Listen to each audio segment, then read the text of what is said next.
Hello, my name is Al Bielek. My commonly known name, official name is Alfred Bielek. That is my current name, and according to my birth certificate, I was born on 31 March 1927, making me 73 years old. That is not my entire history. Currently, I am a retired electronic engineer.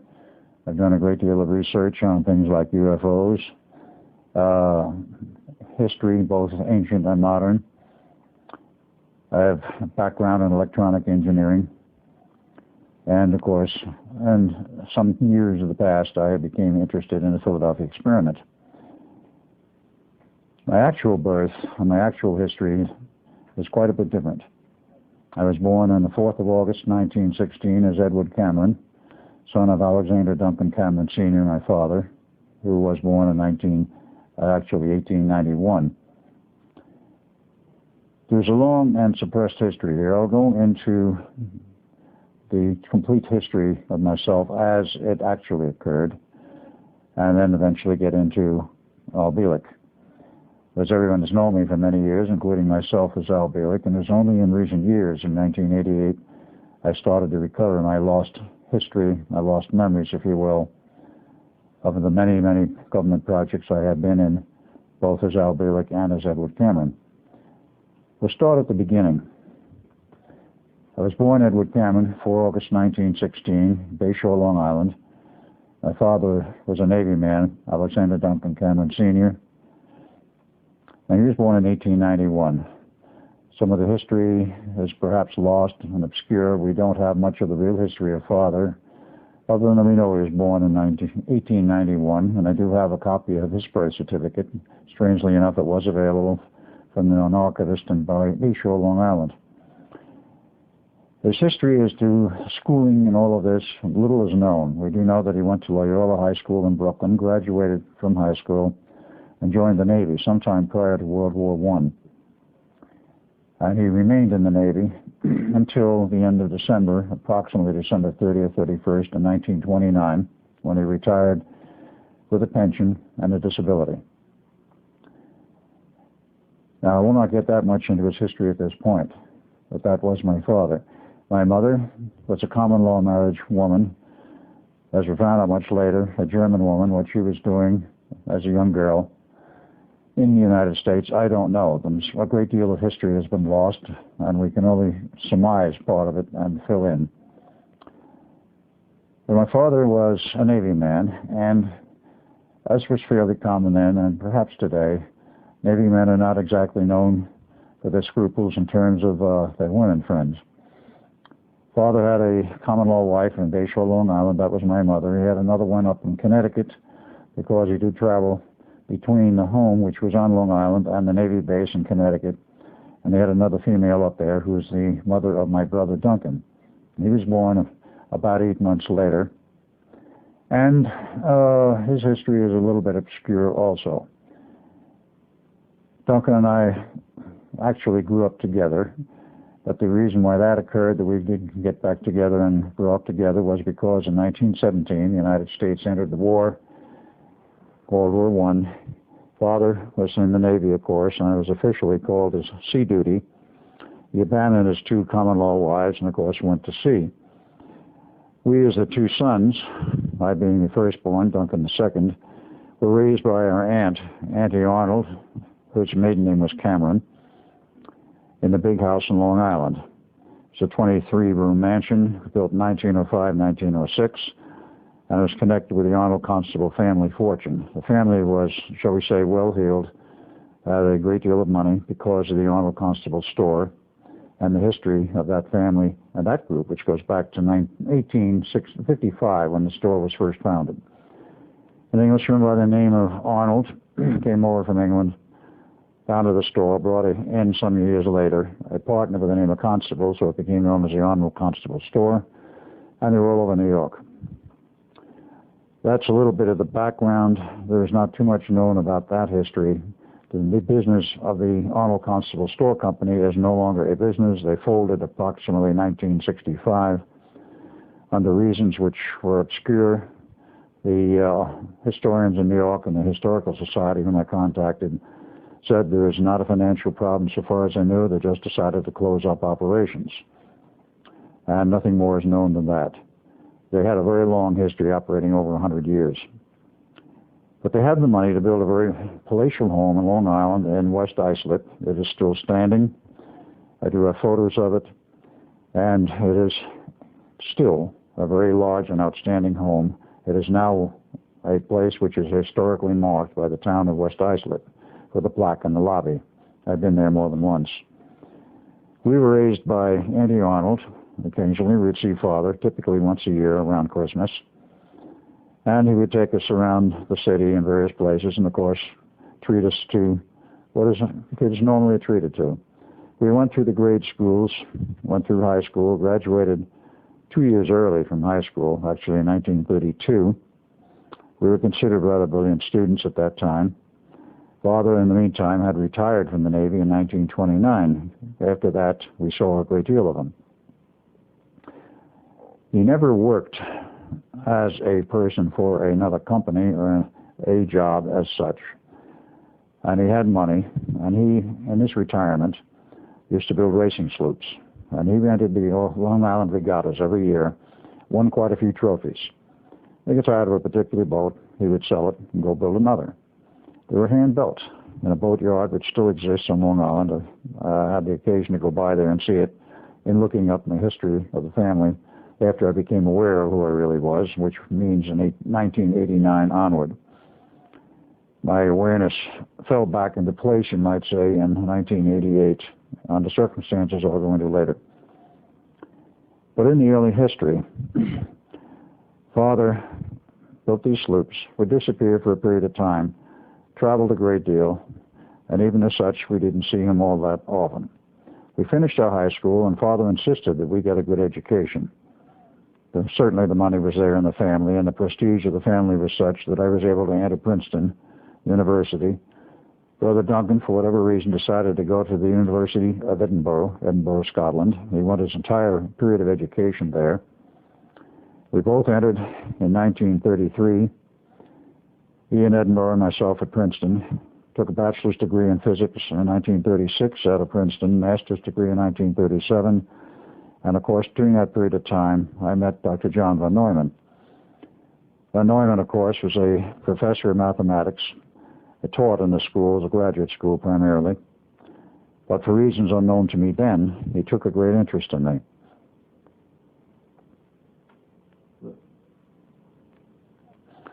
I might digress a bit and go into the history, you might say, of Princeton.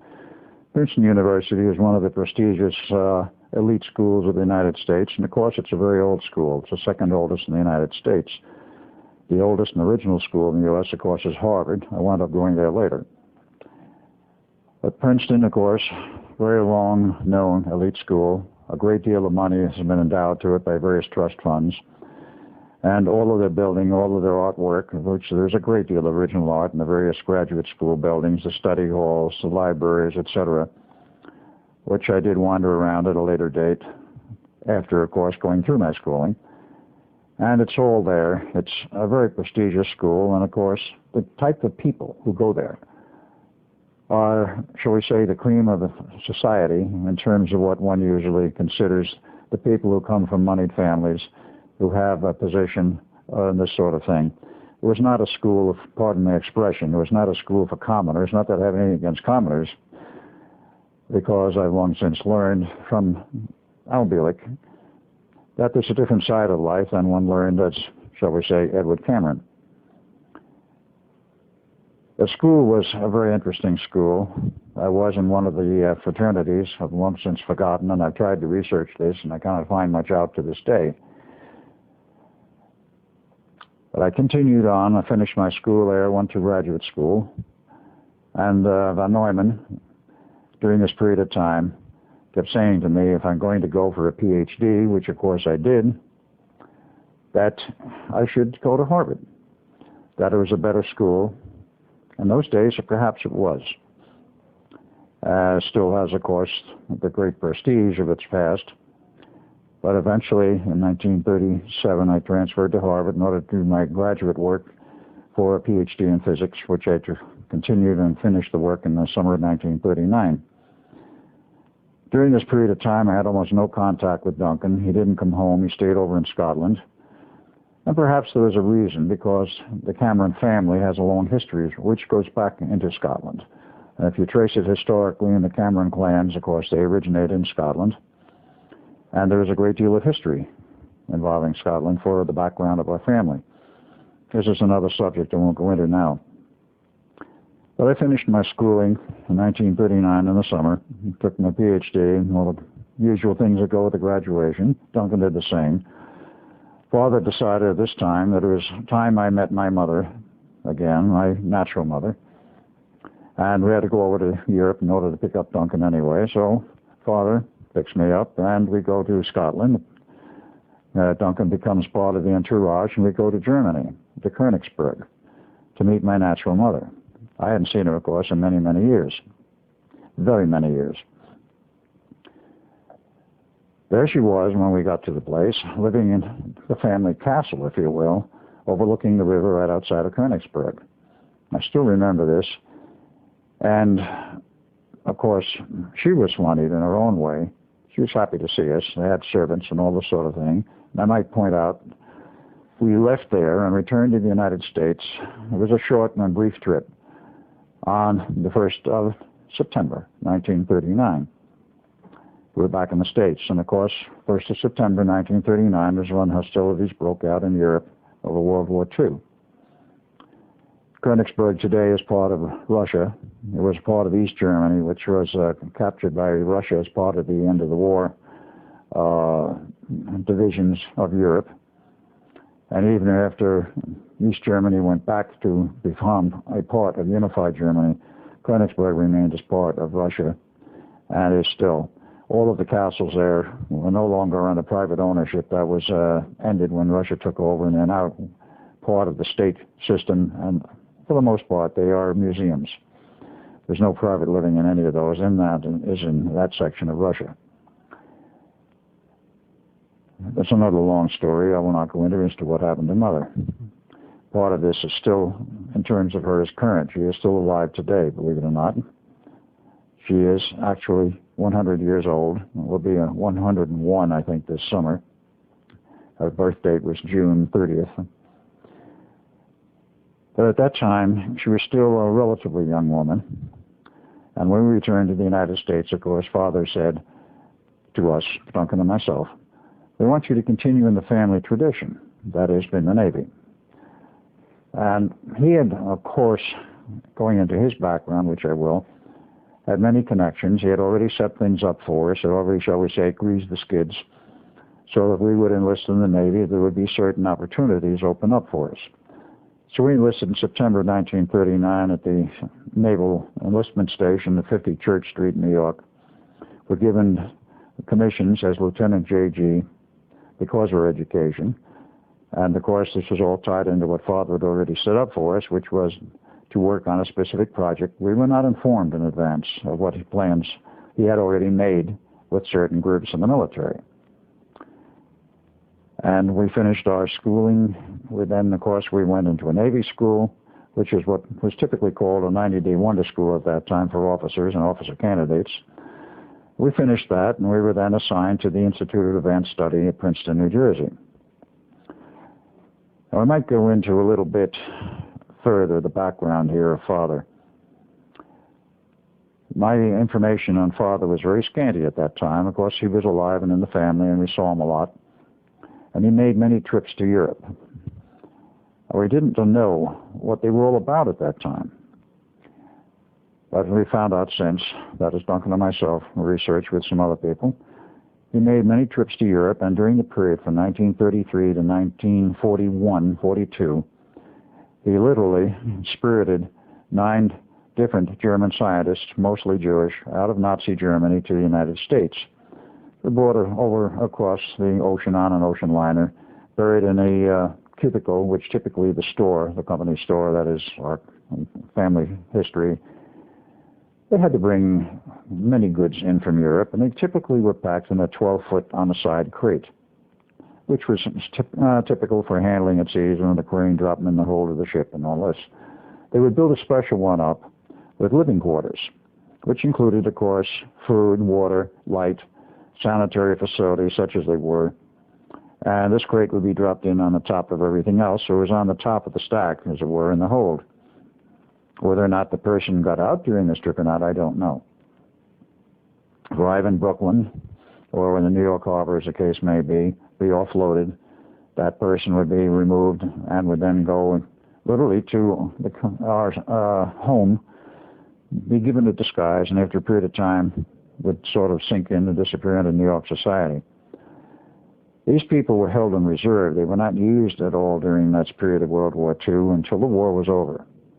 And there were some rather interesting people involved in that, including one very prominent scientist who we were able to track the history of, and he became later on a very prominent scientist in one of the later follow-on projects after World War II, which had nothing to do with the Philadelphia experiment, I might add. These people came over, they went through this whole business, and Father was literally going into Germany, including after the war started and hostilities broke out, before the United States was involved directly in the war, and even one trip after the United States was involved. In retrospect, we look at this, how did he have so much access to Germany, which was basically Nazi Germany during this entire period? And why was he able to spirit these people out who were well-known scientists? They were beyond the engineering level. They were actually scientists, most of them with PhDs. How was he able to get them out of Germany? This has been something of a mystery we've never been able to determine, except he had a great deal of connections, some type of clout, which enabled him to go into Nazi Germany and bring these people out. Typically, for somebody to be brought out of Germany in that period of time, if they wanted asylum in the United States or any other part of the world, if they wanted to be brought out, there was a price to be paid. And the price typically was, during periods of peacetime, before Germany was involved directly in the war, if they wanted to be brought out, it would cost them typically 50% of their assets to guarantee safe delivery into an environment where they'd be safe. After the war started, I understand there was everything you were worth financially if you wanted and valued your life. Father probably collected a great deal of money over these various trips. Nobody knows where it went. And when Father did finally die, he had a very small...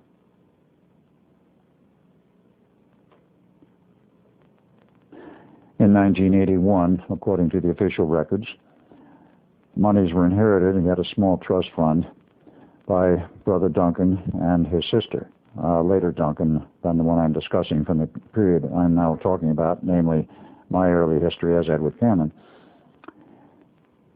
There was some dispute as to whether or not Father actually did die in 1981. That was later resolved only in very recent years. But at that time, when Father took us over to Europe, 1939, which was in August, and our brief stay, and our return on September 1, things were a little bit hectic, and Europe, one could sense, was in something of a turmoil. People expected, because of the, shall we say, the advent of Hitler and, of course, the rise of power in Germany, that something was going to happen in the way of a war. It did, of course, start in 1939 on September 1 because England, Winston Churchill, being the premier, declared war on Germany over the Polish corridor incident. And that, of course, began World War II. The United States was not involved with this at this point. And we were enlisted in the Navy and went to Princeton, that is, to the Institute of Advanced Study, and met Dr. John von Neumann. And from that point on, it became very interesting. Both Duncan and myself, having graduated with PhDs in physics, thought, as was a typical attitude, and still is, that we knew everything about everything. And we know all about physics, we know all about science, and so forth, and so on. So we joined the staff. We did not actually join the staff in the sense of being paid by the Institute. We were there as auxiliaries, assigned by the Navy, to be both observers and participants in the ongoing Project Invisibility, which began in 1931.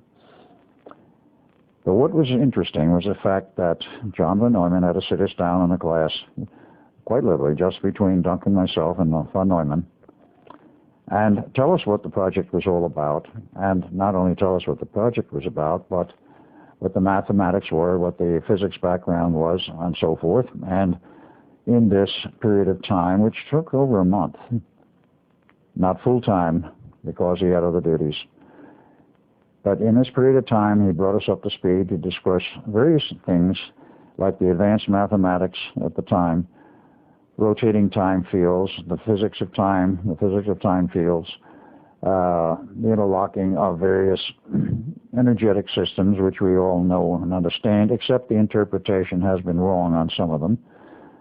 And it was well known at the Institute because of the fact they had a long history of mathematics and background, which Van Neumann himself was involved in and other people there were involved in, which brought us to the point of almost saying, why did we bother going to school? Well, of course, there was a good background, there was a good starting point. And from that point on, we learned the realities of modern physics, speaking, of course, in terms of 1940-41, and what we were being groomed for. Project Invisibility actually began in 1931. A technical director of the project at a later date was Nikola Tesla. But it began in 1931. Tesla got together, as he had done with other people in the past, and many projects. I will give a history of him briefly. But Tesla was working at that time in the University of Chicago with Dr. John Hutchinson, who was the dean of the university's School of Engineering, and a staff physicist by the name of Dr. Emil Kurtenauer. These people, including Tesla, got together for a theoretical discussion of, can you make an object invisible, and if so, how do you do it? Well, this was literally a paper study. Nothing came up of this in terms of building any hardware during this period of time. In 1933, Franklin Delano Roosevelt became President of the United States, and he knew Tesla from World War I. Roosevelt, of course, was at that time Undersecretary of the Navy during the period of World War I, and Tesla was invited and asked to do work for the government in lieu of other things during the period of World War I, which he did.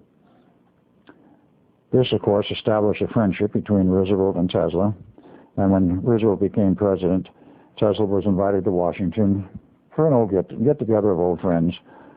Nikola, what are you doing these days, and so forth. Nikola talked about his theoretical studies and the things he had been doing, and what most particularly was important, that he was looking at the study of a program for invisibility. And at that time, it was purely theoretical. But Roosevelt, not being an uneducated man, thought this was a very interesting project, and he says, I think this will be of interest to the military. And I said, I'll see that you get some money to fund this project. And, oh yes, I would like you to be the director. And it will be moved from Chicago to New Jersey to the Institute of Advanced Study, which had just started up and opened its doors, so to speak, for business in 1933. And there were 4 original scientists, mathematicians who were assigned there. They were invited, and of course they were paid a salary. Dr. John von Neumann accepted a salary there of what was an almost unheard amount, $10,000 per year, to join the staff at the Institute. A man by the name of Dr. Alexander joined. He was not part of this project. A man by the name of Dr. Oswald Veblen joined the staff. He was not part of this project, but he was one of the first 4 people brought on board, and of course, Dr. Albert Einstein. These were the 4 original scientists, engineers assigned to the Institute, and of course the projects undertaken by the Institute, being a premier think tank for the United States at that time, caused the expansion of the staff over years following. But these were the 4 originals. And of those, only 2 were heavily involved as time went on with the project, with the Philadelphia experiment. Einstein was a very, shall we say, strange person in the sense that he was there as a consultant. He was into mathematics and pure physics, and I don't need to go much into his history because it's well established except for one point. Many of his biographers say that he left Germany in 1933 because that was when Hitler took over and he fled for his life, or what he feared would be his life, if he stayed. He actually left in 1930 at the insistence of friends who said, oh, where the political scenario in Germany was going. He said, "Well, you recommend that you leave Germany now?" Well, it's easy to leave. The National Socialist Party, which was the party of Hitler, did not want him to leave because he was considered a national asset. He was virtually kidnapped and taken out of Germany to the United States, and he was at Caltech for 3 years, from 1930 to 1933, which is not well known. A friend of mine, now deceased, who was an English mathematician and scientist, had seen and met Einstein at Caltech during that period of 30 and 33 and verified, because he saw Einstein many times and even was in Einstein's home in California at that time. In 1933, he accepted the appointment to from Caltech to the Institute of Advanced Study and, of course, joined the staff and remained there until he died in 1955. But Einstein was a brilliant man, and of course he was in many different projects, and he was the consultant, if you will, internally. The project was moved there, as I said, in 1933, and of course it continued then with Navy funding, but was an open project, not classified, and was quite basically a research study. Now, this went on until 1936 and on beyond that. But in 1936, they had their first test of some hardware to see whether they could actually make an object invisible, and it didn't really work. But that gave them encouragement they were working in the right direction. So this continued on until 1940, and in the period after I was brought on board with Duncan in January 1940, in September 1940, a very successful test was conducted at the Brooklyn Navy Yard using a small Navy ship, a tender, if you will, about 350 tons, which was dockside but in deep water, and some of the equipment was on board the ship, mostly the coils and antenna system, and all the heavy hardware was not on board that ship. It was on the dock, and there ran two cables to the various elements involved in the ship. So it turned on, the ship became totally invisible optically. Nobody was on board the ship. Everybody was removed for safety. And they were concerned that something might go wrong with this test. They wanted it on long cables so that if they had to, they could cut the cables, and if it was important enough, they'd sink the ship. No such precaution was actually required, though they took those precautions, and of course there was no problem. Everything worked according to plan. The ship was invisible. Nobody was on board, which was very important because of later results with further tests at a later date. So at this point, Roosevelt was elated, the Navy was elated, who was funding this project. It was immediately classified. With this completed test, it's only actually the first phase of continuing work. At that point, the Navy classified it. And, of course, everybody else had to get clearances that was working with this project, and our offices were opened in a special building on the Philadelphia Navy Yard. The project was moved there, as I stated, and, of course, we had to move back and forth. The theoretical work continued on at the Institute, and it was sort of a case of the theory was at the Institute, and the work in terms of hardware was at the Philadelphia Navy Yard. The next thing that happened was that Roosevelt, being elated over this, says to Nikola Tesla, who was the director, "If you can make a larger ship invisible, you can make anything invisible. I'm going to give you a real ship now, a battleship." Now here we're going from a ship of some 350 tons with relatively low power to produce a field of invisibility to a battleship of some 30,000 tons. Now it was moved into the back section of the Navy Yard at Philadelphia, and the work proceeded from that point on for quite a period of time, actually until from 1941, which is when it occurred that it was moved in there, until sometime in 42. I need to fill in some other things in the background here in terms of myself and Duncan. While we were there at the Institute, of course, we were living off the grounds of the Institute itself. We had our own little residence. And of course, being young men in the Navy, we were running around town and we were dating and doing all this sort of things. And there's certain things turned up at a later date regarding, let's say, our social life. There was a strange series of events I want to get into, but this will be just a little bit further down the line. In the period in which all of this work was done, we were not, of course, privy to the earliest work. but we were brought up to speed. We were told what had happened. And Tesla, of course, became rather friendly. He was a very quiet and, shall we say, withdrawn man. And the history of Nikola Tesla is very interesting, and one has to understand something of his past and what he went through to understand how he wound up where he did and why he had the personality and character which was known to him at that time, but to his friends, which were rather few. He was born in 1863 in Smiljan, Croatia, now part of Yugoslavia, and he was the younger son of a priest. A priest, of course, had a wife, and there was an older son, a brother. Tesla was born in 1863. The other son, the firstborn, was 3 years older. He grew up in this family in rather poor circumstances, but they did learn how to ride because that was a transportation at that time. But his brother, at the age of 10, had a horse accident, which he fell off the horse, broke his neck, and died. This apparently broke up Tesla very badly because he was very close to his brother for whatever reason. They had that very close feeling of relationship. Quite possibly he never got over it. As time went on, father was trying to groom Nikola for the priesthood. And Nikola couldn't have cared less. He wanted to go to engineering school. Of course, he went through the normal schools at the time, and at the age appropriate to joining the schools, the more advanced schools, he went through the secondary schools. But then he finally, after long arguments with his father, who said, absolutely no, you will not go to engineering school, you're going to become a priest, Tesla became very ill. Whether it was a feigned illness or whether it was a genuine illness, psychologically induced, history does not record. He became very ill. His father thought he might be dying like the older son. He finally relented and says, all right, Nikola, you can go to engineering school.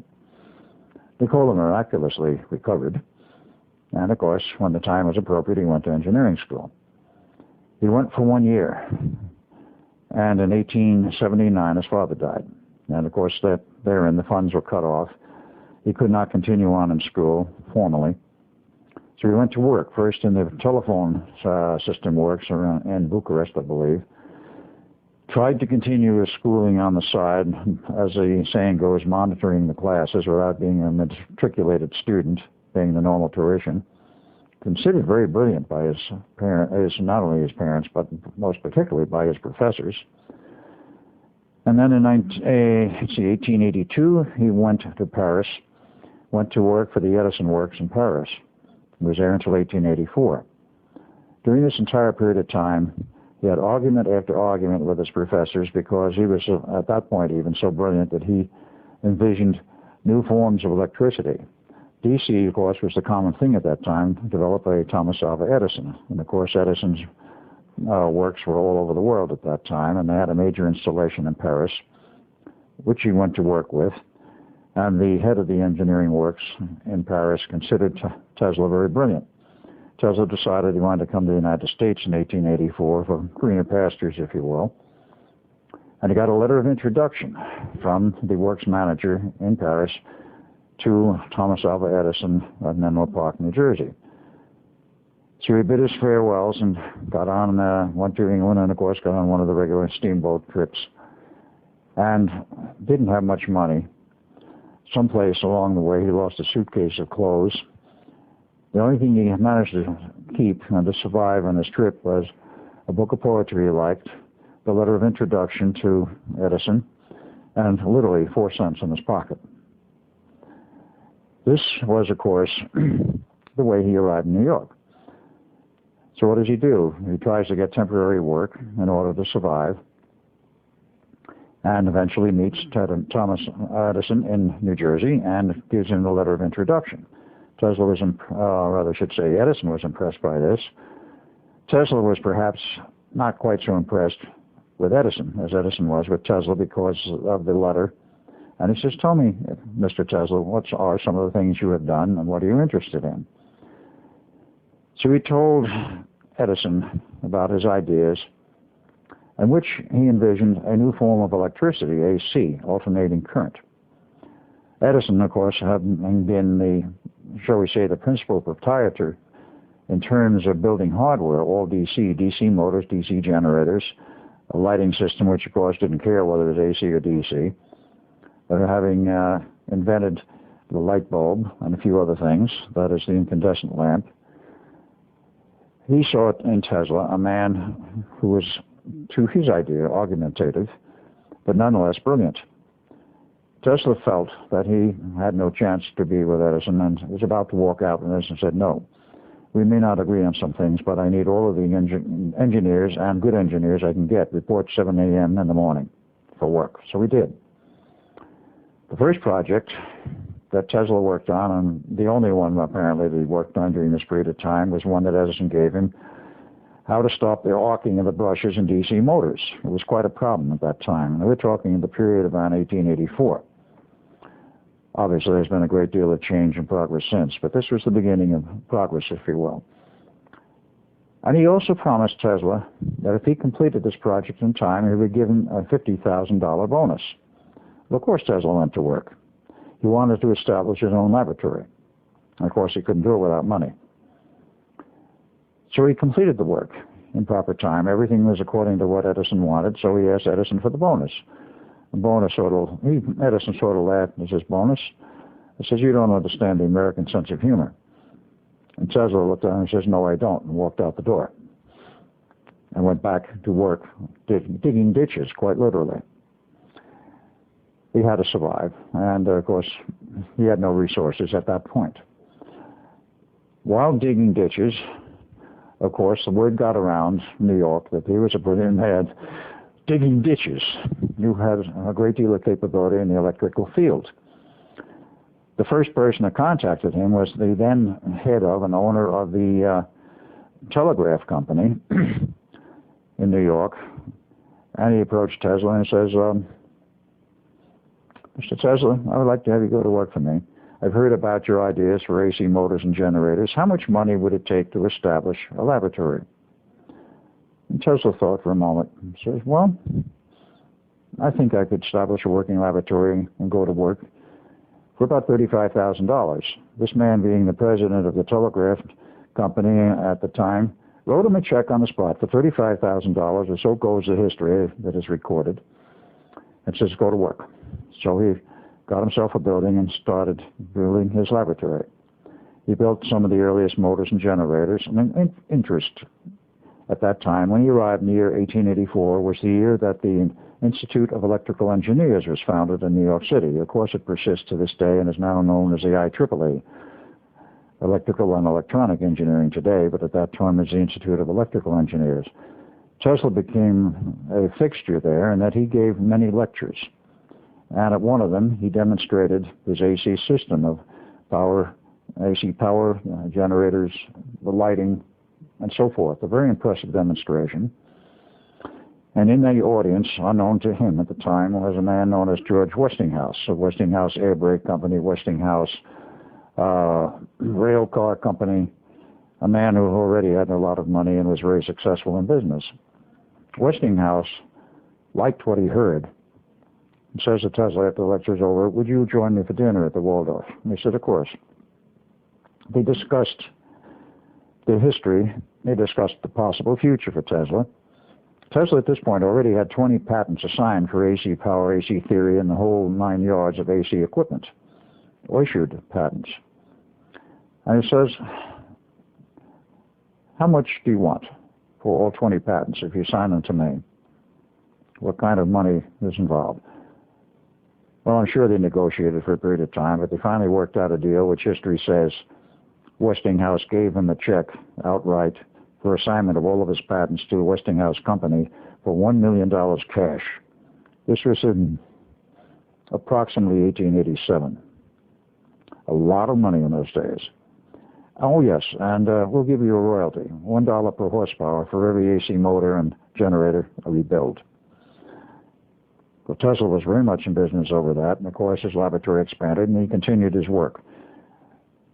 Well, in 1888-89, there was a commission appointed out of England to see who would build the first hydroelectric power station in the United States.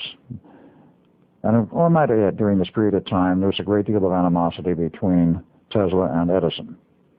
Edison never lost a chance to prove, perhaps, or attempt to prove that Tesla's AC system was really very dangerous. Of course, Edison wanted to continue using DC power and generating DC equipment, hardware, and keep the whole DC system going. Tesla won the contest to build the first hydroelectric power system at Niagara Falls, which was completed about 1891, AC power, of course. And because of the nature of AC, you can use transformers. You cannot with DC, obviously. To those, of course, who understand electricity, transformers and the whole 9 yards of this, you can use a transformer, step up the voltage, and transfer the power via high voltage and lower current at very great distances. The first city in the country with power from the new Niagara power plant was, of course, the city of Buffalo, 35 miles away. Well, that was a great accomplishment in those days. We don't think anything of that today, but this was the beginning of progress. Tesla was busy doing many other things, and in his history, he actually had 400 patents issued to him. And this information is available at the Belgrade Museum today. He was also involved in other things besides the AC power. He became involved with the Columbian Exposition in Chicago. He supplied the power, generating all the power for the exposition. And there are photos that were taken of the Westinghouse Tesla system, which I have, believe it or not, slides taken in 1892. A little bit foggy, but they are of interest to show the history of that exposition. In fact, they had a great exhibit there of Tesla and Westinghouse. And GE, which was, of course, backing a certain man by the name of Edison, also had an exhibit. In 1893, Tesla exhibited and tested and showed publicly a radio-controlled model boat. Now, this is the use of a radio system before the turn of the 20th century. In 1898, he again demonstrated it at Waldorf Astoria, not the Waldorf Astoria, one of the big stadiums in New York, which they could flood with water, and he put a boat basin in there, and he demonstrated he could control the boat by radio in this boat basin in New York City in one of the large stadiums, which has since been torn down. 1899, he goes to Colorado Springs to do his research, just general pure research. He wanted an area totally away from the city, in the boonies, if you will, and it was very much in the boonies.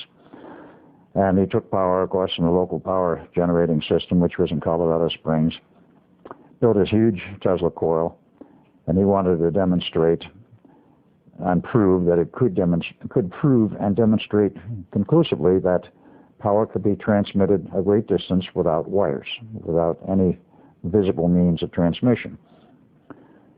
History says, and he proved that he could do this and light light bulbs 26 miles away from ground zero. But in the process of his tests and building this gigantic Tesla coil and associated apparatus, he quite literally burned out the power station in Colorado Springs. He apologized over this, and he went down and personally helped rebuild it. He also claimed that he had communications with somebody from off-planet. Well, this, of course, made great press. Whether or not anybody believed him at the time, which is hard to understand whether anybody would believe him in those days because of the very materialistic views then prevalent. But nonetheless, it made press. He closed up the operations at Colorado Springs, came back to Long Island, and of course one of the people backing him at that time was J.P. Morgan. Morgan became at an early time quite interested in Tesla. And Tesla said, I can demonstrate radio for you. We can do something commercial with it. Of course, J.P. Morgan, being a financier, was very interested in the prospects of making vast amounts of money over this. And he authorized the building of the Wardenclyffe Tower on Long Island in 1901. At that point, there was a race on to see who could first transmit a radio signal across the Atlantic from the United States or Nova Scotia. Actually, Nova Scotia was the point that was chosen for the receiving end, and the transmitting end was to be in England, or either way, whichever went first. The man who won the contest at that point was a man by the name of Marconi, Guglielmo Marconi, Italian, who was a friend of Tesla's and had visited Tesla in his laboratories in New York. And at that time, Tesla was very open with his files and any of his technical information. Oh, it's in such and such file, go take a look. Marconi did. And whether he made notes or took some of the files, history does not record. But he went back to England and to Italy and then later to England, became involved in this contest and transmitted some Morse code signals across the Atlantic, received in Nova Scotia, and he won the international prize. Tesla was intending to win it, but did not. And of course, Mr. Tesla's backer, Mr. J.P. Morgan, was perhaps a little disappointed.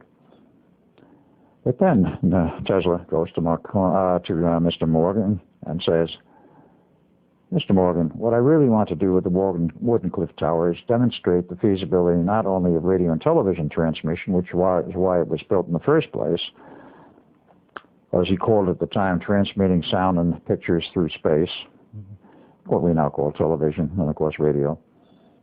What I really want to do with this tower is to prove that you can transmit power through space and people can receive this power for free. Tesla was a visionary, and he really wanted to do something for the people of Earth, if you will. And he didn't care about the financial backgrounds and the finances of what would be a vast power network at a later date. But J.P. Morgan looked at him and says, Mr. Tesla, do you mean to tell me that somebody could put a rod of wire up in the air and another one in the ground and pick up all the power they want, and I can't put a meter on it? I will let you know when I'm ready, Mr. Tesla. He was very polite, but he obviously let Tesla know that he wasn't backing that idea. Well, the Wardenclyffe Tower was abandoned and eventually was transferred to, I believe, the Waldorf Astoria hotel system and the backers for the hotel and payment of some debts, because at that point on, Tesla was in dire need of funds because J.P. Morgan in his operations attempted to take over the Westinghouse Air Brake Company and all the Westinghouse's holdings by backing him into a corner financially. J.P. Morgan was an expert at this sort of thing. The way it was saved and Westinghouse retained control was because of the fact that he went to Tesla and says, Tesla, what am I going to do? Westinghouse and Tesla were great friends. I do not know exactly what year this occurred. But he said to him, he says, I owe you all this money. I haven't been able to pay it because of the financial problems I'm in. They're trying to keep the rail company going. They're trying to keep the dining car company going and all of this. And the whole air brake company, which, of course, Westinghouse air brakes were well known on trains and still are to this day. What am I going to do? So Tesla looks at him and says, Mr. Westinghouse, would you give me those agreements we signed? I would like to look at them. He says, what do you want to look at them for? He says, please just get them out of the file. Let me look at them. So he answers to Tesla. Tesla looks at them and reads them, tears them in half. Westinghouse says, Mr. Tesla, what are you doing? He says, you don't owe me anything. He says, but I owe you all this money. What are you going to do? He says, Mr. Westinghouse, George, you held out your hand when everybody else turned their back. You do not owe me anything. That saved his company. He was able to pay off his debts and keep J.P. Morgan from taking over. During this period, prior to World War I, of course, Tesla kept working as best as he could. He had a business manager who tried to get this patent sold, if you will, to make some profits. Managed to hang on during this period of time. Comes World War I. He had, of course, gone to work, which not many people know, for the Marconi Company, the one that was established in the United States. In 1917, Marconi Company West, U.S., was dissolved by the U.S. government because they felt that it was going to be a hotbed of spies and saboteurs having its Italian connection. Of course, Italy was at that time on the side of Germany, and we were fighting both of them. Tesla, of course, was without employment at the time, and that was when the Undersecretary of the Navy approached Tesla and says, I would like to have you do some government work for the war. And he said, of course. So he worked for a period of time, about 2 years. And when the war was over, there was a commission that met and decided that we need a new electronics firm. We want to combine the efforts of all of these companies, including Marconi, and establish a new organization And although the patents have been issued to various companies, will be put in a pool and given to this new company. It became, well known today, of course, it became the Radio Corporation of America, which was established in 1919. And Tesla and most of the people who worked for Marconi were taken on board that company. Very few people know that Tesla worked for RCA from 1919 until 1939. This is one of the little things he did in the background. He was engineer, then the chief engineer, and later on, in the period between 35 and 39, when he was allegedly such a recluse, living in the little room in the Hotel New Yorker, it was actually the busiest period of his life from 31 to 1939, and on into 41. He was not only the chief engineer, but eventually director of engineering and research worldwide for RCA. And they held a big retirement party for him in 1939 at Cherry Hill, New Jersey. I've never been able to locate any of the monthly bulletins which RCA put out for many, many years, but though I understand there was one showing pictures of him at the retirement party. People since have tried to trace the history of Tesla and RCA, and they can't find it. The paychecks are issued to him were not issued to him under the name and they call it Tesla. They were issued to him under the name and they call it Turbo, because Turbo was a nephew, and he decided to use that for whatever reasons as his official name on the records at RCA. And at some later date, all the records were destroyed. Whether this was accidental or deliberate, nobody is quite sure. But during this period, he was working on many projects. He decided to go back into, shall we say, the free energy business. And in 1931, he took a PSR automobile, ripped out the standard engine, put in a 75 horsepower electric motor, and they had a little black box, his free energy device, if you will, derived from the work he had done in the period around the turn of the century, and which Mr. J.P. Morgan wanted no part. Built this black box, converted the car to an electric motor, and had this place in the car in the dashboard for those who saw it. We put this black box and plugged it in and then turned it on, and it provided the power for the 75 horse electric motor and drove the PSR all over New York City and eventually all over New York State, without any gasoline, without any visible source of power except what he picked up. This part was documented much later by some Japanese in a video which was done many, many years later, and they said Tesla did it better than any of us, and nobody knows how he did it. That apparently was a secret that died with him. He also developed a particle beam weapon system, which he attempted to sell to the U.S. government. At first they were interested, then turned it down. This is a 1935-36 period, while he was working on Project Invisibility. They turned it down, the Canadians turned it down, the British government turned it down, but believe it or not, the Russian government bought it and snapped it up for $25,000 cash. Can you imagine, in view of what the financial structure is today, him selling a working model on a year's consultancy for a particle beam weapon system to the Russians or anybody for $25,000 cash? He was very hard up for money at that time. And eventually his own government gave him a stipend, which kept him alive, so to speak, during that period of time, after his paycheck was no longer available from RCA. But in fact, he was not a recluse. Of course, he knew Franklin Delano Roosevelt from some years prior, that is World War I. And when he was meeting with Roosevelt in 1933, he told Roosevelt some of the things he had done and what he was working in. And because of this and the fact that he had had a perfect track record and already had many patents to his name, Roosevelt appointed him director of Project Invisibility. Now he's working here at this period of time on Project Invisibility, development of particle beam weapon system, free energy for a car, and who knows what else, because he had a laboratory, actually two laboratories in New York City in the Twin Towers of the Waldorf Astoria Hotel. Not well known to most people. This was found out, should we say, after he was dead, and many, many years later doing historical research for him of his life and so forth. Preston Nichols got into this, and part of the information came from Preston due to the Waldorf Astoria Hotel Association. So we got all this equipment here. We don't know what it is or what to do with it. They knew Preston was heavily involved in surplus equipment. And he went over to look at it and saw it, and he realized whose equipment it was, and of course he acquired it for a song. He also allegedly had a secret laboratory in New Jersey. I have papers in my file which allude to this. And of course, he also was working at this time for the Institute of Advanced Study. At a later date, when I was doing historical research as Al Bielek into the life of Tesla and the fact that he worked at the Institute, the curator there, I asked him, do you have a file on Tesla? He says, well, not really. He says, no one who didn't work here and actually receive a paycheck from the Institute did we have a file on. But he went and dug in his files and he said, we do have a folder on him. And they called it Tesla.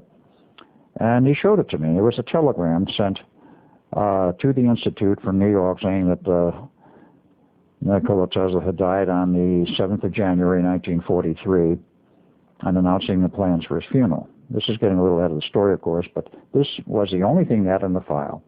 And it was interesting that they had that. But it made it quite clear to me, many people come and go in the Institute who are involved in various projects the Institute is funding and who are there as consultants. If they're not on staff, we don't keep basically a file. But back to the period of time when Tesla was involved with this project, it was because of these things. He had an incredible and impeccable reputation. And all during this time, of course, in fact, through his entire life, he never married. To get to the more personal side of Tesla, in the early period when he was in the United States, in the period around 1884 to 1890, one of the people he met was the publisher of the Century magazine, very well known at that time. And the man was married and had a wife. And Tesla was introduced to his wife and so forth, and immediately, shall we say, the sparks flew. And there was this attraction. This kind of thing, of course, you cannot explain appropriately, except it is a feeling which exists between two people, which is like a magnetic pull, and nobody understands why except it's there. And there's this attraction mutually between the two of them. Well, Tesla was an absolute gentleman. He refused to make any kind of a pass or overture to his wife, the man who published Century magazine.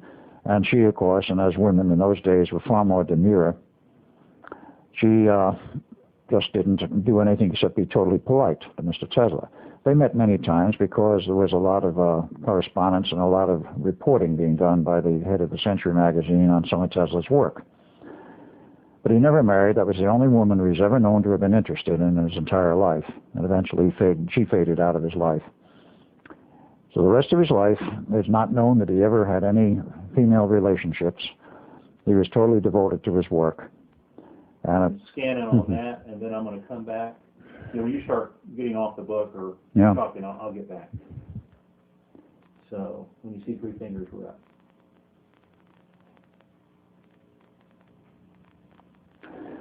And speaking of Tesla and his lifetime, there's a lot of research that's been done about his life after he died. There were perhaps not that many people during his lifetime who were concerned with what he was doing, other than those who were directly connected. This particular book, written, of course, after he had passed on, by Martha Cheney, Tesla, Man Out of Time, is most interesting. Many books have been written about Tesla, but at least on the cover it has a picture of Tesla as he appeared in his later years. There are many pictures extant of Tesla from the time he was a young man until he was in the U.S., and of course, after he was in the U.S., he changed his appearance quite a bit.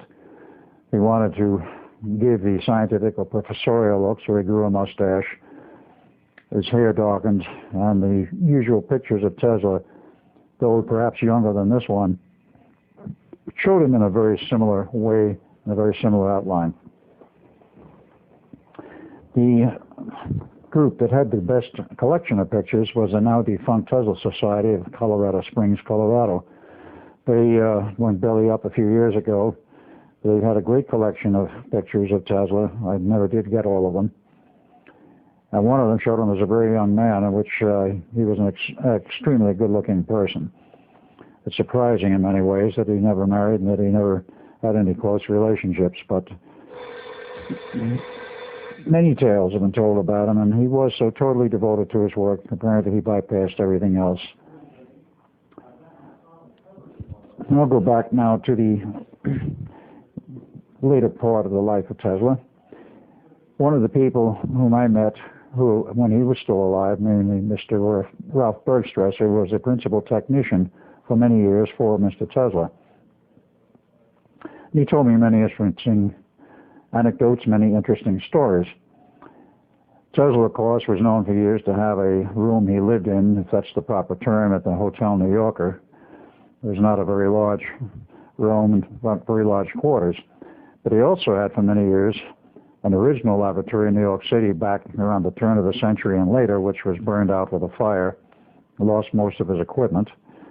But later on, he had two laboratories in the towers of the Waldorf Astoria Hotel. And he had facilities there which he used for many years.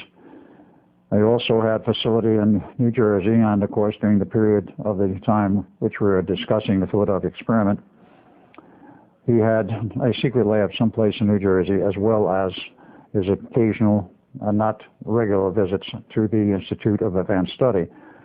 While he was not only the consultant but the director of the project, he had other things going, so he was getting around quite a bit. Tesla was a very energetic man, very much devoted to his research, all during the period right up to the time of his death. Barry Stresser knew a great deal about Tesla, and he told me some stories about the electronic equipment he had. Tesla, of course, did work for RCA Corporation from 1919 at the time of its inception until just before, a few years before Tesla's death.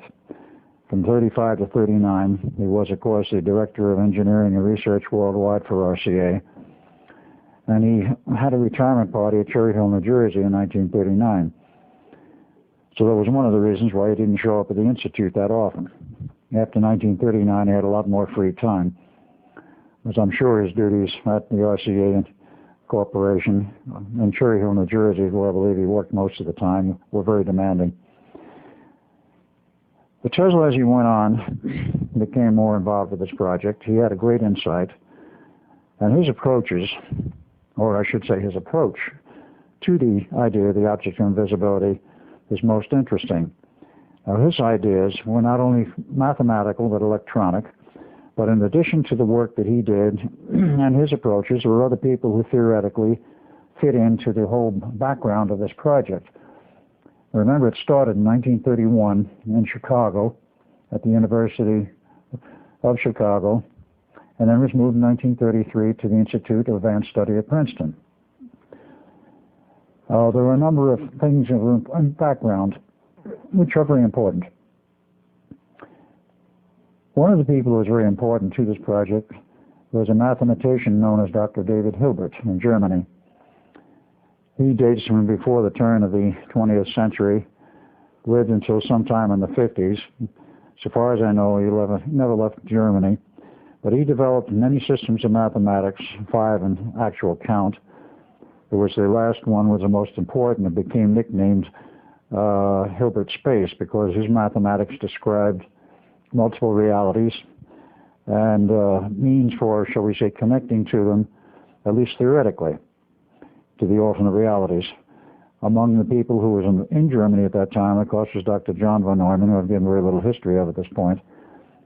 But he took a degree in chemistry in 1925 and a PhD in physics in mathematics in 1926, taught in the German university systems for approximately 4 years before he came to the United States in 1930.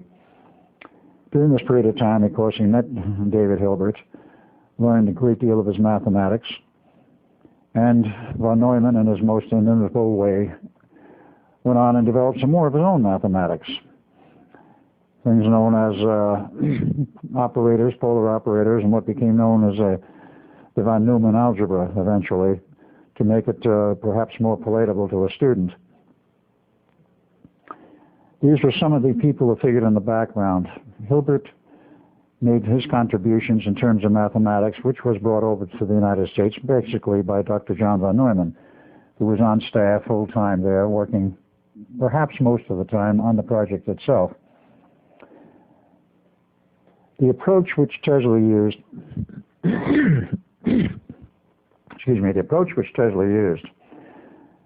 was basically the same approach which was used in the later experiments. In the earlier phase, involving, of course, the test in the Brooklyn Navy Yard, a very small ship, some rather scaled-down equipment was used, but the basic idea remained the same.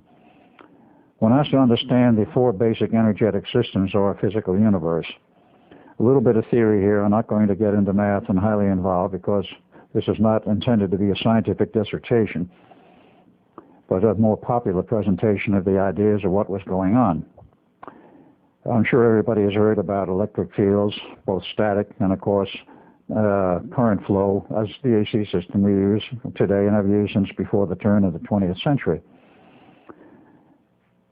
There are electric fields, and of course there are magnetic fields, and everybody I'm sure has heard about magnetic fields, but I'm quite sure very few people ever heard about a gravity field, because Sir Isaac Newton's idea when the apple hit him on the head, as per the stories of yore, that he propounded the theory of gravity in which all matter had an attraction for all other matter, and the mass of the planet determined the strength of the gravitic field.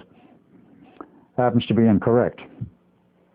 But there is not much in the way of outside literature published in the open domain which indicates, other than the speculative ideas, that gravity is a field, an external field around the body like the Earth or any other object. And it's extremely important that when I know the idea of a gravity field, because this is what we were using to create a means of access to the time field. Now that again is another new idea, because not many people outside of the, let's say, the hardcore scientific field, the hardcore scientific community, really understand that time is not an illusion, but is an actual fact in the form of a field. Without a blackboard and such, I cannot give you much of an idea what I'm talking about, but I'll attempt to do this, shall we say, off the cuff without actual physical representation. The gravity field, the electric field, and the magnetic field are all interlocked. If you consider or mentally look at an idea of, let's say, a triangle, an equilateral triangle of some size, point up, you can assign it in any way you wish, but at the 3 points, the 3 apexes of this equilateral triangle, one will be E for electric field, one will be H for the magnetic field, and the other will be G for gravitic field. If you interconnect these fields by electronics and electronic means, and that takes a great deal of math, and it took many years to understand how to do it, but this is what Tesla came up with, and of course the rest of the people at the Institute. You set up electronics and electronic means to properly interact with these 3 fields, you then access automatically the time field. When you access the time field, and this of course is in a small localized area, depending upon how much power you put into this, you access it and you can manipulate the time field within a small, or perhaps not quite so small, area for effects which are local. If you visualize a donut, this would be the easiest way to do it. A toroid, but let's say a donut, which everybody I think has seen. But a toroidal structure resembling a donut. This thing is a closed circuit. Time is a closed loop. This is very advanced math, very vast concepts, in which there is quite literally no beginning and no ending. There is a point which one can say is plus and minus infinity. This is a mathematical concept, which perhaps doesn't have any direct feeling in reality. But this is a concept. There is a point, you might say, is the beginning and the ending, the alpha and the omega. And you can go through that point, but we're not there. We're at some point in the time field, and in the terms of this torus or donut, if one describes a line around the edge, such as a full circumferential line, enclosing the torus, enclosing this donut, this is the reality line of time as we understand it, time being 3 vectors, but the first vector, T1, the so-called 4th dimension, is time as we know it, time as we measure it with a clock, as we can measure it astronomically by the movement and the position of the stars. This is fairly easy to grasp. Time also has another aspect, another vector called T2, which is at right angles with the first. Now, if the time we understand and measure is along the edges of this torus, or this donut, if you look at the donut as a 3-dimensional object, you can describe a certain amount of circumferential rotation around it. You can literally trace around the donut fully around one edge, and as you go, if it's a helix, you go around the whole donut describing it. This is T2. It is at right angles to the linear flow, and this right angle coil, if you will, is the second vector of time. We don't measure that, but it is the one which controls T1. Now what we were doing, we're speaking now theoretically, is accessing the time field, and in order to access time itself, if I may use that term, you have to go one order higher in order to affect everything that's below it. Going one order higher is when you go to T2 and you affect T2, and therefore you can control within that limited area that you're working with, because the force of the electronics and the artificial field you create doesn't go through the whole Earth and through the whole universe. It's very much restricted, depending on how much power you have to affect the immediate area. This is one reason why they went to such high power in the early experiments, not the very first one Tesla did in 1940, but the subsequent ones, and that is the problem which developed extremely high power, which became very destructive to the nervous systems of the sailors. But by doing this, you access time with the other three forces, and because of that, you can create a localized time field, and you can then play games with it. When I say games, again, I'm speaking mathematically and in theory. And what you can do, if you could create a field large enough to surround an object, whether it be this table or, say, a larger object like a ship, which is what, of course, we're concerned with, what you are doing is creating a field, literally a donut or torus field around that ship.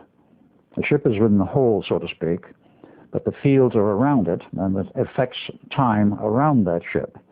Therefore, you can rotate the time field slightly as you go away from the line of reference, which we call time, or T1, T0 if you want to call it that. As you go away from that by creating a field which starts a rotation around the edge of this donut, you'll get to a point at approximately 60 degrees rotation where light passes through the object. It is then invisible. The only reason it is invisible, it's still there.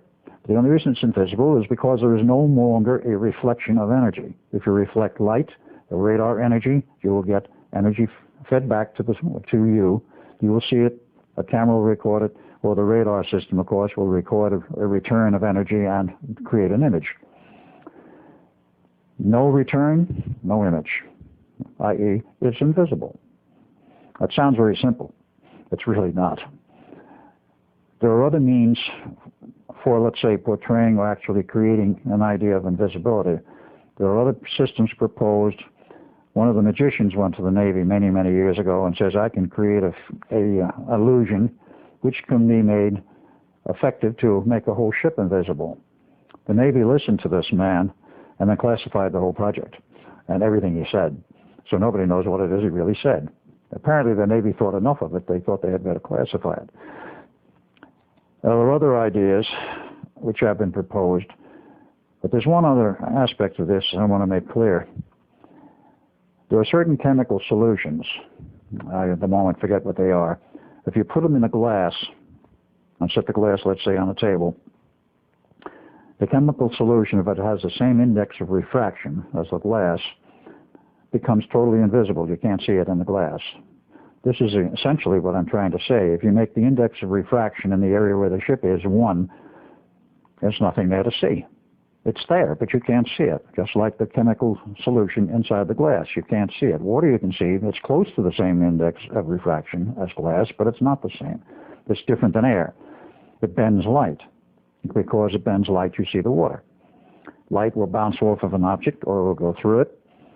And depending on whether it goes through without obstruction, such as very good window glass, essentially all the light goes through it and you don't see it. And glass, of course, is a combination of basically oxygen, silica, and a few other chemicals.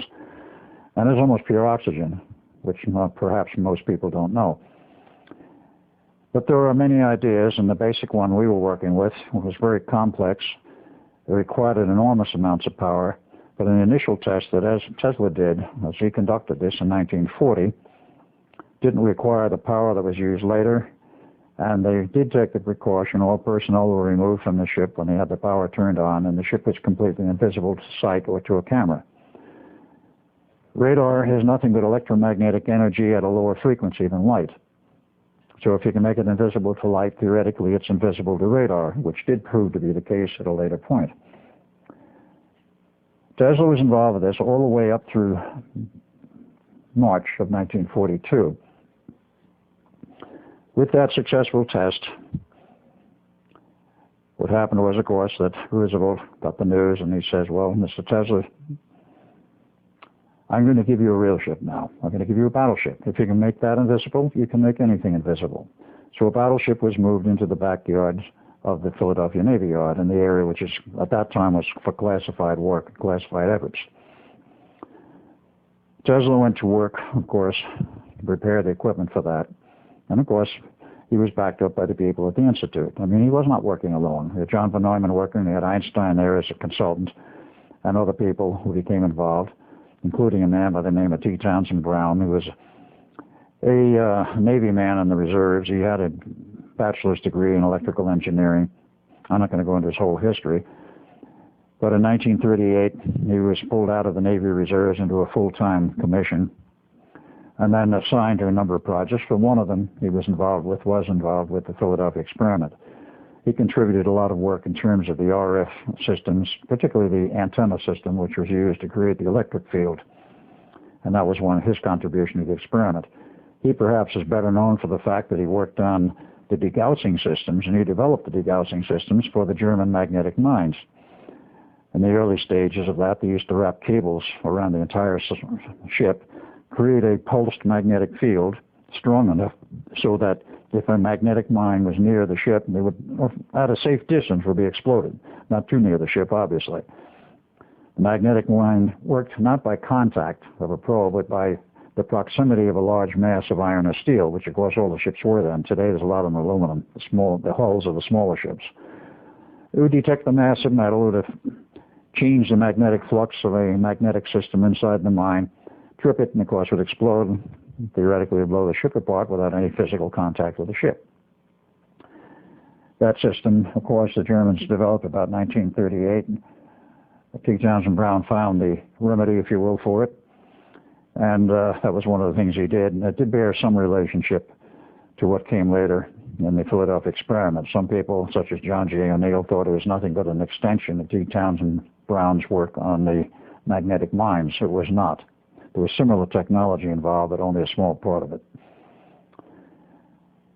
When this battleship arrived in the harbor and then up into the Philadelphia Navy Yard in January of 1940 approximately, it was perhaps a little earlier than that, but in any case, at that time, Duncan and myself were tapped on the shoulder by the brass, if you will, in the Navy and said, you're in the Navy as officers, it's time you found out what the Navy's really all about. Because up to that point, we'd had very little contact with the Navy. It was almost entirely working at the Institute. Aside from that fact, of course, we had a social life. It was quite easy and around Princeton and that whole area. Of course, there were a lot of social activities. We were part of it. We took part when we could. Because at that point, before the war started, it was not dawn to dusk and then all-night type operations. It was on a essentially 8-to-5 basis.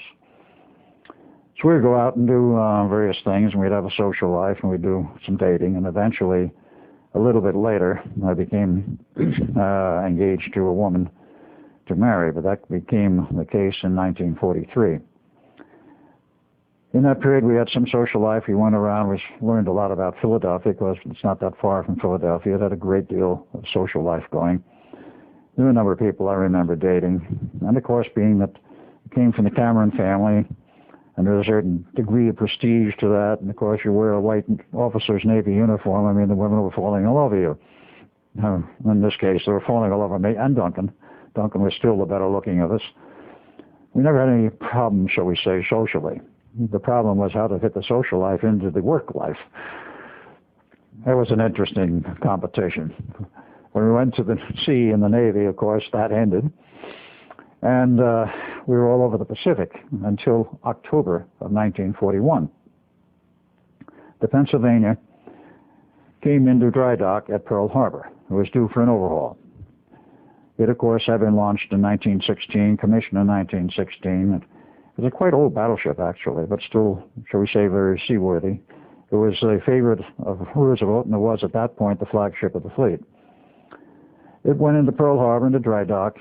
We took leave, first in Hawaii, then we went to San Francisco.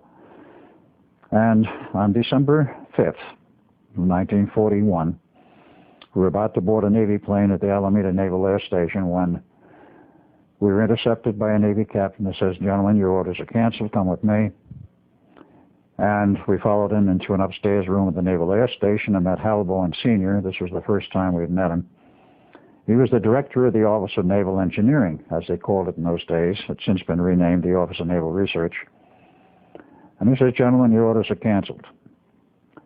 We have reason to believe the Japanese are going to attack Pearl Harbor within 48 to 72 hours, and we don't want you there. Stay here in San Francisco. It's the home port of the Pennsylvania. So there may be some paperwork and things you can do, but take all the time you want off. Have a good time. In January, you go back to the Institute, and there'll be nothing but hard work, I can assure you." So we did exactly that. We continued our leave, if you will, in San Francisco. Had an absolute ball. San Francisco was always wide open for sailors, and we didn't have any problems. And of course, history records that on December 7th, the Japanese attacked Pearl Harbor. It was known in advance by certain people in the Navy and in the military and the brass. And it was known in advance, as I found out many, many years later, as Al Bielek, by a woman whose husband at that time was stationed in Pearl Harbor in 1941. And it was interesting to note that the people expected an attack for 2 months prior to December 7th, but nobody knew whether it would come or when. All the male population of the island of Hawaii, I should say the island of Oahu, which is where Pearl Harbor was, were armed. The military gave sidearms to every male of appropriate age, 18 or over, on the island, expecting an invasion. Now, the population expected it there 2 months before it actually happened. What about all of the hoopla afterwards that it was a surprise sneak attack? Oh, yes, we were surprised, all right, because, shall we say, it was set up in order to get us into the war. That is, of course, a part of history I do not wish to deal with at this point. It's not necessary. But we were not there when it happened. In January, we returned, of course, to the Institute of Advanced Studies, January 1942, and preparations were underway and well advanced for the test on the battleship. Now, they did not want to cut into the deck of the battleship in order to, shall we say, bury machinery and equipment below decks. If the ship were being built and there was known that they wanted to put this type of equipment on board a ship, then they would have made preparations for a space to store the equipment. But this was, of course, the first stage of a series of experiments. So everything was lashed to the decks and the heavy equipment was on the dockside. Tesla, getting back and talking with him, was very concerned about the fact that his calculation showed you had to go up to many, many times the power, almost 100 times the power used for the initial test. And we're talking megawatts of RF energy and many kilowatts of electrical energy through the coils. You designed 4 coils to go on the deck of the ship, whatever ship it might be, which were conical. He loved them, I'd add, conical coils instead of the flat ribbon wound or the typical type that you wind on the core of a transformer, which is flat, layer by layer. His coils were spirally wound. Small at one end, they get bigger and bigger and bigger. He considered them more efficient. He even made flat coils, which were spirally wound. He said they were more efficient than the standard techniques then being used and to this day being used. But these coils stood something over 6 feet high, about 6.5 feet high. They were copper tubing, approximately 1.75 inches in diameter, hollow, because they had to pump coolant water through them in the final stages, in the final design. And one cable connecting the top, and of course one at the bottom. They'd sit 4 of these on the deck of the ship, whatever one it was, whether it was a battleship or whether it was a later work on the Eldridge. And they would be pumped with AC power from special alternators which were designed for this job. They provided the magnetic field. The electric field was internal to this. There was a special antenna which was designed in the stages for the battleship and on as a quadriphase antenna, which means there were 4 segments 90 degrees apart around, shall we say, the periphery of a mounting tube. And these things are sort of embedded. Because it was high frequency, they can embed it as a rod, insulated, 90 degrees displaced from each other. So you had them on a four quadrant, so to speak, of the circle, 90 degrees apart.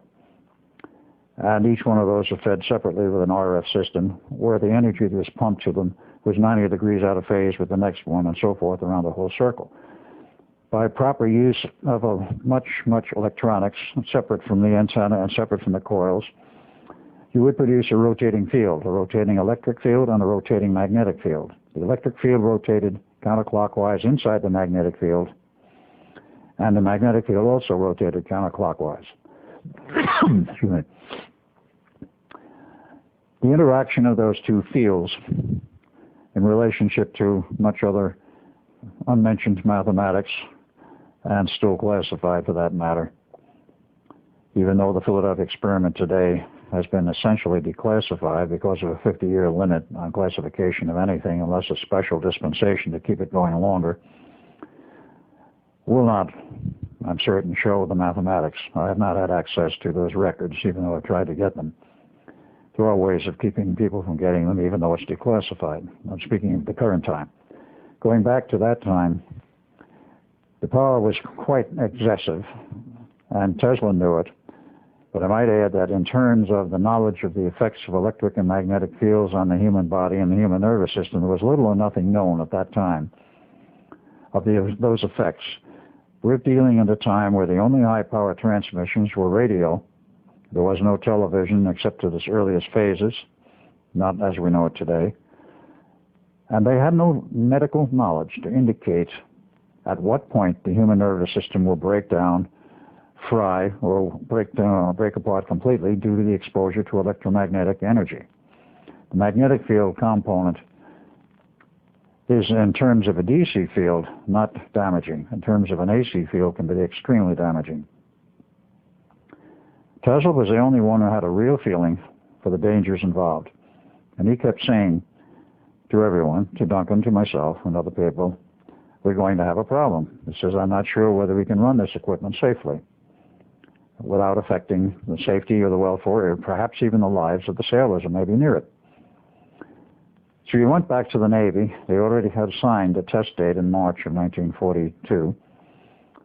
And he said, I need more time to look at this and to find a solution to the problem, which I know is going to develop. He says, we may wind up with dead sailors. And I certainly don't want that to happen. And I have to redesign this equipment and do other things. And the Navy came back to him and says, Mr. Tesla, do what you have to do, but there's a war on. The date is firm. You will have to meet that test date. So the date rolls around. Equipment's turned on. The night before, Tesla went around and apparently sabotaged a few pieces of equipment so they wouldn't work. Net result was what did turn on produced a few sparks and no invisibility field, no heavy radiated field of either RF or magnetic fields. No one was hurt. No test results, of course. But Tesla bowed out and says, gentlemen, this test is a failure. I have other things to do. There's a very good man who can take over. That was Dr. John von Neumann. He recommended Dr. John von Neumann, who was assigned the task of being the director. So what does Dr. von Neumann do? He says, well, to the Navy, I have to find out what went wrong. Very obvious question, very obvious answer, and a very obvious statement.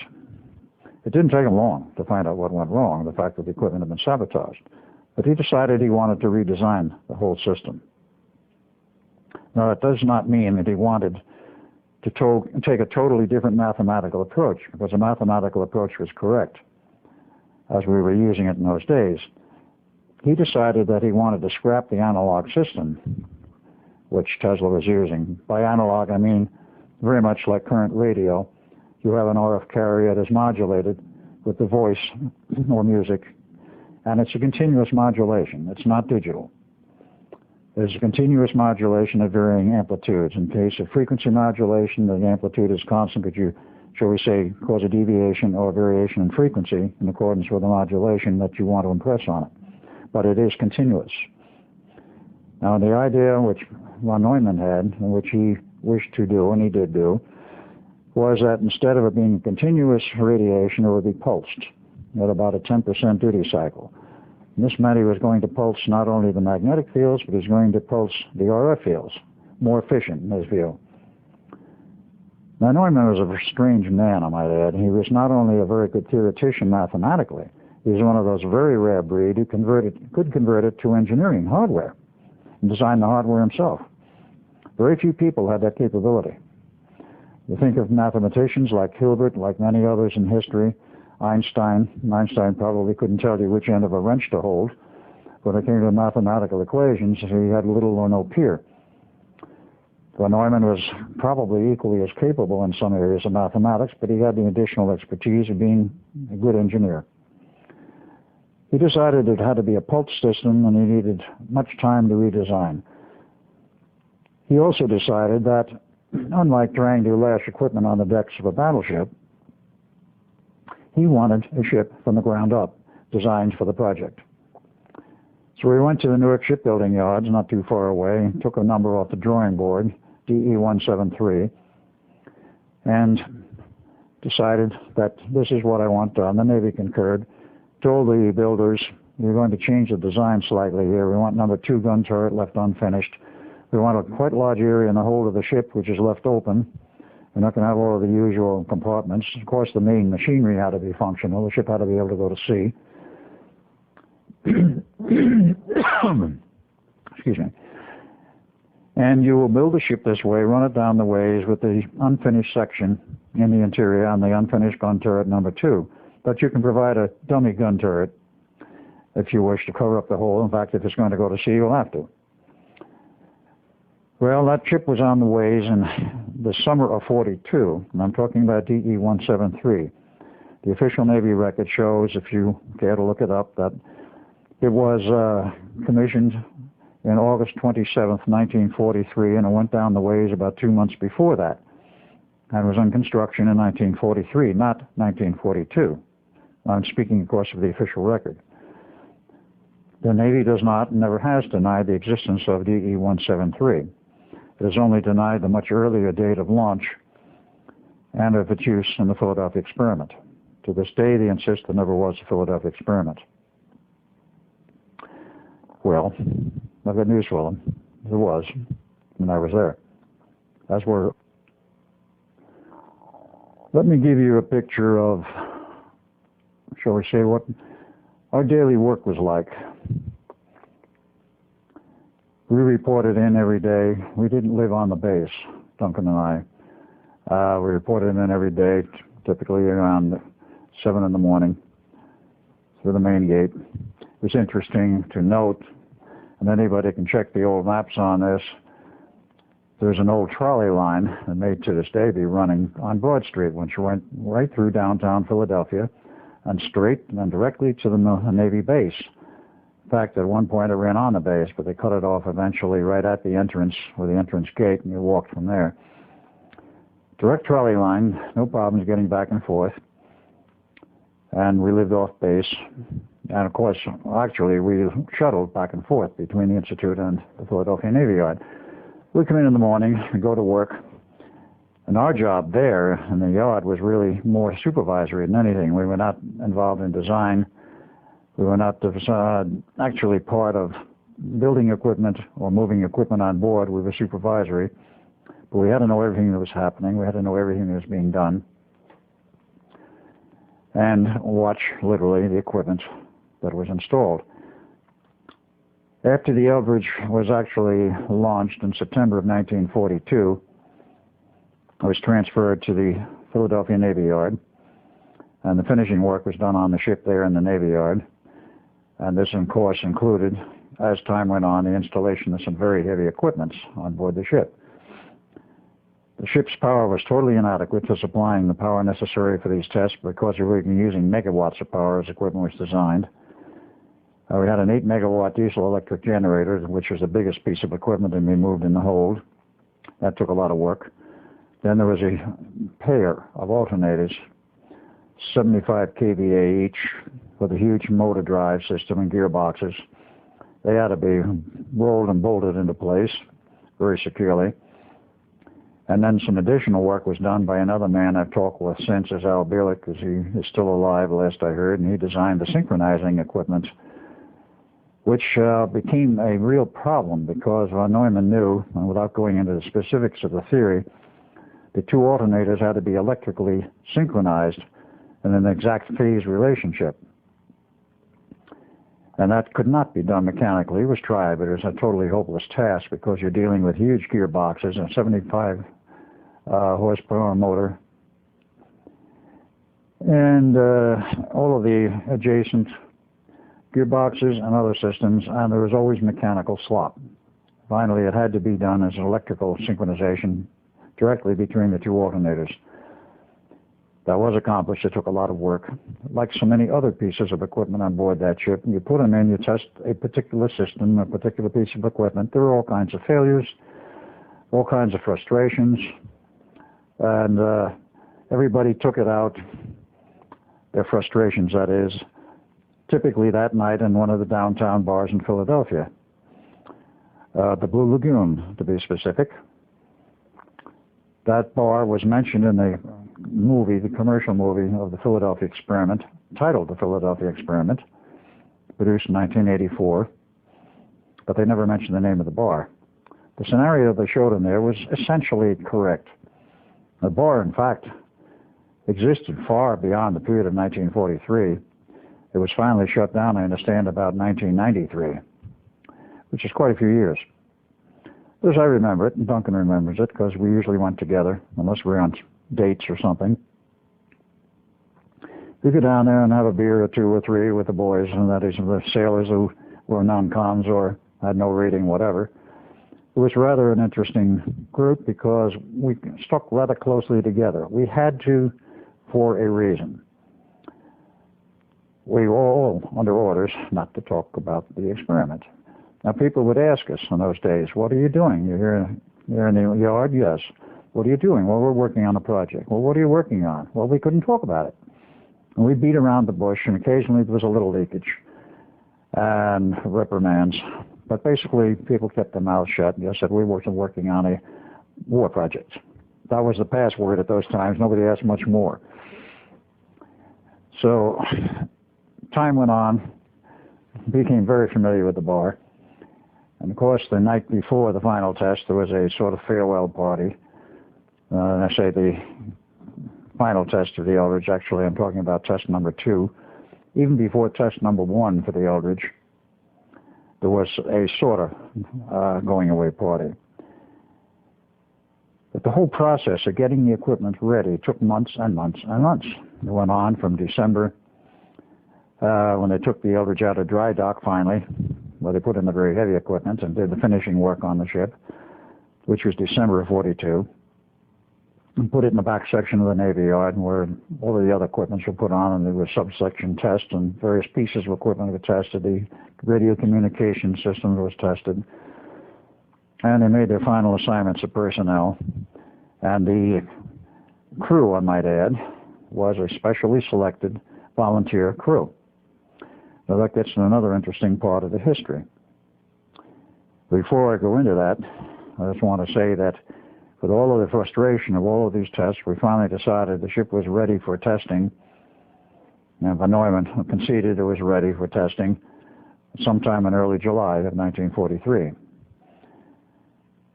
And this test, the first one, was conducted on 22 July 43, about 6 miles downriver from the yard itself in the river.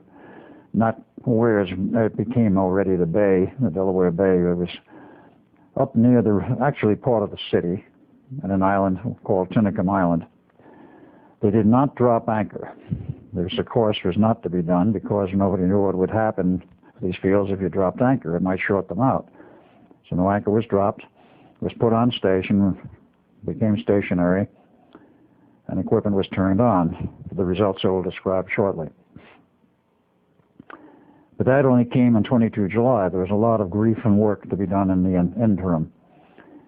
When we were all satisfied it would work, and Tesla said long since, you're going to have problems with the high power, von Neumann agreed eventually, with a lot of argumentation between Duncan, myself, and von Neumann.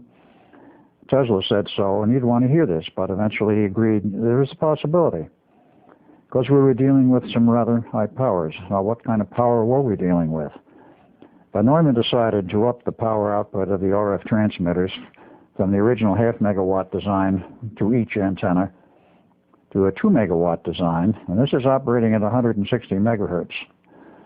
Now, some people may feel that frequency was impossible in those days with the kind of power we're using. Never forget the fact that military electronics and government electronic systems are always years, decades typically ahead of the civilian sector. Now, in the period of time of then, let's say a more reasonable statement would be perhaps 30 years ahead. Today, the secret electronics and other systems which our government has are probably anywhere from 50 to 100 years ahead of what the civilian population knows, and the commercial population and the commercial usage knows. But we were ahead. We had the capability of producing that kind of power, obviously, for military usage and for the government. The various manufacturing companies will produce equipment on special order, which is not for commercial usage. The theory is there, it's just a matter of can you build it. Well, if they say we offer you this amount of money, get it built, they do it. And there was no limit because the war was already on.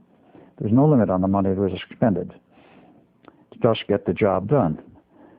And why were they so anxious to get it done? Well, historically, for those who are not aware of it today, in this era, when the war started, the Germans had huge fleets of submarines. They were very effective at sinking shipping. In fact, they were so effective they almost cut England off from food. They sank every other piece of shipping coming across the Atlantic or from wherever heading to England. Up until December 7th, 1941, of course, the U.S. was not involved, and U.S. shipping was theoretically immune from being sunk.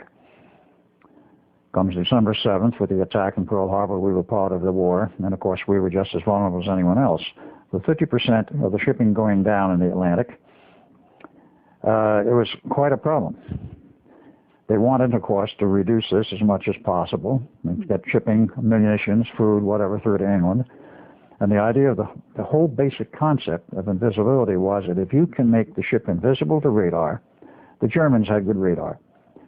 They won't be able to find the convoys and the ships and the fleet except by day, and if the ships, the submarines are seen by day, there are means of taking care of them. If they're on the surface or even have a periscope up, they can spot them, and torpedoes or whatever will take care of them.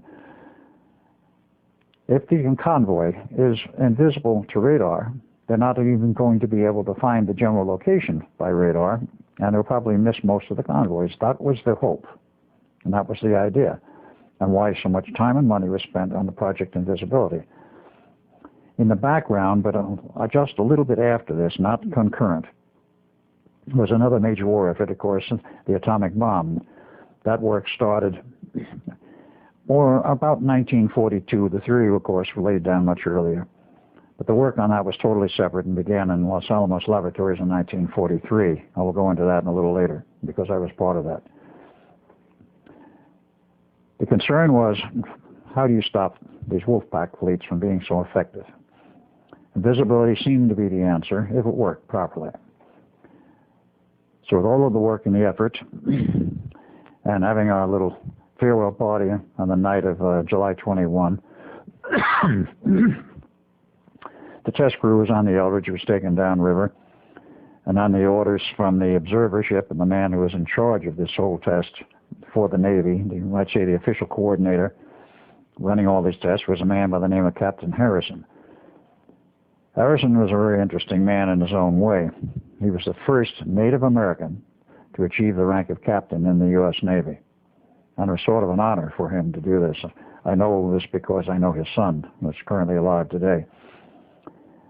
And he was in charge of the tests. Well, of course, on this carrier, which was used for the observing of the tests, they wanted to be high enough above the water so that it was very easy to see what was going on through binoculars. And also see the other very important aspect of this test is it wasn't just the ship that became invisible. This donut field was surrounding the ship but did not impinge on the hull of the ship. It was a little bit outside of it. As a result of this, water also became invisible. There was a water line around the ship which showed essentially the outline of where the ship would be, except the water line was a little larger than the ship. So from the observing ship high enough up, you could see what this waterline was and tell where the ship was. Hopefully it was really there. It was, in fact. And observe this. Well, Harrison looked at this, and after about 20 minutes of the test, he could see that something did not appear to be quite correct, and something in his mind bugged him.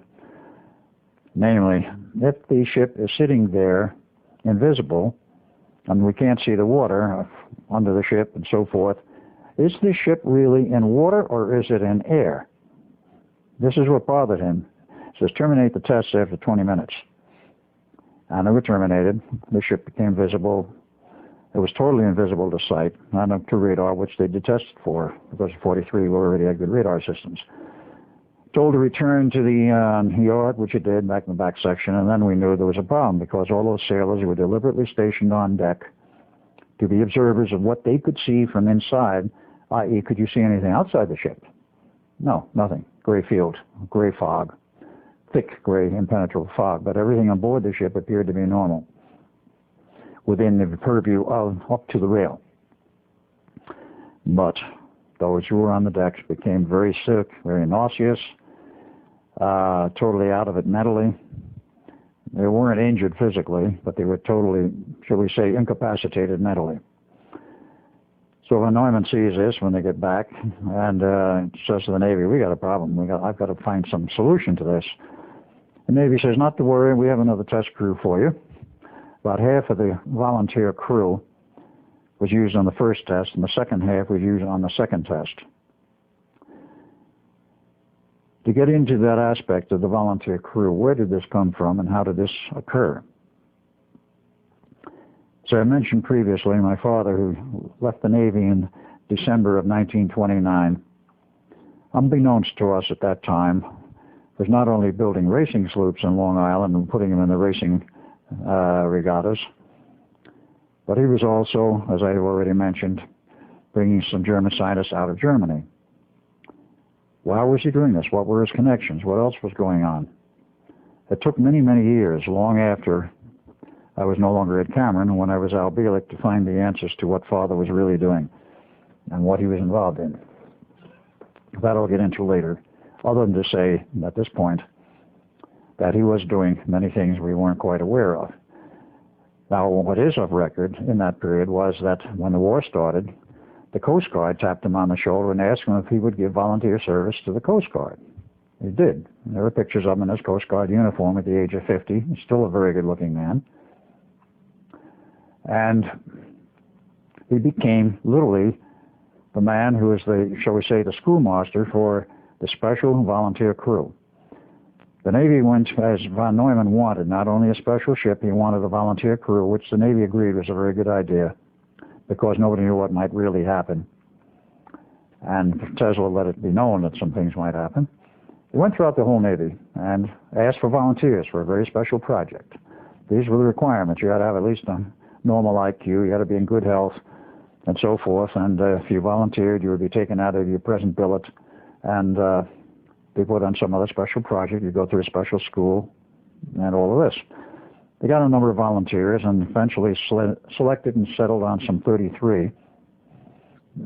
They went through a special training class between September and December of 1942 at one of the Coast Guard facilities in Connecticut. And Father was the one who briefed them. And I have in my collection a picture of this test crew. And it's very interesting because they were in a gymnasium when they took the picture. In the middle, and seated in the first row, was my father. This became the backbone. They, of course, when they finished their schooling in December of 42, they became the backbone of the crew, the enlisted crew, for the tests. There were, of course, some officers in addition.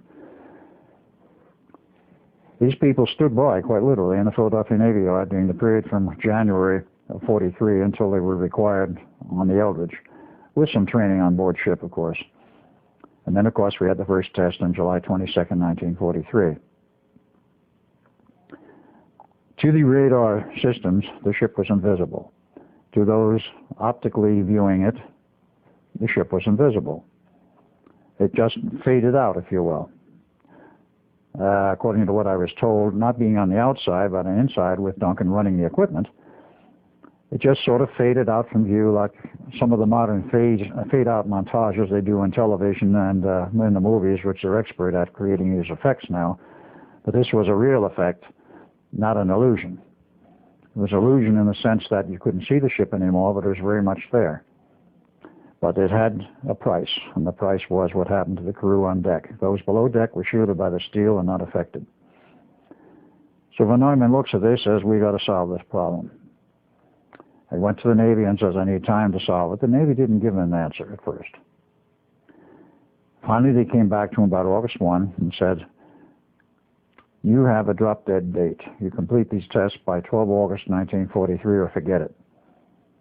Now, this was very unusual because von Neumann didn't understand this. Duncan and I didn't understand it. I went to Hal Bourne Sr., who was still available, director of the Office of Naval Engineering. We had some friendship with him. And asked him, what is this all about? He says, well, I got the order. It comes from upstairs, and he says, I'll look into it. And he came back in a rather short time. He says, this originated with Admiral King, who at that point was the Chief of Naval Operations worldwide.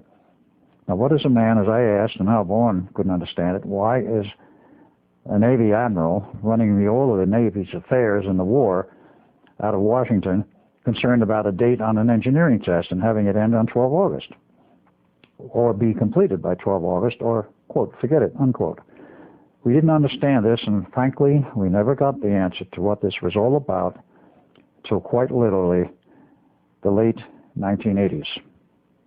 No longer I was like Ed Cameron. Physically I am, but my identity today is Al Bielek, and with a lot of research we did find the answer, but I'll not get into that at this point.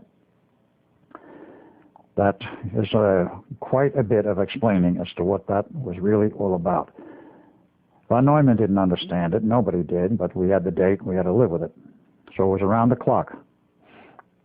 And the Navy did say, oh, yes, one other little point. We're not concerned about optical invisibility, only radar invisibility. If this helps, that's fine.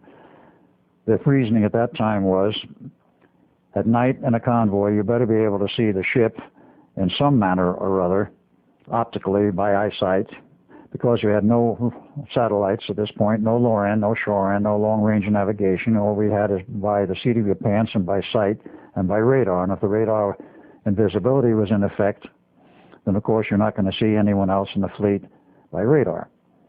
And of course the Germans hopefully would never find the fleet or the entire convoy either. So that was a slight relaxation. It really didn't make any difference in the equipment. Just a matter of how much power was involved and how finely tuned it was. So we went along with this, and by 9 August of 1943, just about everybody involved with the test in terms of being on shipboard was getting this funny, queasy feeling in the pit of their stomach, like we all knew something was wrong. That funny feeling that you get, something isn't right, we had it strong. Nobody knew why. Nobody knew what was wrong. Nobody had any concept that there was anything wrong. Duncan had it. I had it. Most of the crew members had it. And one very interesting young man who was a sailor who came from Bozeman, Montana, Bill Cody, an enlisted man, who was in the picture. I was able to identify him finally. He was in the picture of the graduating class. He was particularly ill. And that night, on the 9th of August, he was quite sensitive and quite ill from the effects of the feeling that something was terribly wrong. He was totally beside himself. He was agitated. I said, let's go out and have some coffee. Well, we went out the back door of the Navy Yard, and about a quarter of a mile down the line was a diner. And we went there, and we stayed there for the night and came back, and he felt a little better. A lot of sailors went there because it was a 24-hour diner. We'll get into this later because it's historically very important. Comes the 12th of August, of course. We all get on the ship. We have our, shall we say, our final party the night before, going into the wee morning hours at the good old Blue Lagoon. And we arrive and we get on board the ship and take our positions. The ship goes down the harbor to the point of test. Now we have 3 observer ships. We have the carrier, we have the Navy Coast Guard ship, and we have a commercial merchant ship known as the SS Furyasev, on which was stationed a man who was at a later date called Carlos Miguel Landa. That was not his true name. His real name, well known then, was Carl Allen. He was an officer in the Navy and also had a PhD in physics. But that was a lineup. We were set for the test, and of course, at the appropriate hour, everything was turned on by radio link. We turned on the equipment, and of course, the ship became radar invisible, but it was not optically invisible. You could still see an outline of the ship through what was a green haze, a green fog. This green fog, actually, in technical terms, is highly agitated ionized oxygen, or ozone, generated by the various pieces of electrical equipment operating, particularly the RF generators, the RF field generated by the antenna, and certain other equipments. Were producing this greenish fog. That identified where the ship was, and you could see it, and the same large water outline. But then there was a blue flash, after about 70 seconds, blue flash of light, and the ship disappeared, the waterline disappeared, and there was no Eldridge. No communication. And this condition, with everybody on board the Eldridge, knowing nothing about what has happened, I will get into that very briefly, but everyone on the carrier, on the observer ships, had no idea what was wrong and had no concept of what was going on or happened until the Eldridge returned 4 hours later in the same point in the harbor.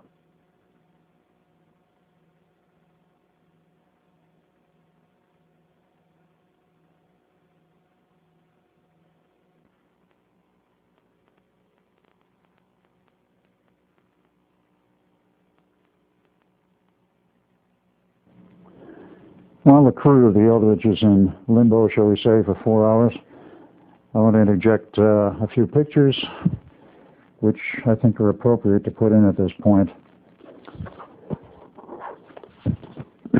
On the left side is a blow-up myself, Edward Cameron, taken in 1936 in the yearbook of 1936 for Princeton University. You will note perhaps that it says 8 Cameron. Someone forgot to put the Edward in. Perhaps because of that, it remained in the yearbook and was not removed like my brother's was from the University of Edinburgh yearbook. We did track that down. The page was there, but the picture was missing. The other person on this side where my fingers are is my father. Father in his Navy uniform in 1917. Yeoman, first class. As I said, nothing about when he enlisted. We can find any records whatever of him, other than the final days when he was released from the service with a medical discharge. We don't even have a copy of that, but it's in the archives in Bayshore, Long Island. Now, we go over to the next page, or pages. Again, the one on the side over here, there's father at the age of 50 in his Coast Guard uniform. Volunteer service in World War II. But he hasn't changed very much in appearance. He's still a very good-looking man. And of course, his only problem with women was there were too many. They kept chasing him. And we do not know how many children he sired. That's a lost fact of the family. They keep turning up.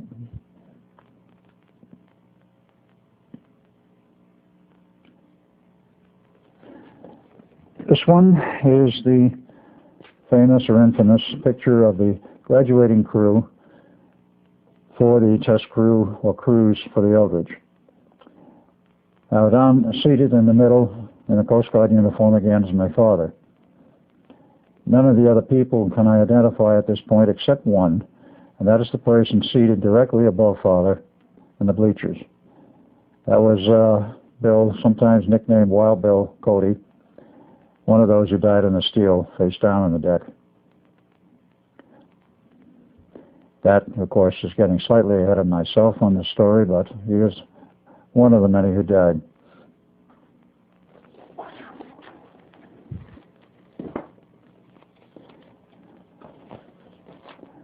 These two pictures, this one first, was taken on board the Eldridge on the 9th of August, 1943, 3 days before the fatal test, and was a final briefing for interested parties, scientists, and a few Navy people. Almost all of them on this picture were civilian. The man giving the lecture I do not currently have the name of, but he was a specialist in subatomic particle physics. He was from India, the continent of India, and it was his lecture, and all of the people there were listening to him.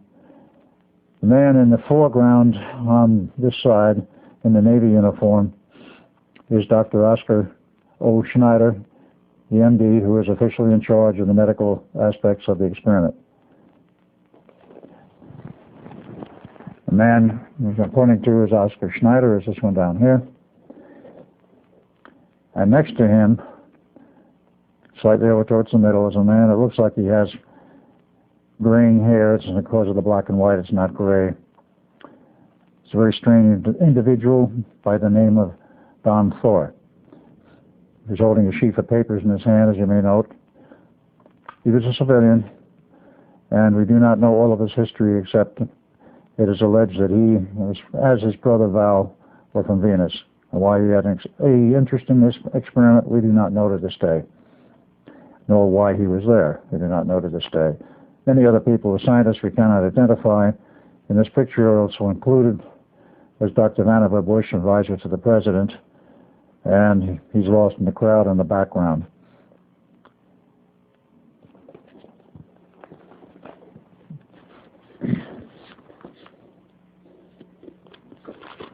The man I'm referring to as Vannevar Bush is the one right above my finger.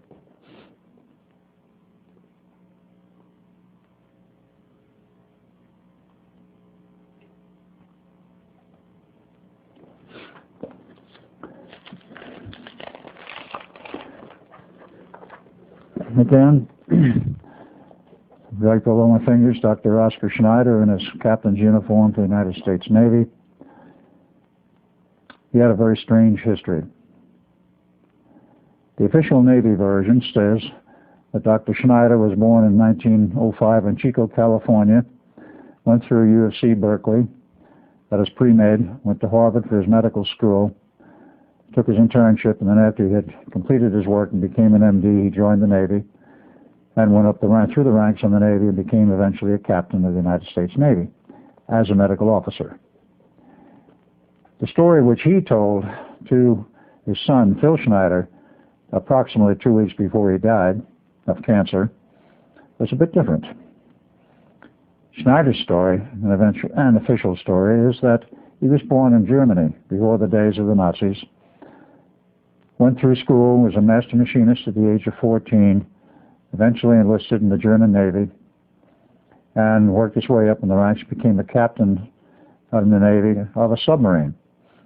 And in the early stages of World War II, according to Mr. Schneider, or Captain Schneider, had 68 kills to his credit of ships sunk. Wolfpack fleets were very busy in those days. He was captured by the French approximately 1940, 39 or 40, I'm not sure when now from what it was told to me. It was held by the French for a number of time, and after the United States was involved with it, the Third Army was in France, and he was turned over to them. Some negotiations took place, and he wound up in the United States Navy with the same rank of captain as a medical officer. I do not know how this came about, nor does Phil Schneider. He says suddenly he was an MD, and there was no indication from his father, Oscar's statement, that he ever went through medical school. There's also peculiarly of interest that of the notebooks of Oscar Schneider I've read, he had a very good grasp of mathematics, including time equations. I find that somewhat strange for a person who is alleged to be an MD. I've never known an MD that knew math, and he certainly did. This may have been the real reason why he was brought into the United States to work on this project, because he was brought straight into it. And as a medical officer, of course, it was a good cover. Of course, there were other medical people around who probably could cover him if he got into difficulty. I never met the man after this whole sequence was over. I had an opportunity, but unfortunately I could not get to see him before he died.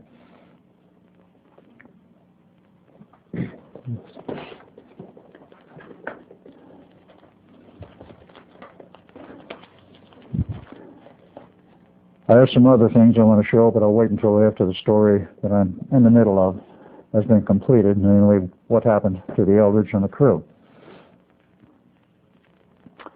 The ship came back to the same spot from which it had left, and it was quite obvious from the observers on the deck of the carrier that something was very much wrong. First, they could not raise anyone on the radio. Secondly, through binoculars, they could see the special antenna on the top of the main mast. That is the one that was used for the Project Invisibility was broken. There was some other superficial damage visible on the ship, but the most important thing was that they saw sailors moving around on the deck, and they could get no response on the radio.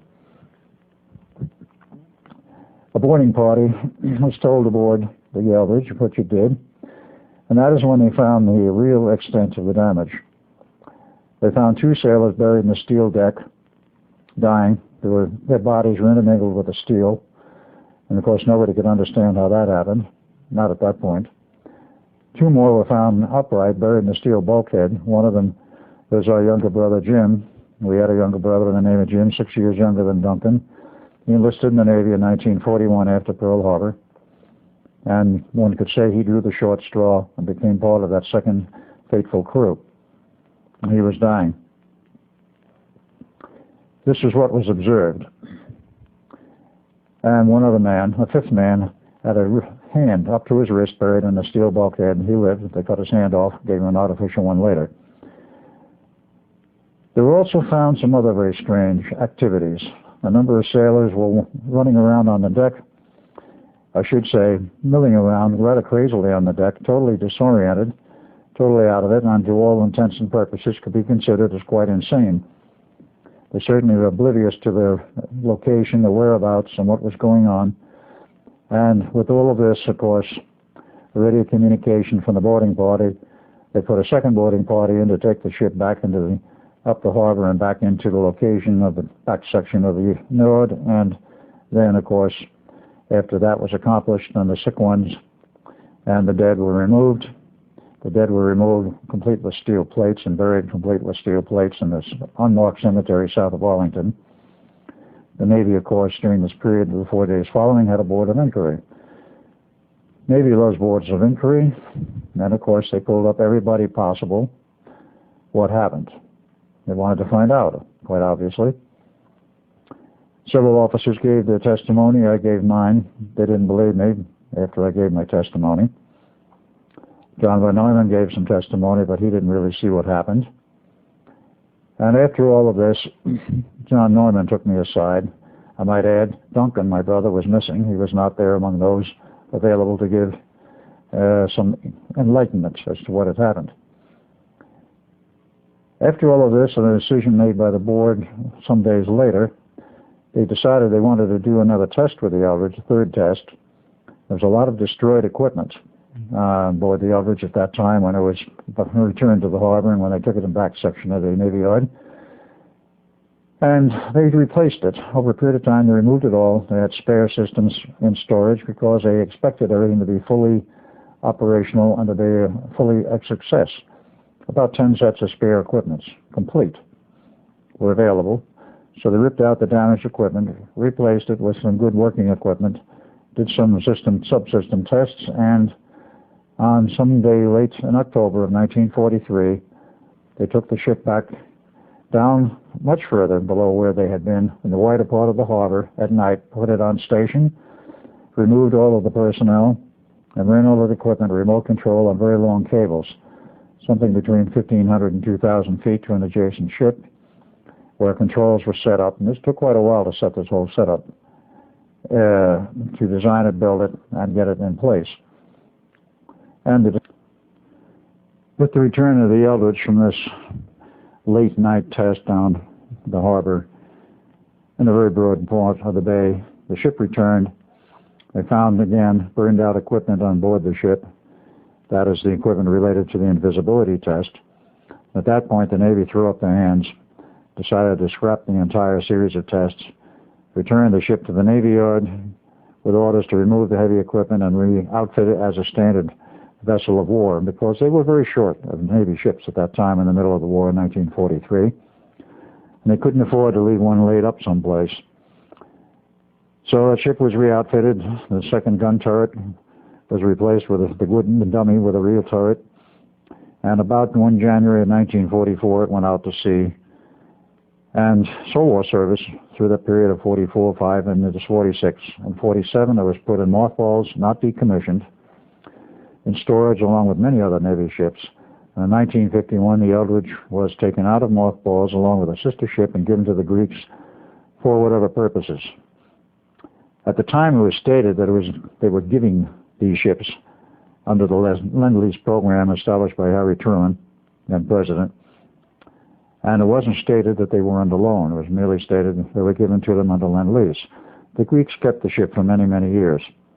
And one of the peculiarities of this whole thing that turned up was that the ship's log, required by maritime law to be started on the day of commissioning and be kept with the ship until it is decommissioned, must be complete.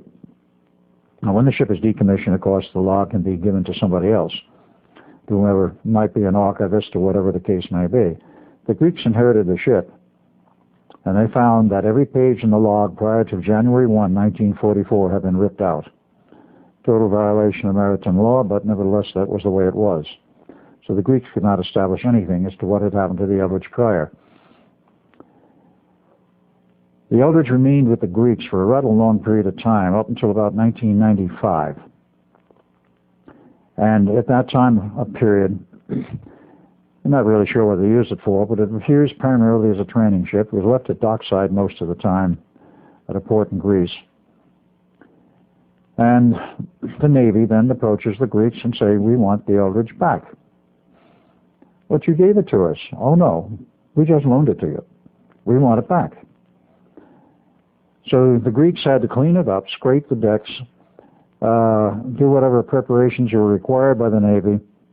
There are photos of this in preparation. They were appeared, strangely enough, in the Greek Playboy magazine, of which I have a copy in the photos. And before it was turned over back to the Navy, United States Navy, an individual who had been involved with the Eldridge back in the days when it was being outfitted for the Project Invisibility and knew the interior cabling and wiring and such, decided to go over and see if this Eldridge was the same one which he had known, which was part of the Philadelphia experiment. I've forgotten the name of the man who made this trip, but he did tell me. He went over there, looked at the Eldridge, went through it, and found out it was the same ship. He recognized the bundles of cabling, which had never been removed by the Navy, even though they were totally unnecessary for the normal functions of the ship and were literally an accessory. The Greeks didn't know what they were there for. They saw them, and they wondered about it, but of course did nothing about it. The Eldridge was towed across the Atlantic. It was not seaworthy at that point. And the hull was in terrible shape. But they towed it across the Atlantic to the Norfolk, Virginia Navy Yard, overhauled it, gave it a new hull, cleaned it up, made a few changes, of course took all of the strange old wiring out. And today, looking like a brand spanking new ship with the same number, DE-173, and the same name, the USS Eldridge, is now parked in Washington, D.C. Navy Yard at the dockside of the Office of Naval Research, their special facility. And it makes periodic trips up and down the Long Island Sound for unknown purposes. They would not scrap the ship. They rebuilt it completely. Rather strange. No reasons have ever been given by the Navy, and of course the Navy denies that the Eldridge ever took part in experiments like we described. They say that never happened. They never denied the existence of the Eldridge. They apparently have never denied the existence of the USS Fog, DE-076. It took place as part of the Philadelphia Experiment series, not in Philadelphia, however, but in Norfolk, Virginia Navy Yard in the same time frame.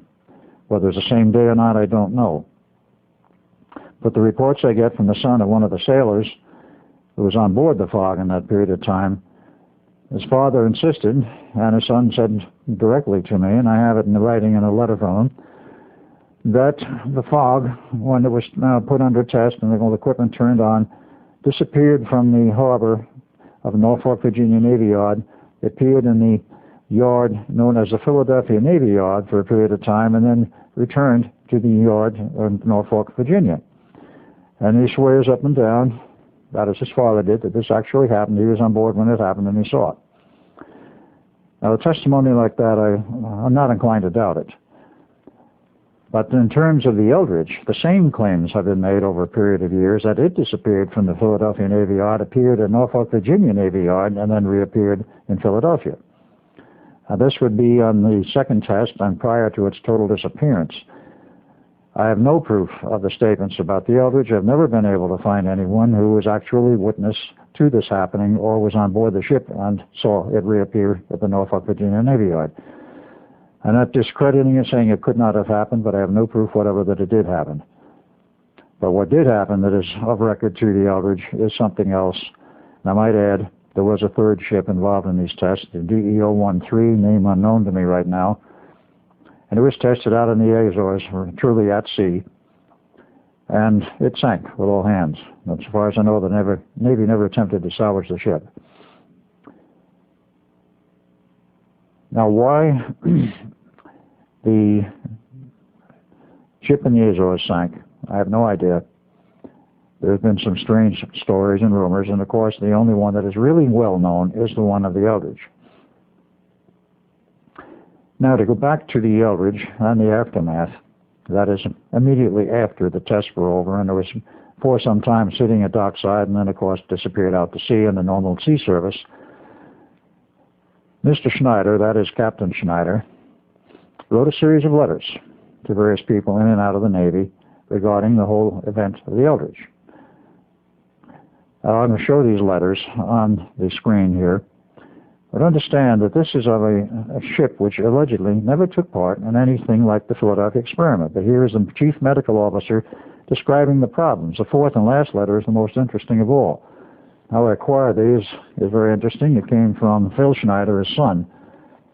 I will show the first one here. Will not attempt to read it through the back of the book. But he makes one error. He refers to DE-173 as the USS Fayette. He did not do it after that. Fayette was the commercial merchant ship. And it shows that there was a great problem regarding security, and that this was a great concern to him and a number of other people for a number of years.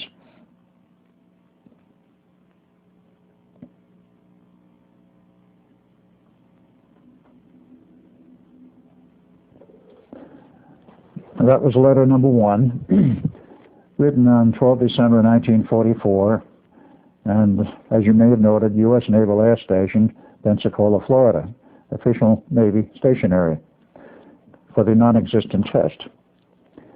Test number 2, letter number 2, 17 April 1953, is written again by Dr. Schneider, MD, to Lieutenant General Nathan F. Twining regarding the lack of precision in the search for artifacts aboard the Eldridge and trying to determine exactly what happened during the period of the test and its aftermath.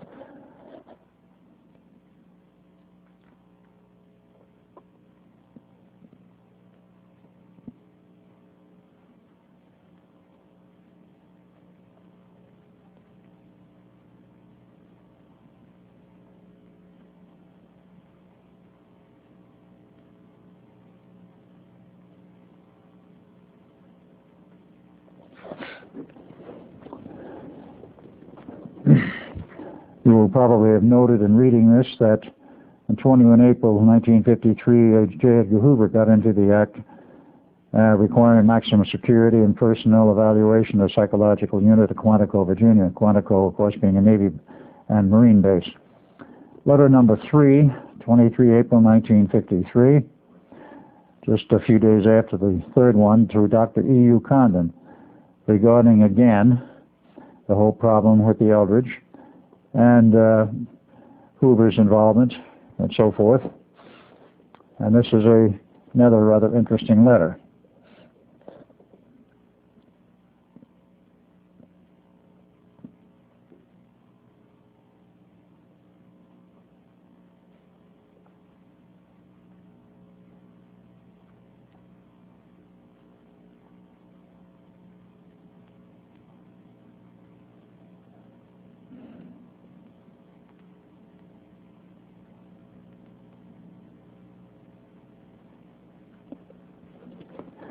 The fourth and final letter is the most interesting one of all. This one is written to a superior in the Navy's medical department. The man by the name of Farnborough, MD, on a Violite section coding. And the date on this is 6 March 1955, when one of the sailors died, crew member number 9. They did an autopsy. And in the process of this autopsy, we found a strange object buried in the guy's brain, which he shows an illustration of, approximately 1.25 inches long, 1/4 inch in diameter, metal tip with some very strange coded markings on it, which are not normal English or normal Earth language, apparently. He had no idea what it was. He said it appears to be an implant, and it was in his brain. I emphasize that because even today we cannot implant an object like this in a human brain and have the person survive. But there it was. It had been there for quite some period of time, along with 3 others. He notes the fact that there were 4 implants in this one person's body. What is it? Do you have any idea? He asked his superior in the service.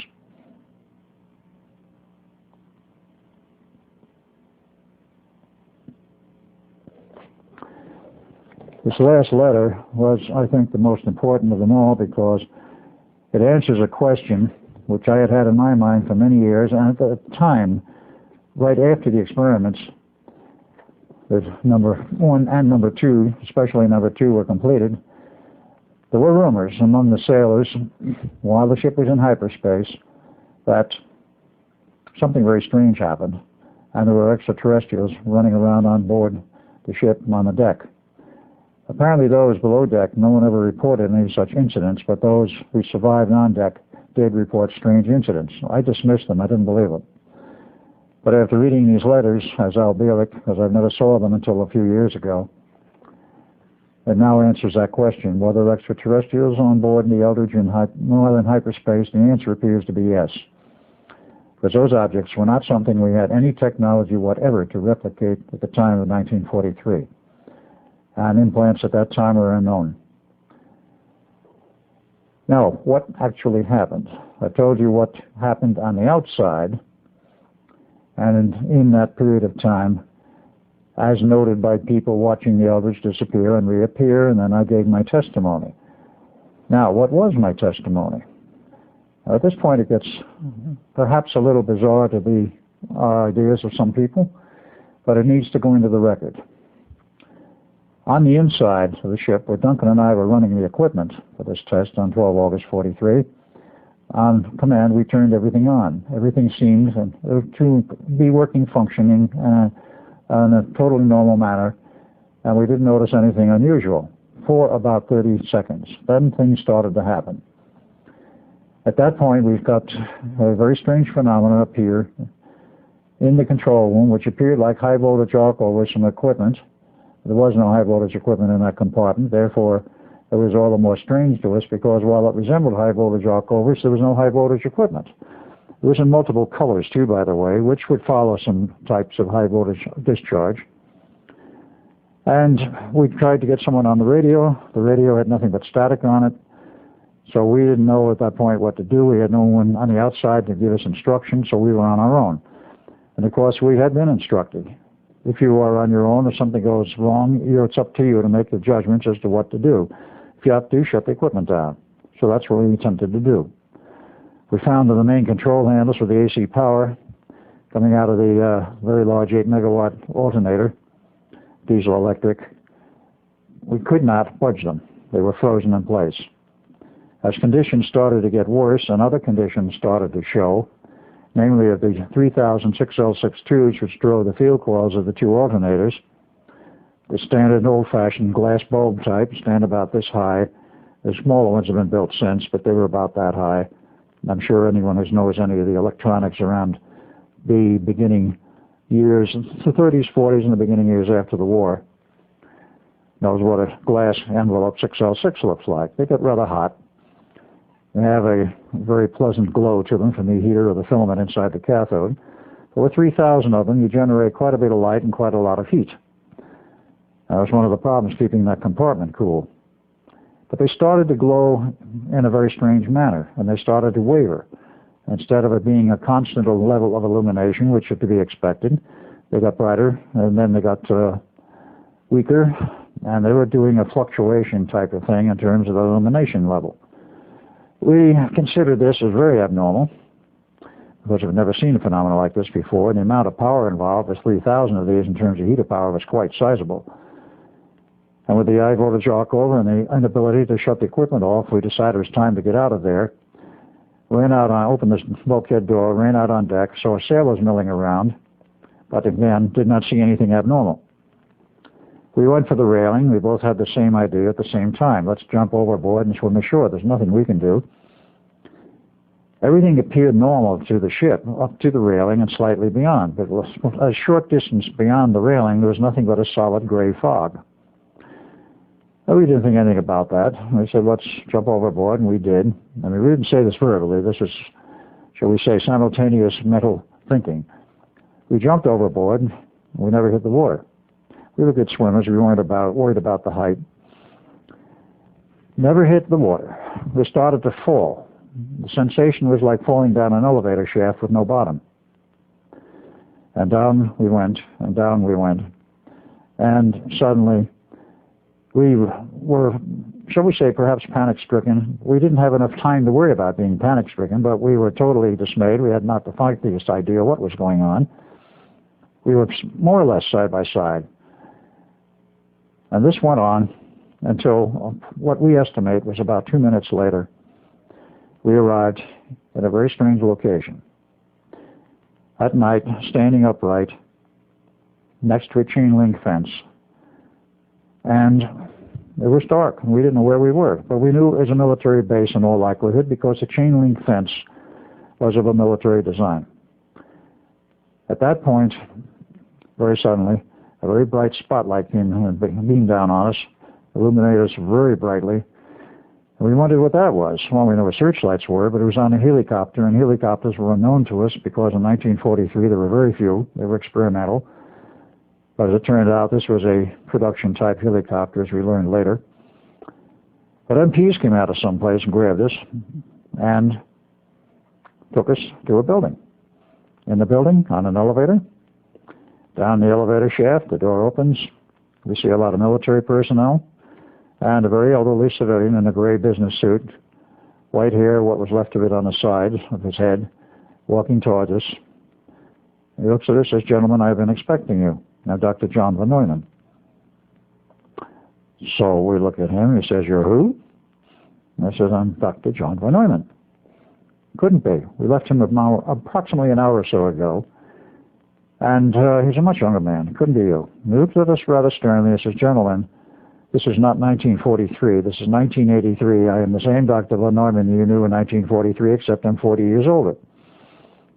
Welcome to the Montauk Air Force Station," or words to that effect. We didn't know whether to believe him or not. We didn't know what was going on. And he took us for a cook's tour. Well, this tour included IBM 360 and 370 computers, tape recorders, all of the paraphernalia of a 360 and 370, disk drives, visual displays, which were special for the facility, and all of this and many other pieces of unknown to us electronic equipment. And then, of course, after this little tour, we happened to go past a room where there was a large screen color television set in display, operational. We came back to that later, but he took us all over, and as it became dawn, he took us upstairs and let us look around the base. We never were taken off base. They let us sit down and relax a bit, and says, "Why don't you watch TV for a while?" So we did. Now, from the standpoint of 1943, where you had only 10-inch black and white color television sets, the more standard chassis being the RCA 630TS, which any of the older aficionados will know. I worked on many of them afterwards. That was all it was then in 43. But here we're looking at large screen color TV, a 27-inch type or something like that, good sound, color, and of course we watched some of the news shows and other things, and it showed traffic jams on the freeways. What was a freeway? There weren't any in 43 except the Pennsylvania Turnpike, which was the first in the country. And advertising, which made no sense to us, but what really and finally got to us and convinced us that maybe the old man was right, was an ad by, I believe it was American Airlines, saying, in essence, to those listening to the ad, on your next vacation trip to Hawaii, why not fly with us in our 747 jet? Well, of course. Now, if you think we might have been confused at this point, you're absolutely right. To take it back a little bit, all through the period of when we were working on the equipment for the test, we didn't know whether it was going to work properly or not before the first test with the Eldridge, though the prior equipment in 1940 worked very well, but it was a different design and a much lower power. In the first test, everything went well, and we didn't fully believe that it would work, but it did. The second test, we had a fairly good idea it was probably going to work, but we had, just prior to this test for 3 days, that is starting approximately 9 August, this terrible queasy feeling in our stomach, which I previously mentioned. And we simply didn't know what was coming down. We felt something was wrong. But up to the point where we emerged at what we were told was Montauk Air Force Station at Montauk, Long Island, we didn't really know that there was something wrong. We didn't have time to think about it as we went falling through this tunnel, if you will. Then we arrive at the point and we are completely surprised, we are completely overwhelmed, and then we're taken to the underground facility. We're completely dumbfounded and totally disoriented, is perhaps a mild word as to what we felt. Disoriented and completely flabbergasted because nothing fit anything that we knew. And then when we sat down in front of a color TV, I mean, from 10-inch black and white to some 27-inch color TV, there's a bit of a jump for what was to us perhaps 10 minutes. 10 minutes in terms of the time reference. We were very, very confused at this point. Emotions are going through our heads and everything else, and we simply didn't know how to handle it, if you want to put it bluntly. We didn't know what to do about it. There wasn't anything we could do about it. But at this point, while we were discussing it among ourselves and quite thoroughly concerned, dismayed, whatever, John Van Neumann comes in again. Dr. Van Neumann says to us, "Gentlemen, we have a problem." I said, "Oh, okay." The ship, the Eldridge, locked up with experiments we're doing here at Montauk. And so the equipment is very similar, though it's more high-powered here. And the concepts under which we're operating are very similar to what the Eldridge did. They're both involving use of time and time equations and this sort of thing, which we understood. But he said the problem is that the Eldridge locked up with the station, and it was on the 12th of August of 1943 when the Eldridge was yanked out of the harbor and into hyperspace. We know it's there. The hyperspace bubble, which is considered artificial, actually is being fed by the generators aboard the Eldridge and is growing. We've got to shut it down, but there's no way we can do it. We can shut down our equipment here, but that bubble is being fed by the equipment aboard the Eldridge. And unless the fuel runs out before we estimate about 30 days, or equipment breaks down, this thing can keep running for 30 days, and that bubble will grow, and we don't know how big it may get. He said, theoretically, it could engulf the Earth. We can't have this happen. You have to go back there and shut the equipment down. And I looked at John, and I says, "Are you trying to tell us that we're going to go back to the Eldridge, and we don't even know how we got here in the first place?" And he says, "There is no problem, gentlemen." He says, "Here at Montauk, we have complete control over space and time. We can send you anywhere as we want at any time we want." That, of course, is referring to the functions of the Montauk project, which I'll get into later. But true to their word, they sent us back to the decks of the Eldridge, and they put us in radiation suits, something similar to what you see on the various shows today and the sci-fi shows, and what, of course, the astronauts have worn out in space, and sent us back to the decks of the Eldridge. Now, what they did, we didn't understand, except we stood by an opening in the wall, and we were sucked into it, and we wound up in the decks of the Eldridge. This was, of course, the Montauk Time Tunnel, which I will go into at length later. We arrived in the decks of the Eldridge, took off our helmets. Instructions were, smash the equipment, destroy it, whatever you have to do to shut it down. It didn't matter. We arrived back on the decks. We see sailors milling all over the place, obviously quite distraught. we went in the control room. We found axes and started smashing everything in sight with axes. Insulated gloves in our hands, of course. That was part of the suit. So if glass flew or high voltage arced out at us, well, at least we were protected. After we smashed enough equipment, of course, particularly that equipment which was driving the field coils of the two big alternators and all the control functions for the alternator, they started to wind down. Now, they're very massive, and of course we knew it would take 2 or 3 minutes before they wound down totally. They might be putting out field energy in the meantime. That is energy to the field of the torque coils on the deck. So when this was done, we went out on the deck. We figured it's over. At that point, we saw 2 sailors buried in the steel deck, 2 more buried upright, standing upright in bulkheads. One of them, my younger brother, Jim, who was in the process, as the other 3, of dying. The 5th man had his hand in a steel bulkhead. He wasn't dying, and he lived. They cut his hand off at the wrist and gave him an artificial hand. But as to the others, it was a very, very sad and tragic thing to see them. We could do nothing whatever about what was happening to them, because what do you do if a body, as the later examination showed, what do you do if a body is completely embedded in the steel and the steel molecules are embedded in the physical body? In other words, the molecules of flesh are mixed and intermingled with the molecules of steel. Something we had never seen before, we'd never heard of before, and hopefully nobody's ever seen since. But that was what happened on the Eldridge, and of course, at a later date, those bodies were removed. But at that particular point, one of them, Jim, was still quite conscious. I walked over to him, put my arms around him. Duncan, in the meantime, took one look at this scenario, which there were other sailors running around totally crazy. Some were fading in and out of reality, or that is what appeared to be happening. Duncan heads to the rail, looks at me, and like, aren't you coming along? I wasn't about to, because I was trying to comfort Jim. He jumped over the rail and disappeared. He was no longer in the reality of 1943. Of course, at that exact point, he wasn't in 1943 either, because the ship was not yet fully returned to that point in the harbor from which it had left, 12 August 1943. Shortly after that, the fog cleared, and we saw the harbor and everything like it had been. And then, of course, the other observer ships, primarily the carrier, and then the boarding party came.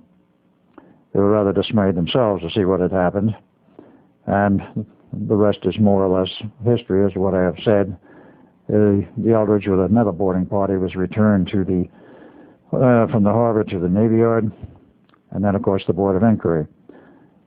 I gave my report about being in the future in 1983, seeing Dr. John von Neumann, and the public record, he died of cancer in 1957. He did not die of cancer. He was very much alive in 1983 and was very much alive for many years after that. And so far as I know, he's still alive as of this moment, because I visited with him about 2 years ago, upstate New York, where his current home is. But there we had a situation. The Navy couldn't understand what happened. Nobody really understood fully what happened. Dr. John von Neumann had a good grasp of it. When all of the reports were done and a file was generated, they decided, of course, the Eldridge should be re-outfitted. As to what happened to myself and Duncan, Duncan was never seen again in the Navy Yard. He was never seen again in that time frame, as we found out much later. Research by myself, as Al Bielek, in the late 80s, turned up the fact that Duncan had returned after jumping over off the ship to the Montauk Project sometime in the 80s, that is the early 80s, and was part of the project there. And after an accident, which very little is known precisely what happened, he started to, as we call it, he lost his time locks, and he started to age at a very rapid rate, about 1 year per hour. This led to another phenomena. They didn't know how to stop it. And there are some things in biology and body functions which even today, a few years after that, is still not fully understood. They couldn't reverse his aging and stop it. So again, Montauk to the rescue, if I may put it that way. they sent back someone to father in the 50s, actually the late 40s, and said, get busy and make another son, Duncan's dying, and we can't allow this. Why they can't allow it, I'll get into in a little bit. It has to do with this whole time loop problem. So father remarried. There was his fifth wife. And first his sister was born, Duncan's current sister. And later on, Duncan was born June 28, 1951. That is the Duncan we know today. And he has a slight resemblance to the old Duncan, but his characteristics are essentially the same. And he grew up, went through school, never went to college, joined the Air Force. He was in Vietnam and eventually was injured and was mustered out of the Air Force and wound up as part of the Montauk Project again as the current Duncan. Duncan number 2, if I may call him that. And that's another part of the history, which we'll get into later, namely the entire Montauk Project as recorded and what that means. But going back to the time frame I was referring to, which is, again, the aftermath of the Philadelphia experiment, and Duncan disappeared. I, of course, was with the Navy in that period of 1943, and the Navy decided to shut down the project completely.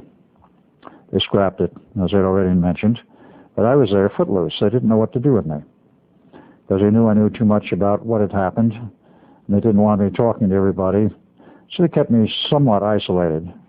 But then Dr. John von Neumann, to my rescue, he had been assigned to the atomic bomb project at Los Alamos, New Mexico, which was in the process of being built between July 43 and, let's say, October 43, an ongoing thing after that, of course. In October 43, John von Neumann first showed up at Los Alamos for the purpose of helping the development of the atomic bomb. The staff, of course, had as the head of the project Dr. Oppenheimer. Others on staff, of course, were Dr. Edward Teller, and quite a large number of people, Hans Bethe, et cetera, John von Neumann as a consultant who was in and out. Along in the spring of 1944, John decided that he would like to have me up there to help him and assist in the project. So he suggested to the Navy that maybe they would like to send me up to Los Alamos, and the Navy was delighted with the idea because it would put me into the most secret facility in the United States at that time, and get me out of the mainstream of the Navy and out of the mainstream of everything. So I was sent up there in July of 1944 with family. I might add, of course, that in October of 1943 I married my fiancée, and a son came along in February of 1944. Let us say I was a bit busy prior to the marriage, and a son was born, and all of us moved up to Los Alamos. We were there from 44 to 47. That is July 4th, 47. I worked on the project in terms of writing reports, assisting John any way I could. And I was sort of a loose wheel, but at the same time I was making contributions. The Navy was most interested in having me write reports, of course classified, of the history and the development of the atomic bomb when the bomb was developed and they had dropped it on Japan, and of course the war was over. And at that point they didn't know whether the Los Alamos laboratories would be kept going or whether it would be closed down. There was discussion in both directions. Oppenheimer stayed on. He didn't know what would happen. Of course, history records that it was kept alive and, of course, has been long since greatly expanded. But in that time period, while I was there from 44 to 47, I got into quite a few discussions with Ed Teller, who had rather an acid attitude at times. And he was, of course, snuck out of Europe to become part of the bomb project by whatever group, or SS or whomever. This is no longer my father's domain. And he became part of the bomb project. And, of course, the bomb was developed. And when it was over, he, as a physicist, wanted to go ahead and develop in what he called the next phase, the hydrogen bomb. Instead of an explosion bomb, he wanted the equivalent of an implosion bomb. Fusion, of course, was the key word. Oppenheimer was against it. I was against it. And, of course, I had many arguments with Dr. Teller. I told Teller his math was not complete. It wasn't right. Not fully correct, that is. I didn't accuse him of being outright wrong. It wasn't. But he became very upset with my comments and said, we've got to build the bomb now. We don't know what new enemies we're going to have. We must have it in reserve, and so forth. He got nowhere with anyone. and he remained at the laboratory. Eventually, he got so upset with me that without any clout on his own, he had a few friends, and contacted a few, and the next thing I know, I'm being considered for removal from the labs. On July 3rd, a meeting was held with 3 people. I will not go into all of whom they were, but Dr. Teller, of course, was number 1, and he wanted me removed. And there were 2 others, one of whom is now deceased, Dr. Vannevar Bush, so he can't say anything particularly, but he was not one who voted against me. He voted to drop the issue and not to remove me. The third party I shall not name publicly, not at this time, was the one who cast the deciding vote for my removal. On July 4th, this vote was cast on July 3rd of 1947. On July 4th, a holiday, the family and I were at a picnic.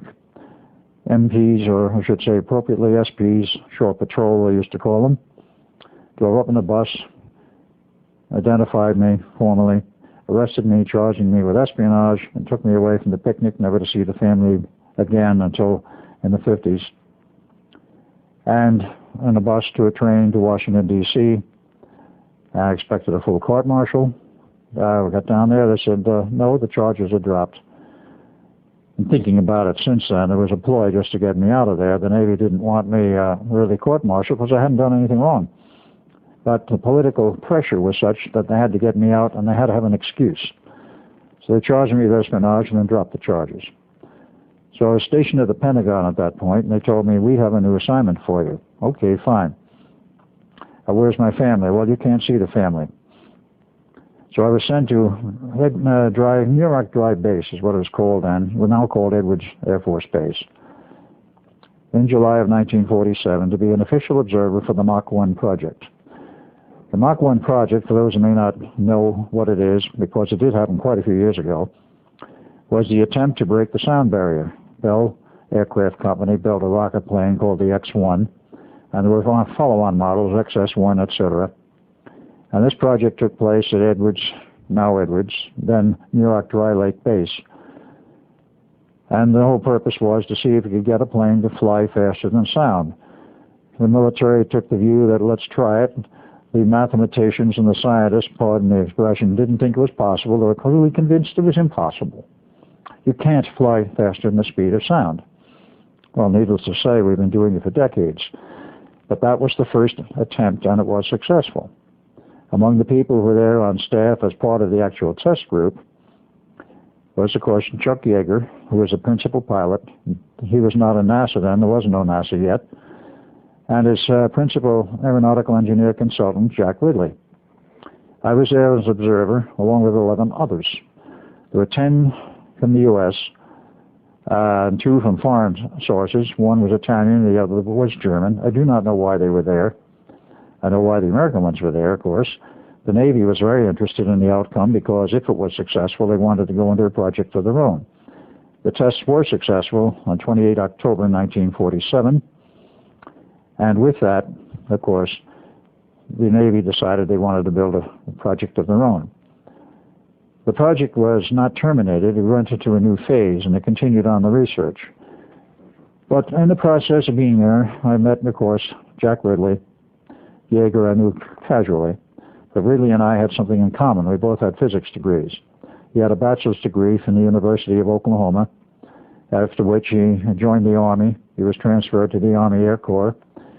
And at some point after that, for whatever reasons, the Army transferred him to Caltech, so he could get a master's degree in aeronautical engineering, and then eventually he was assigned to the Edwards operation. I met him, I talked with him at length, and we both discussed this. Well, rocket planes are fine. They put out plenty of power, but it doesn't last very long. If we get to space exploration at a later date, which we both were quite sure would happen, what do we use for propulsion power? Well, we kicked this around between us for quite a while. We were quite close about this, and we used to have a lot of meetings over beer and a lot of meetings otherwise. Neither of us, well, I was married, but I never did get to see the family. He was not married at that point. And we came up with an idea, a new one. How about an ion propulsion engine? We both knew physics, and we felt it could be done. So we went back to our principals, I to the Navy and he to the Air Force, which had come into being in the meantime. And they liked the idea. And they both said, if you want to get together, we'll finance a facility. Go find a place and build a facility where you can do your work and perhaps build an ion propulsion engine. We're very interested in this. So we found a location. It was in Malibu Beach, California. And we've had a small facility built there. And we moved in along with the staff about 1949. Very small staff, small operation. And we did a lot of research and a lot of testing. And this went on until 1953, when in January 1953, we had our first successful test. There were a lot of failures. I'll make no mistake about it. It was a difficult project to get an engine to do what we wanted it to do. The test goal was 1,000 pounds thrust for at least 10 minutes. We exceeded that. We put out 1,200 pounds thrust for 20 minutes, at which point an ion feed failed, and we shut it down. I was ready to let it run all day if the system would work. It was a completely classified project, but I can tell you that the word got out like wildfire through the aircraft industry. Douglas and Long Beach was ecstatic. They wanted to work with us. They had something in mind. Martin Aircraft in Baltimore, Maryland, was quite gruff about it with no comment. Boeing hit the roof, and they were very upset about it, which to me said at the time that they had a system of their own in their skunk works, and we beat them to the draw. Shortly after this test, father, my natural father, Alexander Duncan Cameron Sr., shows up and says, I've heard about your work. Incorporate. I am ready to fund you with unlimited funds so we can get this thing off the ground. He says, if you can get it rolling, he says, it will be a major industry. That was his statement. And I said, fine. So we filed corporate papers, incorporated. We started to file patents. And in March of 1953, Jack went out on a business trip for a week. And during that period of time, I was there essentially alone, holding down the fort along with a small staff. What happened from that point on was very interesting. One day during the middle of that week, a team of Black Ops personnel, very similar to Delta Force and some of the other special groups, for those who know the military know there is a Black Ops operation. A team of Black Ops people, 7 of them, came in, grabbed me out from under the nose of everybody else, took me out, and we went on a plane to Washington, D.C., and then we went to McLean, Virginia, where there's a joint NSA-CIA facility. And from that point on, things got very interesting. Once in this facility, I was interrogated by a very strange and interesting group of people who, believe it or not, interrogated me for over 3 days, and I could not understand what it was all about or why at first. They wanted to know practically my life history, and I thought that was strange because, after all, it was essentially an open book with the Navy. The Navy personnel knew what I had done, where I had been. But nevertheless, I had all these questions thrown at me of what I had done in the Navy. I got into the Philadelphia experiment and all of this, and in some detail, and they were interested in that. But then, well, how did you get involved in this project? I said, I met Jack Ridley, and we decided that the thing to do is build an ion propulsion engine. He says, yes, we know about that you had a successful test. But where does it go from here? I said, well, that's what I want to know. We expect to go into production with this thing after we iron out some wrinkles. We've already been promised all kinds of money, and then we have incorporated. Now, what's the problem? Well, I was told at that point that there was a group, which I had heard rumblings about already, called the Cristaldi Research Group, who were very interested in this project and quite interested probably in taking it over. Now, we were running, by the way, under the name of JRC Enterprises, which JR stood for Jack Ridley, C for Cameron, and E for Edward. JRC Enterprises, if one wants to check and has the capability of finding the right location on the internet, still exists as a wholly owned subsidiary of Cristaldi Research Group. At that point, I didn't ask very much about Cristaldi. I knew of them, and they knew they were interested, and it was made apparent to me that Cristaldi was going to take over the operation. I did not say that in so many words in this meeting, but they made that quite apparent. It was obvious that I was to be frozen out, and I was. they told me I would not be returned to the facility. I was returned to the Pentagon, at which point I was rather upset and rather hopping mad and wanted to know from my superiors just what is going on here. Why can't I go back? They wouldn't give me an answer at first. They wouldn't give me any answers. And I remained stationed there on payroll.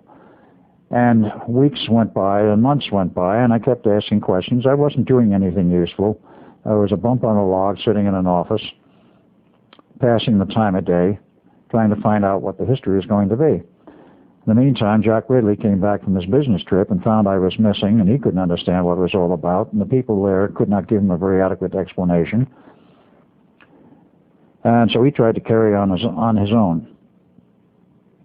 I don't know at this point whether he thought I walked out or whether I was kidnapped or what. The report should have been that I was literally kidnapped. But I remained at the Pentagon. I was not even able to call him. And as time went by, I kept asking questions, went further and further up the line, finally to the Joint Chiefs. What is going on here is that I want to get back and do some work in the Navy and basically a career man. I'd like to see my family and so forth. They all demurred. I finally went to the chairman of the Joint Chiefs, and I asked him, I said, what is going on? Gave my same story and so forth. And he looked at me rather strangely and he says, there is nothing I can do, quote, it is out of my hands, unquote. I knew then something was very, very strange going on. And with him saying it was out of their hands, meaning out of the hands of the military, I had no idea what was really afoot. Late July, I got a word that a decision had been made, and that in August I was going to be sent back to Montauk. And I said, Montauk? Montauk Point. Well, there was such a place. I didn't know much about it. There was a Fort Hero and a military base there, which at that point was Montauk Air Force Station. They were doing radar research. That I knew about, or as the beginning phases of it. So I was sent there and told to stand in a certain location in the traffic circle. And next thing I know, I'm back at Montauk Underground, 1983. What specific date in 83, I don't know. I wasn't there very long. But I was met by a number of people at this location, underground, Dr. John Von Neumann being the principal. And here we were in the middle of Montauk Underground in New York State, actually on the very eastern tip of Long Island. And John tells me, he says, I don't like what they're going to do to you. He says, I have no control over this anymore. I said, I'm now only a consultant on the base. And this was in sometime in 83, and I don't know exactly when. He says, what they're going to do is strip you completely of your memories, and with special equipment we have here, he made some passing comment that it was something they captured after the war from the Germans. So they're going to age regress you down to a young kid, and they're going to put you in another family in the past and hope you never remember anything. I says, they're going to do what? He says, this is what they're going to do. Well, they physically grabbed me, put me on a gurney, gave me a shot of some kind, and then put me in a very strange machine, if you will. I was on a standard-sized medical gurney, typically about that wide, but I was shoved in a tube, which was like glass, it was transparent, approximately this wide with the inner wall. And then there was an outer wall like this, and in between there were 4 coils, flat ribbon coils of wire, truly ribbon, not wire, with connections to each end of them for all 4 coils. But I observed the fact that the connecting cables went over to some piece of equipment lined up in the wall, which covered all of one wall. I was looked at it. It was black panels. It had very strange, ancient-looking markings on it, with little marking tabs above it in English, saying what these controls were for. And the glowing behind the panel, which side panel was removed so I could see it, was some modern type transmitting tubes, basically of the type that writes on the color, or something very similar, about 10 or 20 kW each, of that genre. Well, I had that shot, then I had another one, and I passed out, slowly fading out in a reverie, if you will. And then the next thing I remembered, I was at my current legal mother's, now deceased at this point, the Bielek family having a Christmas party in Christmas 1927. And there I was, I very clearly remember, and that's the earliest memory I have. It's the only one I have of that particular period. I have no memory of being in a baby carriage. I have no memory of doing this sort of thing. Like this current, I mean, I did have a crib. But in this Christmas party, there was a small Christmas tree on the table, on the top of Mother's grand piano, mahogany thing, about this high. And I was a little shorter than this, as would be expected. I was approximately a 9-month-old baby. So I was watching all of this and listening to what was going on with all of the people whom I later identified as the regular relatives associated with the Bielek family, understanding virtually everything they said. Understand what I'm saying. I understood the English and everything they were saying, and I was less than 1 year old. What 1-year-old baby understands the English language, particularly of adults, talking in normal conversation? I did. Major discrepancy number one, which of course I could not resolve for many years. And a few phrases dropped out. I did not understand what was being said, but virtually everything, 80% or better, was understandable. Well, from that point, I grew up as Al Bielek, not knowing any different, not knowing any better. Went through my childhood years. Went to grade school. Parents moved. They were at that point living in Jamaica, Long Island. They moved from there to Paterson, New Jersey. From Paterson, New Jersey, they moved to Long Island. They ran a business on Long Island for a period of time, which failed. And from there, they moved in with my grandparents, that is my legal mother's father and his wife, in Foster Avenue in Brooklyn. I was there from 1933 to 1938 when we moved to New Jersey. So I grew up not knowing anything else, all of the usual childhood things.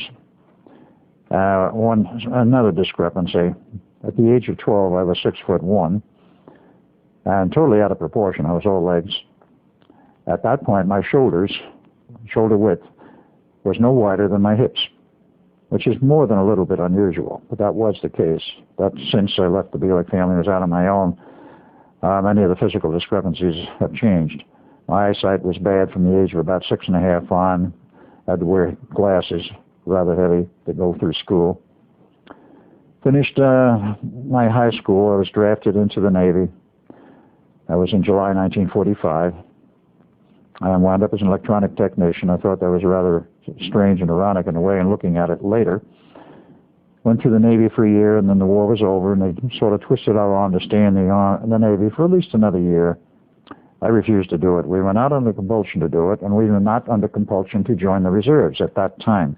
Approximately a year and a half later, it was mandatory to become a reservist, which of course pulled a few friends of mine back in the time and period of the Korean War.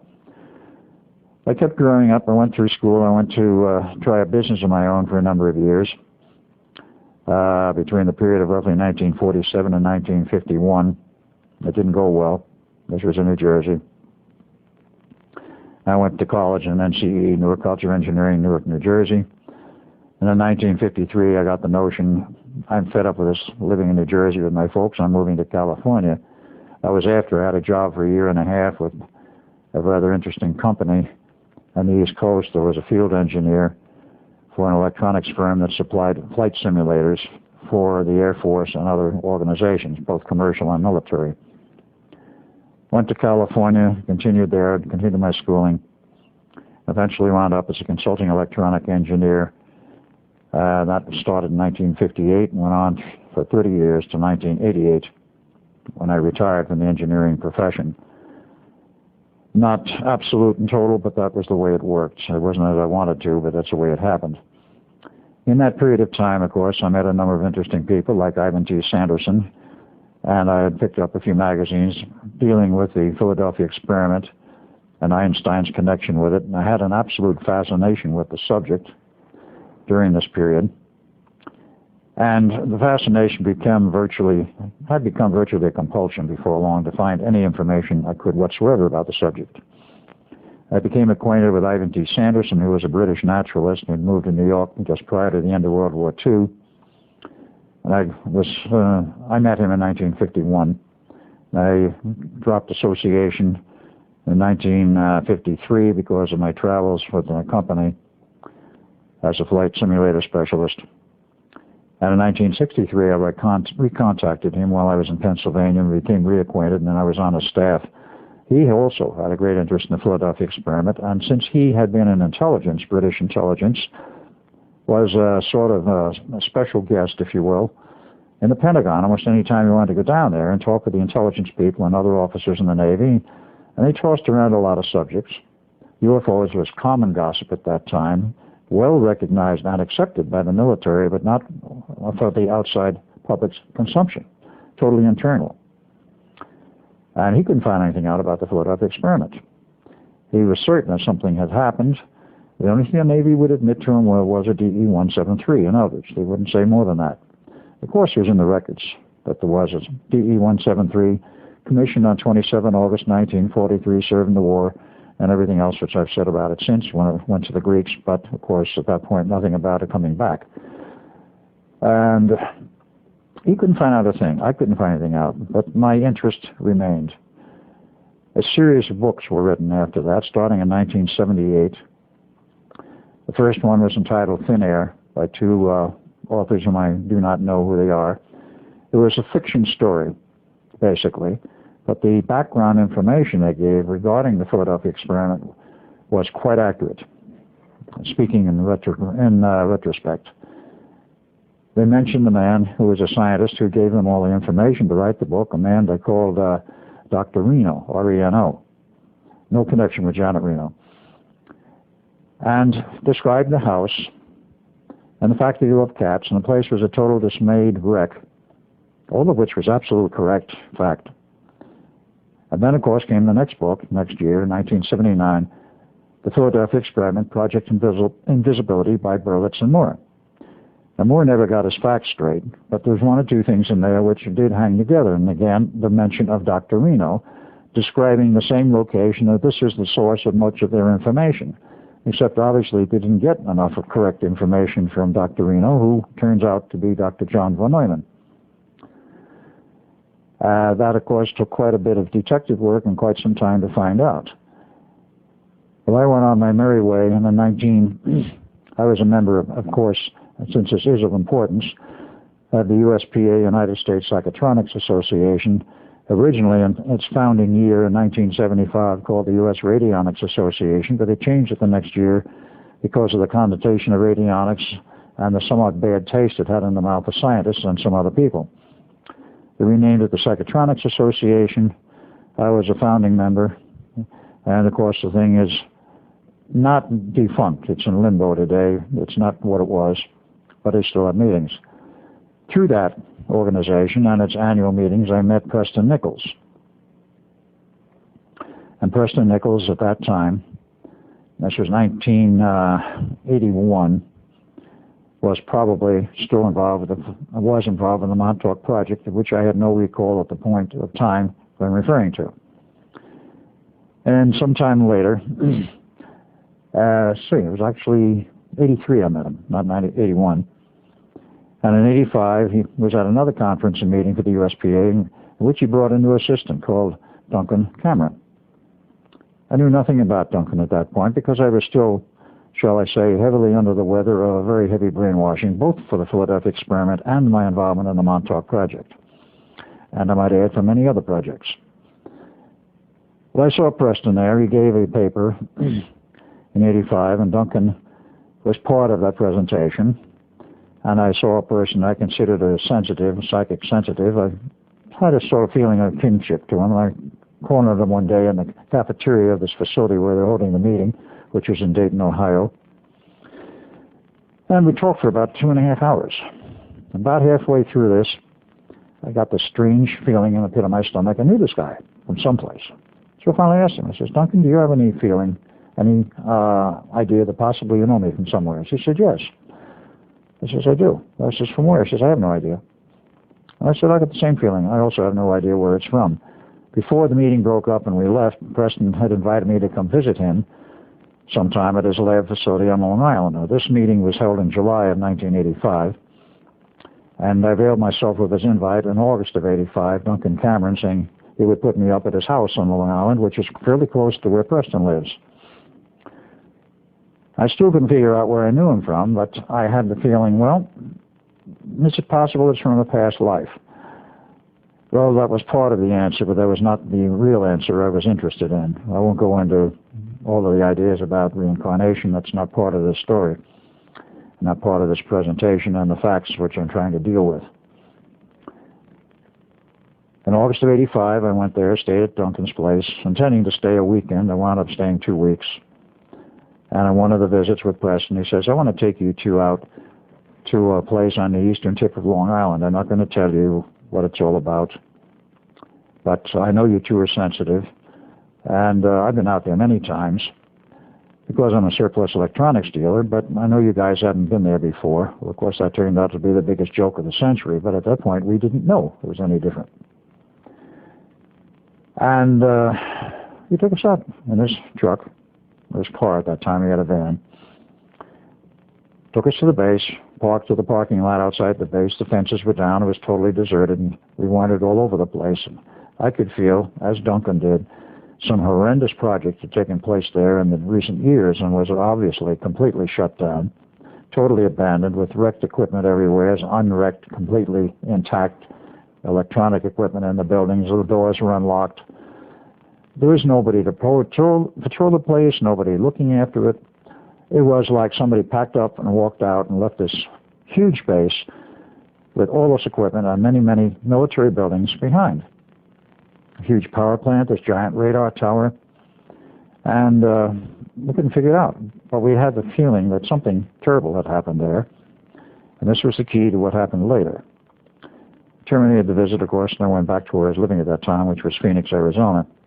I continued my employment and work, and eventually, in 1986, in a second visit, which was in May of 1986, after having talked with some friends in Phoenix, one of whom was a engineering minor at that point at ASU, but contacted me because of my interest in Tesla and some of Tesla's work. And he had a group of friends, the three of them, together. We talked.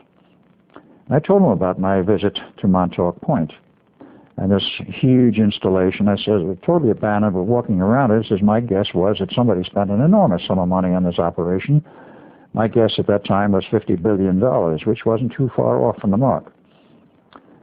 Little did I know at that time that this guy, Lenny, full name Lenny Perlstein, was the nephew of Senator Barry Goldwater. Well, the story, of course, went to Goldwater. Goldwater was still a senator at that time, and he was also chairman of the Armed Services Oversight Committee. Well, he started looking through the records of Congress and the Senate to see if any money was spent on a project out there. He couldn't find anything. He got very frustrated. Of course, there was a military base that had been closed. It was closed in 1968 officially, and the state of New York was supposed to take the place over as a park. But little is known about the underground operations, and some of them above ground. But as our research proved later, this was all run on private money, a private group, and this was going back to 1947.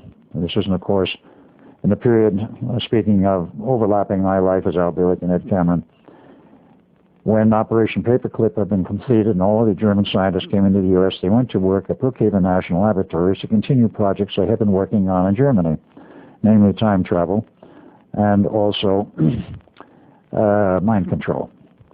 The mind control becomes a very interesting and very strong issue today, but I will go into it because it wasn't a strong issue at that time, but was one of the research programs.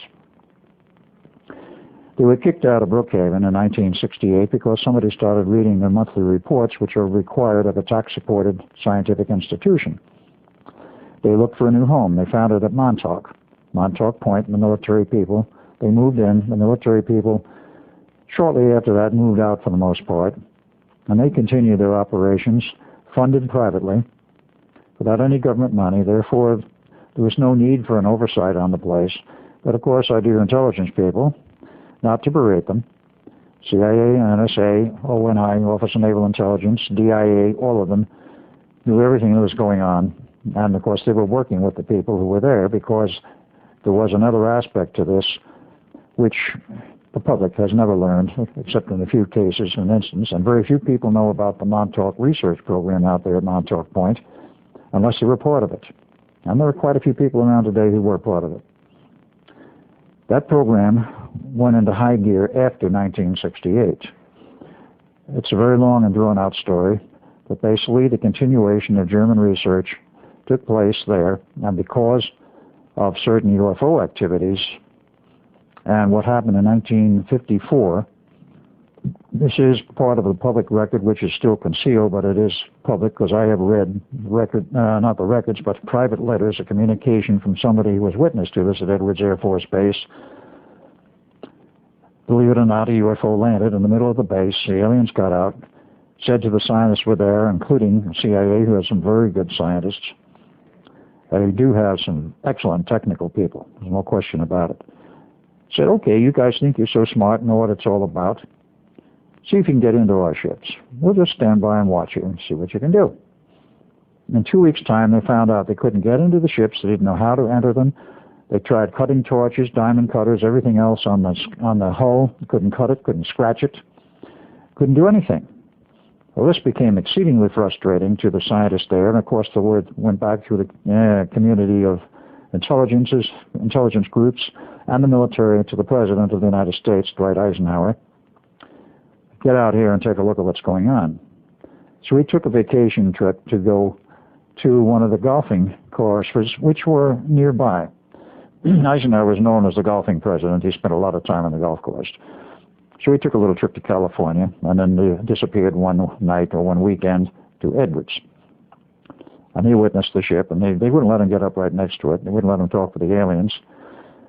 But the record is that the military told him, this is technology, we have no idea what it is, and we've got to buy time. Make a treaty. We don't care what kind of a treaty you make one, we've got to buy time. So one was hammered out, which in essence, the name of the treaty, for the record, was the Greada Treaty. I'm not going to say how I found that out. And it said in essence that neither us nor the aliens will interfere with either's civilization. We will sort of keep our hands off of each other. We'll go each our own way, but there will be cooperation. There'll be technical information and expertise given to us that we don't have. They wanted us to provide underground bases and medical expertise to help them with the problem they had, which they said was that we have serious problems, our race is degenerating, we need to create a new line of bodies. That was the story. Many people have reported this since and have discussed it, and many underground bases were built over a period of time, starting in 1959. Because of this treaty, and this is the aspect that's important, when the Montauk operation took place, that is the secret part of it after the military was removed and the German scientists and others that were not German moved in, there was government oversight in the sense of the direction of the projects and the cooperation that was ongoing and was to continue. And this was what they told these technical directors, says, you will have to learn to work with aliens. They will be part of this project. And they will be cooperating with you to help develop certain technical aspects. And that, of course, is what did happen. I worked at Montauk as Al Bielek, but before I get into that, I want to go into the rest of the story as to what happened to me as I grew up. In the life of Al Bielek, in the process of growing up, many things I have not covered and perhaps would be of interest, more in the sense of my personal life. I lived with what were truly a foster parents, but did not know at that time. We moved around at various locations, and my father seeking work. And quite aside from the fact it started in my life in Brooklyn, New York, and then went to New Jersey, via Long Island, via Patterson, and then eventually settled in New Jersey, first Tenafly, New Jersey, and then Nutley, New Jersey, before I left and went to California. I went through the usual schools and schooling and had some strange interests. Perhaps not so strange, but for, let us say, what was considered the norm at that time, for a kid in junior high to be avidly interested in sci-fi and science fiction was not considered that normal. I was not athletically inclined. I didn't engage in any of the sports. And didn't really have much in the way of girlfriends. I was academic. I even had earned the dubious title of being a walking dictionary when I was in junior high, which perhaps proved to be true later. And had the usual amount of scuffs and scrapes with people who wanted to beat on me and this sort of thing, all the process of growing up. After I went to California, and that was in 1954, I left my job with Curtis Wright Corporation in New Jersey because I wanted to go to California. And of course, one can always look back in retrospect and say, gee, maybe I should have done that. But I didn't. I didn't go to Germany. I went to California. I was first there. I loved the beaches and found work. Worked as a technician, and I continued my schooling and eventually became a consulting electronic engineer. First company I worked for as an engineer was, one was later called Aerospace, but at that time it was called Space Technology Laboratories. Met a lot of interesting people there, and throughout my history in California, which was from 54 to 60, minus a year out in Hawaii for Los Angeles Corporation. Met many interesting people, pursued a lot of interests, and really liked very much the Southern California climate, the whole attitude of people living there, rather loose-knit, not nearly as rigid as the East Coast. Because of that, I've largely stayed in the West ever since. Many strange things happened during that period. I want to cover them very lightly. In 1954, in my driving all over Southern California, up in the deserts, every place, out of Los Angeles, San Diego, trips to San Francisco, I used to drive up in the area around Malibu Beach. And on one of the canyon trips up Topanga Canyon, coming back down, I happened to notice a group of buildings with a name on the side behind a chain link fence, a heavy metal steel fence. And I always got a peculiar feeling about that place, something which I could never explain at that time. Even got to the point where I park and look at the buildings. Why I wanted to park and look at the buildings, I could not explain then. The answer has long since come back to me. I would sometimes pass out in the middle of the afternoon, or late afternoon, and awaken later, and then go driving on to my determined source, where I was going at that time. And it left me in a state of not anxiety, but a feeling of what was it about this place that intrigued me. I did not find out about that until in the last year. From California, I went on to Hawaii. I worked for a company called Hoffman Laboratories as a field engineer for the Navy. Field engineer, actually for Hoffman, assigned to the Navy at Pearl Harbor. When I arrived there in July of 1955, I eventually found a place to live, but I was assigned to the Pearl Harbor Naval Office, a particular section, and my job as a field engineer for Hoffman Labs was, of course, to inspect their equipment that they had built and supplied to the Navy as it came into Pearl Harbor, as the ships came in for not necessarily overhaul, but general reconditioning, check out all equipments and so forth, and many field engineers from different companies would go aboard ship and check out the various pieces of equipment they were connected to through their corporate affiliations. All of the time that I spent in Pearl Harbor, it had a strange effect on me. It felt like I was back home. I couldn't understand then what that was all about, because as Al Bielek, all of my memories of Ed Cameron had been erased. In a sense, it was back home because I had been there in 1941. Perhaps some of the leakage from 41 and the life as Ed Cameron came through to me in 1955 and 56, because I felt quite at home. And I liked walking down the piers and all of this whole area devoted to the ships and doing my assignments, which were literally to inspect Hoffman's equipment aboard ship, make my reports and all of that. I remained there a little over a year, and in that time, one other strange incident occurred which perplexed me for quite a while, that eventually was resolved when, at a later time, my memories of who I really was came back.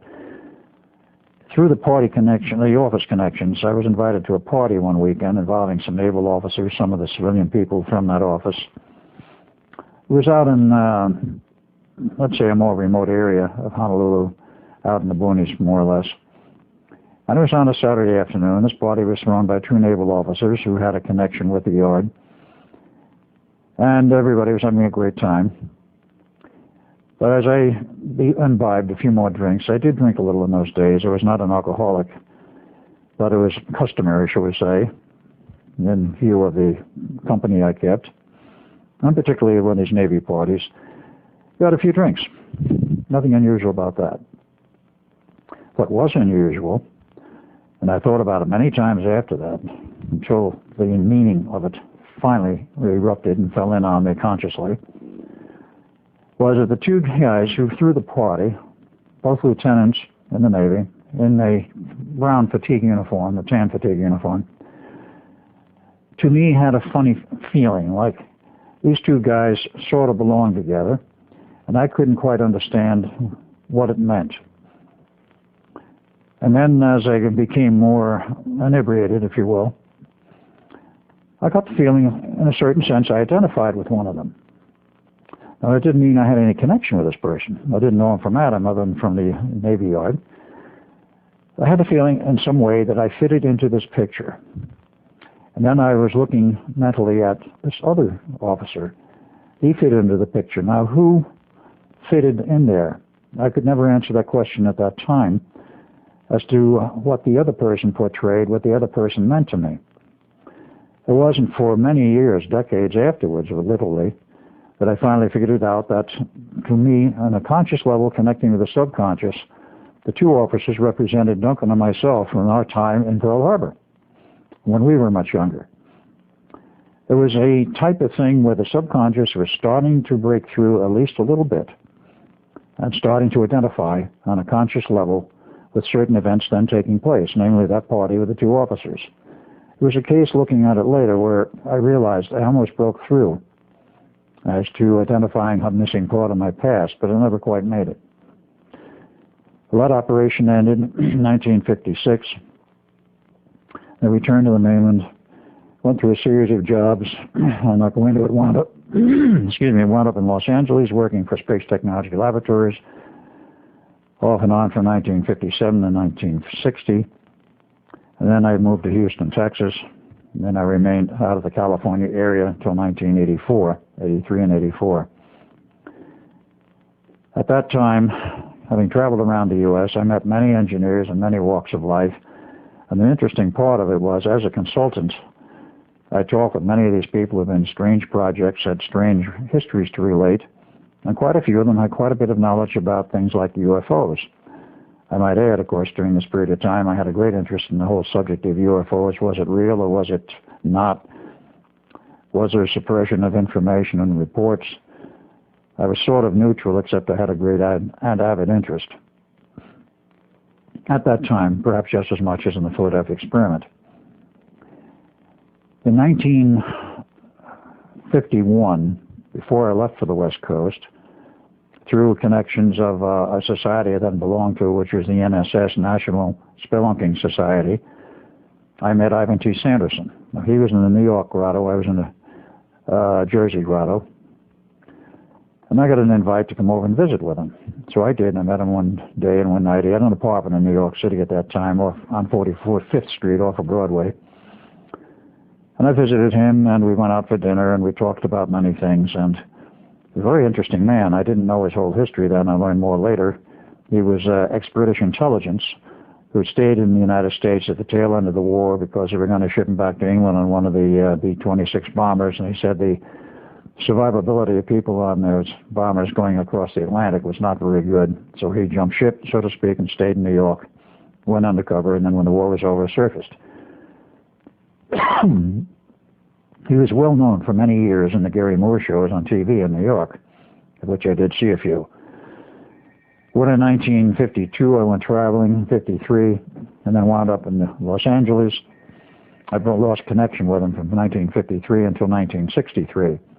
In 1963 I was in Pennsylvania on an assignment, reconnected with him, and of course we discussed many other things at that time. Some years later, of course, he was trying to determine the history of the Philadelphia experiment because he kept hearing rumors of it himself. And he became very interested, as I did. This was in the late 60s, early 70s, before he died in 1973. He could never, including with his connections with the British intelligence and with the Pentagon, could never get any straight information out of anyone about the Philadelphia experiment. It was totally denied to him. Other than the fact, yes, there was a USS Eldridge, there was a real ship by that name, and that's all the Navy would tell him. That is about all I would learn at that time, and of course a series of books were written later. Thin Air in 1978, and then the Philadelphia Experiment Project Invisibility in 1979, Berlitz and more. And all it did in those reports was stir the pot, and quite literally brought the subject alive again in the popular press, and it never died from that point on. And I still, at that point, did not know that I had a connection with the project. This did not come for quite a while later. Ivan tried to get to the bottom of it, and he never could. I was on a staff at that time working in a group on a subject matter called mind control, which was very interesting because there wasn't much information available at that time, but I had a great deal of interest. And of course this expanded much later into a full-blown interest, but that came in the 80s and the 90s. Not to get ahead of my story here, Ivan died. I continued what little research I was then doing on myself, and I continued to work in various locations around the country. I had to take a break. In retrospect, dealing with Ivan Sanderson, I did, shall we say, make it into one of his books. There was some reference to myself in one of his books. He wrote many, both on natural phenomena, natural life. The Abominable Snowman, I think, was the first one he ever did, and there was perhaps worldwide acclaim for it. He did a series on various things, and one of them was about undersea civilizations. He did one on UFOs that caught the attention of CIA, NSA, and other intelligence agencies that didn't want him to write it, so he wrote it anyway. He took a number of literary risks, but he always came out on top. It was unfortunate that he and his abilities were lost, but that's the way it goes. His wife had died 13 months to the day prior that he did. The group was broken up. The files remained in the organization he founded, which I also was a part of. Finally went into limbo, in his magazine, which had been published for many years, entitled Pursuit. It is no longer published and hasn't been now for almost 10 years. In 1983, I was back to Los Angeles working for a company known as Advanced Semiconductor Products. President Ray Wynn, I mention his name for a very good reason. He, in his own way, was highly frustrated. He was a genius in many respects. He developed a thin film technology, which is today used in the entire semiconductor industry. At that time, there were others making similar films, but he finally mastered the process, took out patents, and eventually collected royalties from everybody. And as the product demand was enormous, the entire industry in the U.S. came to him because what it did in the processing of major, larger size semiconductor chips, the yield was quite low. You had to go in ultra-clean rooms to produce these things, and of course layer after layer is put on these things to make a very complex chip. But if you do not protect it properly from dust, one little mite of dust can ruin the chip, or can actually ruin an entire bowl, or boule as it was called, in which there were many chips being manufactured on this wafer. When they were finished, they were good, they were cut off, and of course went through further processing. But he found a way to develop a thin film which was totally transparent to light at whatever range they were using, which in some cases included UV light. And the yield jumped remarkably. In some cases it was as low as 20%. he was able to get yields up to 80% and better. Of course, they sought after him. He had patents. He was making all kinds of money, and that was the principal thing he had worked on, and then started the company Advanced Semiconductor Products related to his chemical thin film technology, in which I designed some electronic equipment for him. Ray was well known in the industry. He eventually wound up being a multimillionaire and retired from Santa Barbara to Santa Fe, New Mexico. And as far as I know, he disappeared several years ago. He did have problems with his heart, and he may have passed on. I have never yet heard fully. But what is important is that in that period of time, 1983-84, the Montauk Project ended. I was still not aware of my involvement in it, and the thing becomes rather difficult to portray, and even more difficult to understand how I could be working two jobs in two locations at the same time. I was working as an engineer in Los Angeles, 83-84, and prior to that, from 76 on, the whole period during which I was involved with the Montauk Project. The beginning phases of the Montauk Project I want to get into, but I want to state that on a Sunday afternoon in August of 1983, when I was sunning myself on a beach in one of the lakes north of Los Angeles, up in the hills, one afternoon, I suddenly had the feeling I was free of something. I just felt a relief and a freedom. That was probably the day the project went down, but I've yet to correlate and find old calendars to see if that was the exact day. Now, how did I get involved with the Montauk Project? And the second question I will answer later is, how could I possibly be working in Los Angeles and on Long Island at the same time, or what appeared to be the same time? In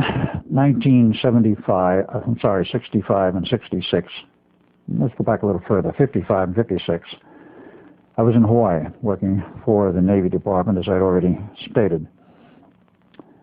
There was one night when I was sitting on the seawall outside the Royal Hawaiian Hotel in Waikiki, as I lived in Waikiki in an apartment there during this period. I was sitting there quite late at night and relaxing, the Hawaiian music around me and the people going by. It's a very relaxing atmosphere there, at least it was in those days. I quite literally fell asleep on the seawall, sitting up, something I was known to do occasionally, and woke up perhaps an hour and a half later feeling like something very strange had happened. I had not the slightest idea what it was and didn't know what it was until many years later. That was the point, as I determined after I recovered my memories in Montauk, which started in 1986. That was the point at which I was inducted into the Montauk Project. The man who was a station master, and I'm referring to the Montauk Air Force Station operations, which became what we call the Montauk Project, started up approximately in 1968 with the advent of the German scientists moving out there, and then later incorporating the services of various extraterrestrial groups, all of which I had to work with. But I did not become involved with the project myself until 1976, and that was when it became more or less official and went online. Online then meant, of course, a lot of breaks in the process, a lot of further engineering to make the time tunnel system work properly. But my first recollection of the involvement in the project, and this took place from 1956 up to 1976, was being in the office of the station master, a man by the name of Jack Pruitt. Pruitt is known somewhat through the industry, more perhaps the banking industry than anything else, because knowing his son and having met him and talked with him several times, he still lives in the New York, Long Island area. He didn't know that his father was a station master of the project, but we've later proved it. He had me in his office, questioning me, and a series of events preceded that involving certain bars on the island of Waikiki and meeting people whom I didn't know who they were, who would disappear. And later on I worked with that same individual because he was very dogging me to find out if I was the person that Jack was looking for. So I found myself in his office, and of course he's asking me about my history, what I've done, what I was doing excuse me, what I was doing as an engineer. I have an understanding of an interest in UFOs. Oh, yes, I do. I wasn't perhaps that overtly direct about it at that point. He says, well, if you have an interest in it, how would you like to see one? Oh, I became quite interested at that point, so he took me into one of the underground facilities at Montauk. And I might add at this point, you not only have the surface facility, the buildings and the tower and all of this, which can be seen readily, but now sealed off, but then open, was a complete underground labyrinth of 6 levels, and adjacent to and a part of these 6 levels of underground, which were built by the U.S. Army Corps of Engineers between the beginning of the century and the major construction began in 1928 and 1933, as I've seen the blueprints.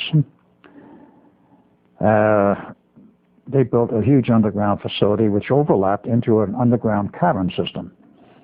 There's very extensive underground caverns under Long Island. And they are, in a sense, part of the Montauk Project. And the Montauk Project can be accessed through the underground tunnels if you know where to enter.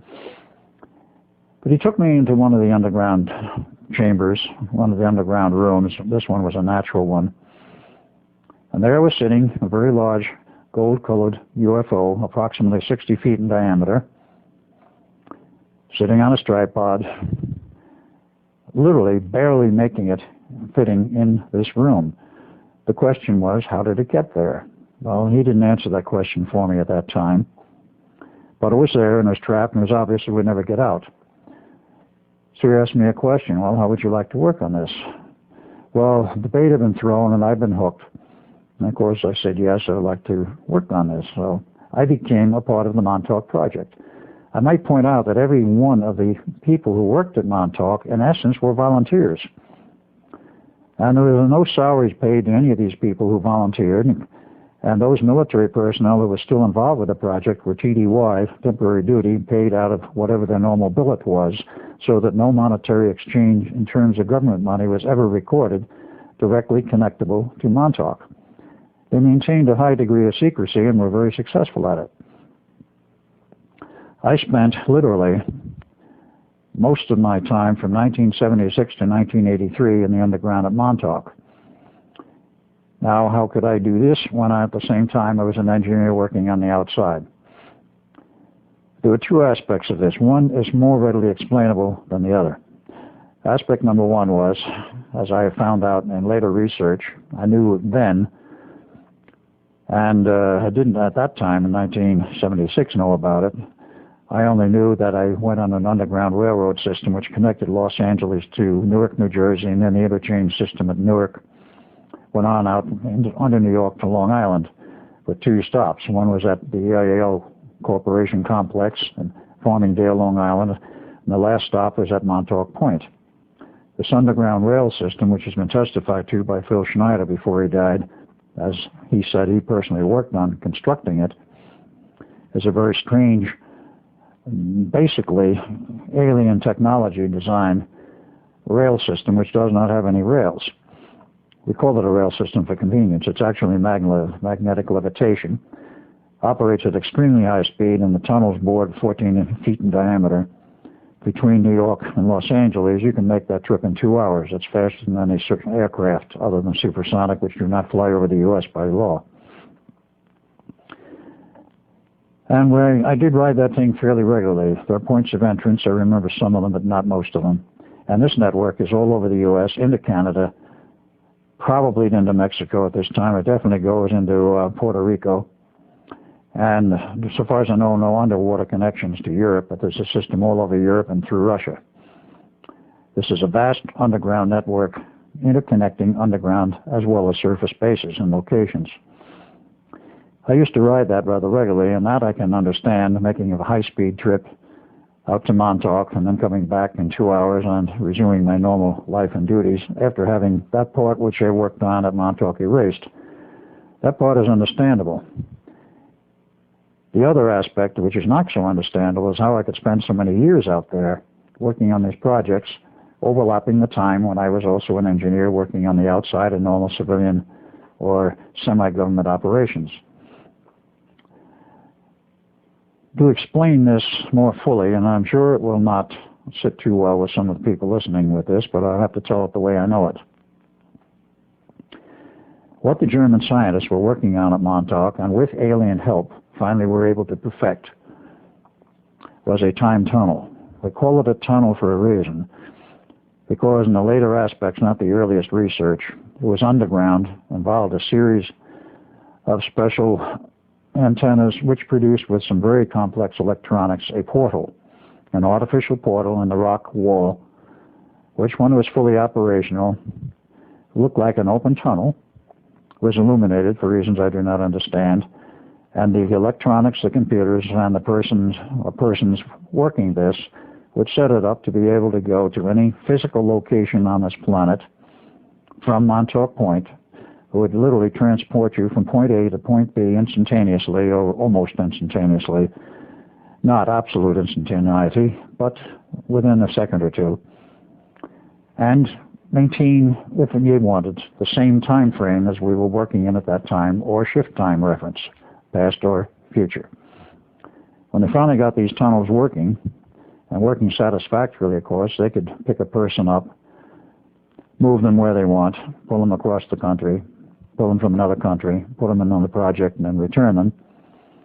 And since they could shift time, they could use you for weeks or months and then put you back in the time point where you left, within a few milliseconds, if you will. This automatically erases the memories without any effort on their part, because the subconscious mind will reject, and the conscious mind working with it will reject the idea that you may have worked for months on a project where only a fraction of a second has expired in your alleged real-time reality. At this point, one must wonder, how can this happen? And one also has to look at a larger picture. Albert Einstein, going back for a moment to the Philadelphia experiment era, had created in 1929 the unified field theory. On his public record, he offered it. Lord Russell of England read it, and he said, there's things in here which literally are too far advanced for humanity at this time. He said, I suggest, speaking to Einstein, that you withdraw this and say it has errors or whatever you want to do, but just withdraw it. And Einstein did. It is not well known that it was offered and then withdrawn, but the public record says that it was never completed. They kept saying he found errors and so forth. The facts are that in 1938 the unified field theory was completed, but it was classified and is still classified to this day. It became part of the theoretical background for the Philadelphia experiment. But it also, in the process of looking at this and other things, as I did, one has to understand that there are multiple realities. Physically, we only know this one. And we work in it, we live in it, and so forth.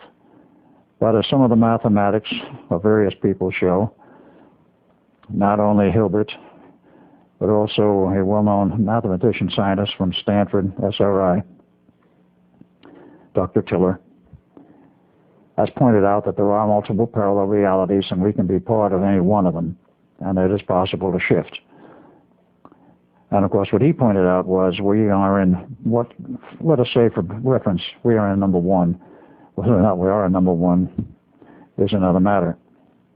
We are in a reality which we accept and we know, and we do not know of or sense these parallel realities. Part of the work at Montauk was to access these parallel realities and also to manipulate time in such a manner that it becomes virtually impossible to know what your reality is that you're in when you're working at Montauk or on a Montauk-type project.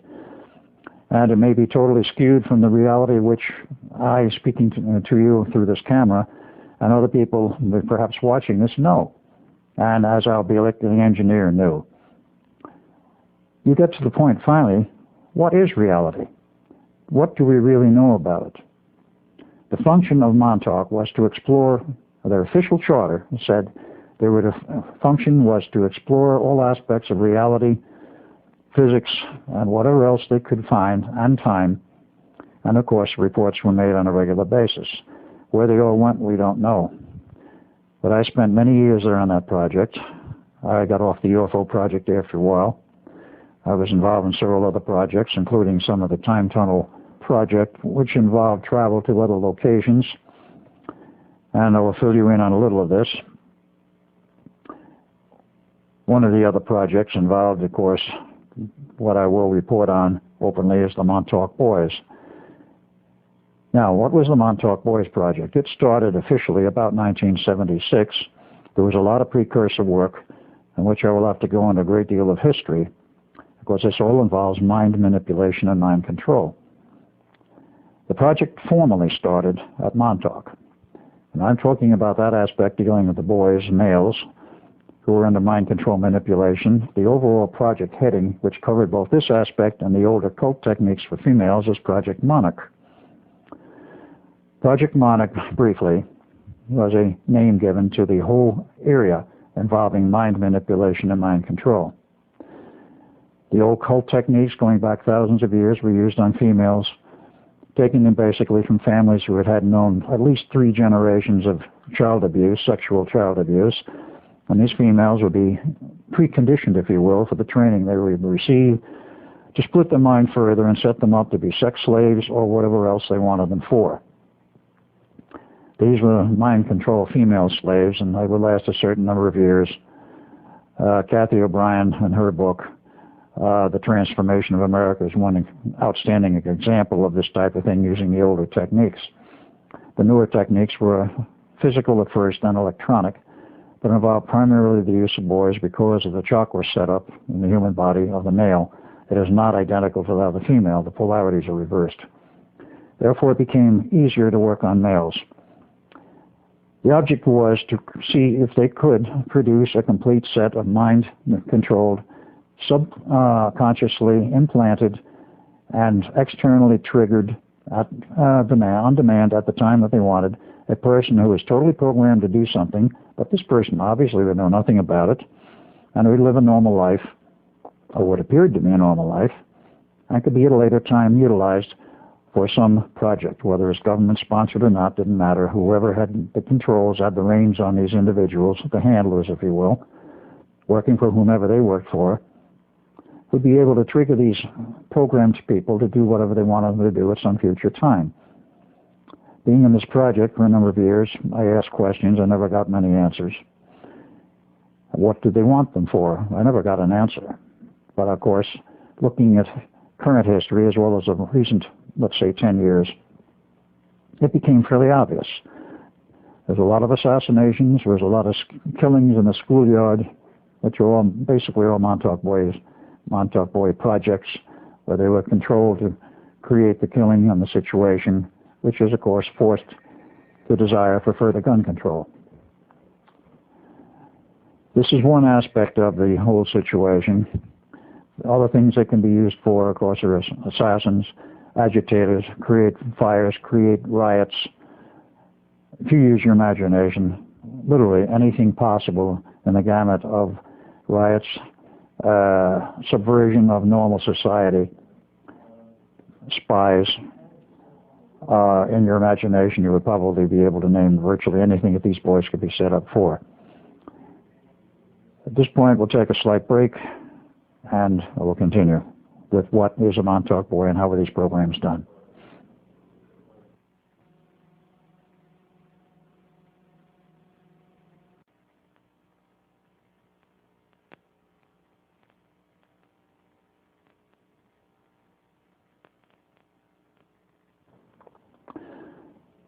In reference to the Montauk Project, I want to show you at least one picture. There are many that have been taken of Montauk.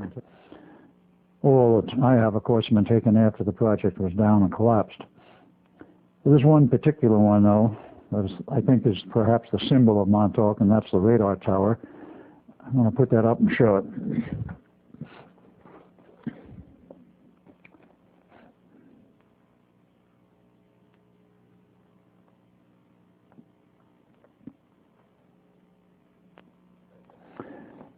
This picture is significant because the radar tower was built in the late 40s, early 50s as part of the early SAGE radar warning system, which was perfected engineering-wise at Montauk and then the beam used, but that was part of the SAGE system. And it's become, you might say, a symbol of Montauk. Some people say Montauk doesn't exist. They don't know what they're talking about because the whole physical structure is still there.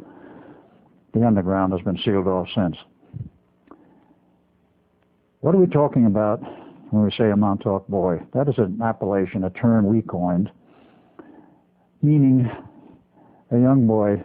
I do not mean a young adult, it's actually around the age of puberty, though of course this has been ongoing since '76, who has been run through the program to be literally programmed. The selection is, of course, around the age of puberty, and it's a nickname we've put on them because they've been programmed and went through Montauk. Today it doesn't mean that they all went through Montauk because there are many other facilities which now are operational to produce the quote Montauk boy unquote. Let us go back a little bit briefly in terms of history in this century. I'm not talking about ancient history, as to what mind control is about and who got involved with the project and what various little rivulets, if you will, all came together to produce the mainstream called mind control and the Montauk boy. There were, of course, various psychologists and psychiatrists in the past that have been involved in the periphery of this. It came from Europe, basically, and one of the original people who got involved with this directly was Dr. Wilhelm Reich.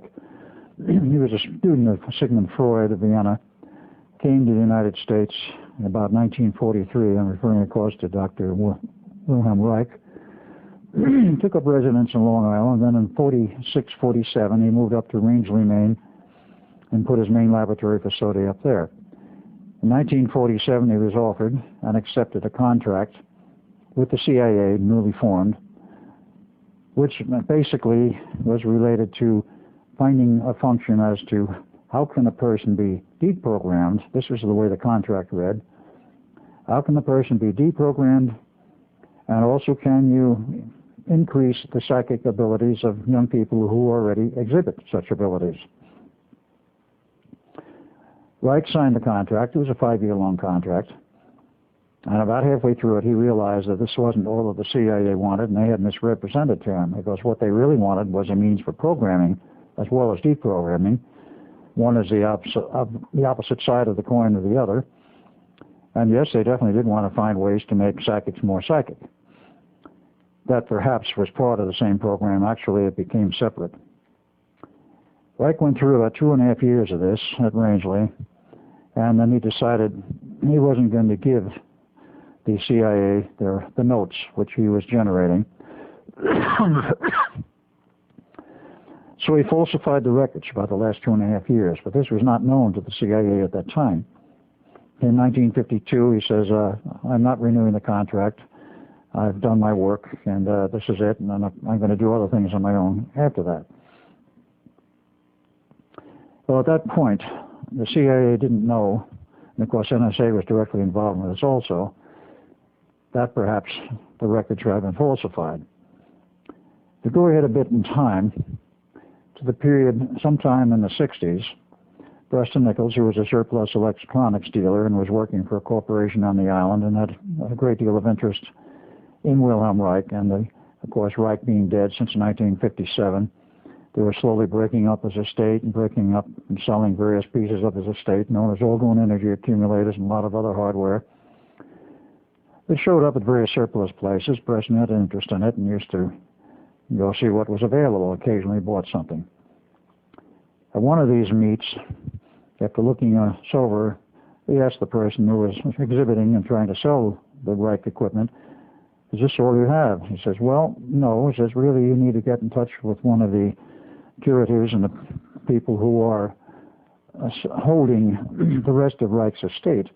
He said he has a home in another location in Vermont that very few people know about, and it's not just Rangeley, Maine. He said he had another home.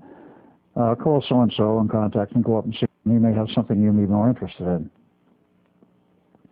Preston did this, was invited up there and went up and looked around, saw much of the same thing, and then asked, well, what else do you have?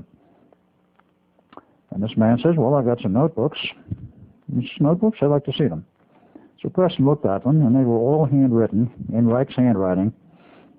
He recognized it from some other documents he'd seen, and realized these might be very important notebooks. So he asked the man how much you want for them. He says, make an offer. Preston did. He bought them, took them home. About 2 months later, he gets a call from somebody in the NSA. It says, I understand person on the other hand saying, I understand that you have bought some notebooks of Wilhelm Reich's.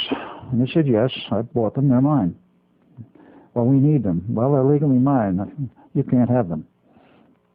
Well, NSA said, we need them. We have reason to believe that a good part of the material which was given to us by Reich is in error deliberately and has been falsified.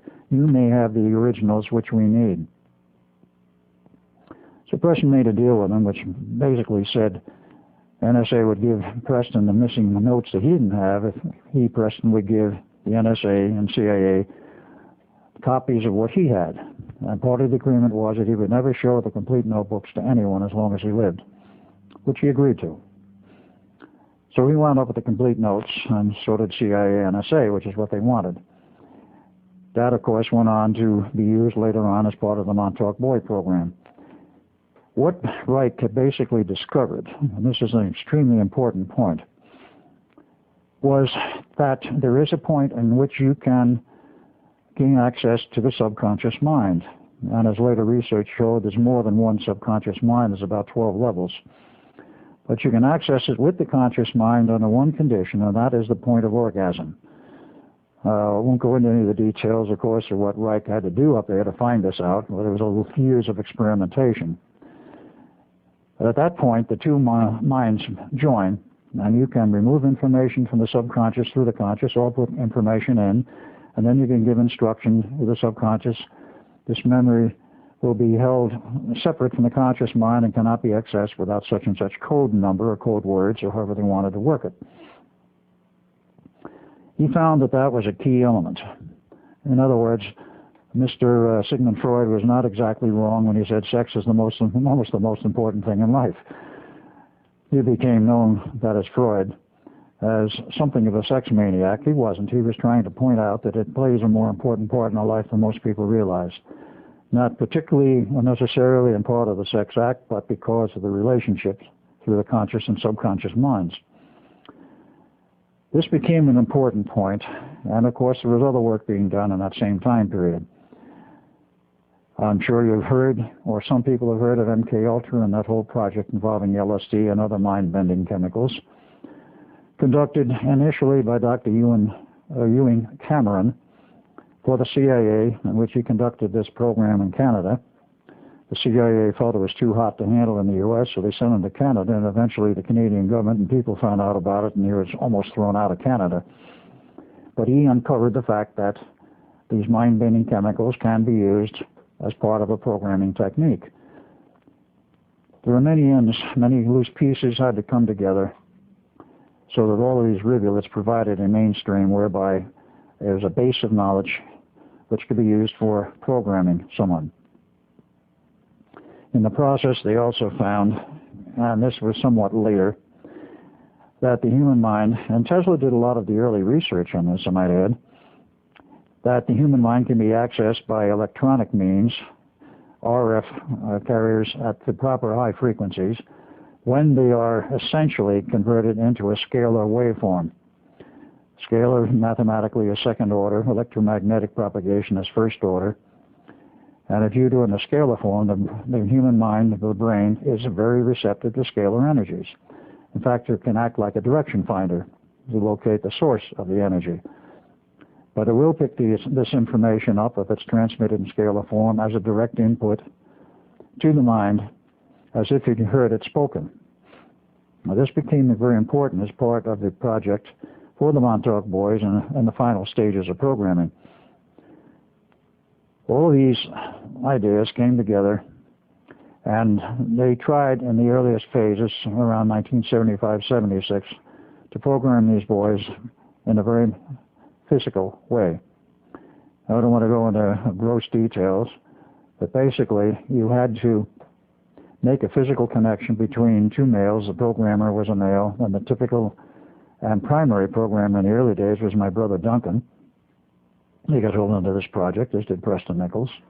Preston Nichols set up the programming, and he will admit it today openly, so I'm not afraid to say it. But he set up the programming for the Montauk Boys program and the techniques involved in programming. And Preston had to use Duncan and some others in the earlier phases of the programming. Now, there are some peculiarities of the human nervous system. I don't know how many people have seen Grey's Anatomy or books like that and show the whole setup of the nervous system, which does not show and include, of course, the setup of the chakras in the human body, the energy chakras, which are semi-physical. There are 8 chakras. Yogis teach 7. They're in error. There's 8. The 8th one is the crown chakra over the head. But they are in opposing pairs, a polarity. Number 1 chakra, the base, if you say and call it arbitrarily positive. The second one is negative, positive, negative, and so forth, until you get to the top of the 8th chakra, which will be, quote, negative, whatever that means. I'm just doing this for the purpose of showing there's an opposition of polarity. Because the first chakra in the male is a sex chakra, it becomes easily manipulable. In the female, the whole polarity is reversed. Females could not be used in the techniques used for the Montauk boys, not until very much later. The programming being quite physical, and they pick these victims, and I do have to use the word victims, around the age of puberty, because at that point, the male or boy, well, for that matter females, but particularly males, are most amenable to mind manipulation. After the age of about 17, people start, particularly males, to get a mindset, and it becomes much more difficult to modify their mind and put in this mindset that they want, rather than the one which develops naturally, and bury all kinds of things in the subconscious. So typically they're all chosen around puberty, which can be anywhere from the age 11 to 16, depending on when the person becomes sexually active. Puberty in the South is much earlier than in the North, and of course there are all kinds of personal variations, and a candidate who is sought out, of course this is one of the things they have to look at. They have to make sure that he's gone through the puberty period and that pubescence has already occurred. They selected also on the basis of IQ, at least 100. They wanted somebody who's at least normal IQ. If they're up in the 200 region, that's fine. They were useful for other projects, other than the normal ones. And they all had to go basically through the same process, but they also looked at them in terms of genetics. When the program originally started at Montauk, they were all Caucasians. White-skinned, fair-haired, typically blonde-haired, blue-eyed. And in the process of recovering my memories, after this was all over in 83, phase 1, of course, in 83, and I started reviewing this and coming up with the information, I said, well, this, to me, smacks like one of the old Nazi projects, the super race projects. And in some respects, that was true. The candidates were chosen on that basis originally, at least at Montauk. As I found out some years later, there was a parallel project being run by the NSA directly in their own way in a nursing home in Jamaica, Long Island, between 1976 and 1979, where for some reason it was terminated. And the man who ran this was an NSA man, and many years again, after this program was over, I happened to run into him in one of my lecture series in the South in North Carolina at a dinner party thrown by the people who had sponsored me for a lecture. And this man was a drinker. Eventually he got drunk enough that night. He says, Al, there's some things I got to tell you. And he told me about his involvement with the mind control programs, the Montauk Boys via NSA at this facility in Jamaica. So I asked him some of the same questions I asked those who were over me at that time. Did they ever tell you what they were going to use these kids for? He says, no, they would never give me any indication. Did they ever tell you when they were going to use them? And I said, yes, more or less. And we agreed that the, at that time, stated goal in terms of dates was around 1995, 97, where there would be the primary use of these boys. But he said, no, I couldn't get any information out of them. And that program was folded. But I said, well, were they all Caucasian? He says, no, there were very few Caucasians in that project. And I said, what were there in there? He says, we had Jewish kids, we had Orientals, we had all kinds of others, very few whites. Apparently it was a program used to find out whether or not you could program other than Caucasian for the same end, which did prove to be true. So that the race was not important. This was apparently a chosen factor by those who ran the program at Montauk. Not essential that they be white. That was a very interesting side piece of information. Well, this program, as originally set up with very physical programming, caused a lot of problems. One of the other problems that occurred, which was very obvious in a matter of a few years, was that approximately 70% of the boys programmed there in the Montauk Boys program were programmed as homosexuals. It was very easy to shift the sexual orientation under those type of programming conditions. Why they wanted 70% or so of homosexuals, I don't know. It backfired on them for the simple reason that homosexuals get together, they create enough Kundalini energy usually that it breaks the program. So they were deprogramming themselves, and that's not what the government wanted, or those who ran the program. When I say government, understand that we all assumed at this point in time that this program was government-sponsored and government-run. We eventually found out it was not. Government used various elements of the government, departments of the government used the program in terms of the output. They did not run it. They had overseers and overseers of it, and of course the intelligence community was in on it. Along about 78, 79, various electronic techniques were developed which would do the same thing. So they dropped out this whole physical business. Because it had a very low output, many of them had to be beaten into submission because they didn't want to go through with the program, and they quite literally beaten someone to death. And let's say the yield was not what they wanted. So along came the electronic techniques, using essentially EEG type equipment, or in reading the brain waves, of course, you put pads on the head in various locations to pick up those sensitive energies, very low-level energies, but easily picked up by the amplifiers and the pads. And this was turned around so that it became a machine like an EEG machine, but the pads were put on sensitive points of the body, including the genitalia, and energies were put in instead of taking energy out, the purpose being the use of this special programs developed and put on floppy disks, usually took 2. They would create the orgastic state by means of this machine, and they could hold it as long as they wanted. And with that, of course, they could then program either verbally or by means of Pat Flanagan's machine, which I showed in a recent lecture. His patent goes back quite a distance to about 1968. The government seized it because there was a means whereby somebody could talk into a microphone through an amplifier with oscillators and certain other equipment, fairly simple. Put 2 pads on the body in any location, essentially. And I could put it on a wrist, or you could put it on a chest or the back, and the person would hear the sound spoken into the microphone, even though he was not getting it through his ears. It was going through the nervous system and winding up in the auditory centers. Flanagan got patents on this. It was one of the first patents of its type. And it didn't take long for the government to recognize the potentialities, and they seized it under the interests of national security, and it took them an 11-year court fight to get it back.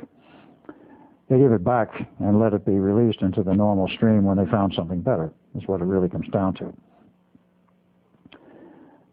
But by means of a machine like Flanagan's or verbal instruction directly, these kids were programmed as to whatever they wanted while in this state. Then, of course, code words were put in, or numbers, or whatever the keying technique was they wanted. And it's all closed off. They were told they won't remember anything, which likened them to hypnosis. You don't. Because the state was similar to hypnosis, but it was not identical. And they would be released and sent back to wherever they came from. All right, what kind of boys did they use? Where did they come from? And what was the implications of all of this in terms of, let's say, the reservoir of personnel required? Initially, the boys were taken almost off the streets of Long Island. Some of them came from rather prominent families. And quite literally were picked up physically, taken to the station, processed, and brought back. Well, I pointed out to them before I even became involved with the program. Early on, they wanted me in, and I refused to become part of it after witnessing one of the failed programming attempts. They picked them up off the street, and I told them, I said, you better be careful about this. Some of these kids come from prominent families on Long Island who have a lot of clout, and it wouldn't be doing the program any good for it to turn up in the Long Island Press or the New York Times. So they started picking them up at greater distances and finally focused in on homeless kids, street kids, if you will, who had no home, broken from their homes for whatever reason, broken all association, and many of them were down and penniless, broke, didn't even know where the next meal was going to come from. A serious problem in New York and a lot of other cities. So they started picking these kids up because they were quite literally homeless, when they were done programming them, they would send them back to where they had come from, waiting to be used. About 1979, with the electronic system fully operational, I went to Jack Pruitt, the station master, and said, look, we've got to change this program. You're beating half these kids to death. They're being treated very badly. They refuse to become part of it. Let's change this whole thing around. First of all, it can be done electronically now, so that cleans up that part of it. And secondly, instead of beating them into submission, offer them a carrot. Give them something.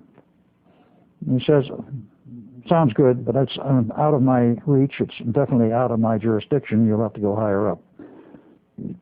I went up the line to the technical director, Dr. Herman C. Unterman, and others.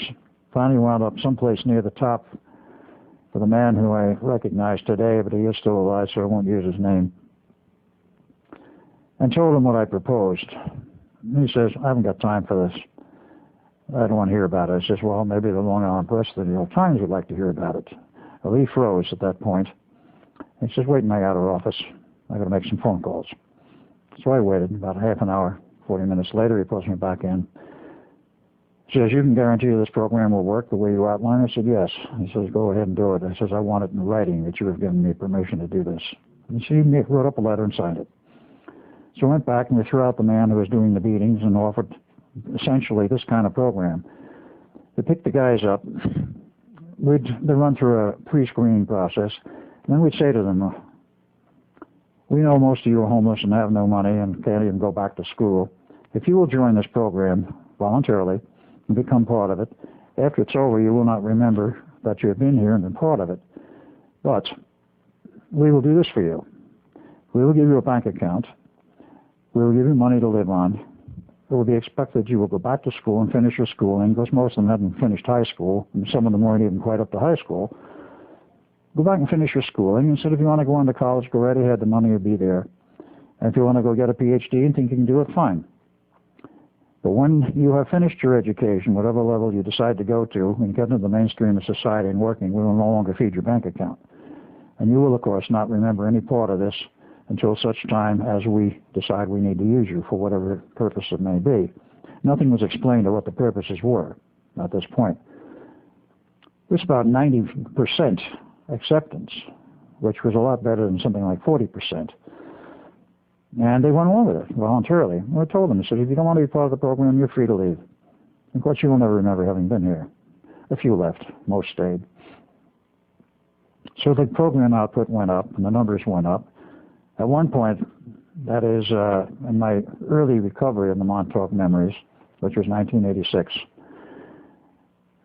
I put 2 to 2 together and came up with a number about, well, maybe we processed about 10,000 Montauk boys. That proved to be a gross underestimate, as I found out much later. But one of the questions will be, and is, of course, how did they continue to pull these people in? And in view of the fact we learned later the numbers went into the millions, how did they get these recruits? Where did they get them from? They took them from all over the U.S. Well, did they pick them up with a car and drive them there, or put them on a plane, or just capture them physically? What did they do? No, they didn't. Eventually, it came down very simply to using the Montauk Tunnel. They would go into an area, scan it. Perhaps agents would go into an area and scan it to see if there were appropriate material there for the Montauk Boys program. They would pick them up by means of the time tunnel, instantaneously transport them to Montauk, pre-screen them, see if they were part of the program, process them, and ship them back to where they'd come from. And with the capability of not only transportation physically in space, but also time manipulation, they could pick them up, let's say, at 12:01 a.m. some other morning or some day that they wanted to pick these people up. I might run them through Montauk and take a week at it, ship them back at 12:01 plus half a second.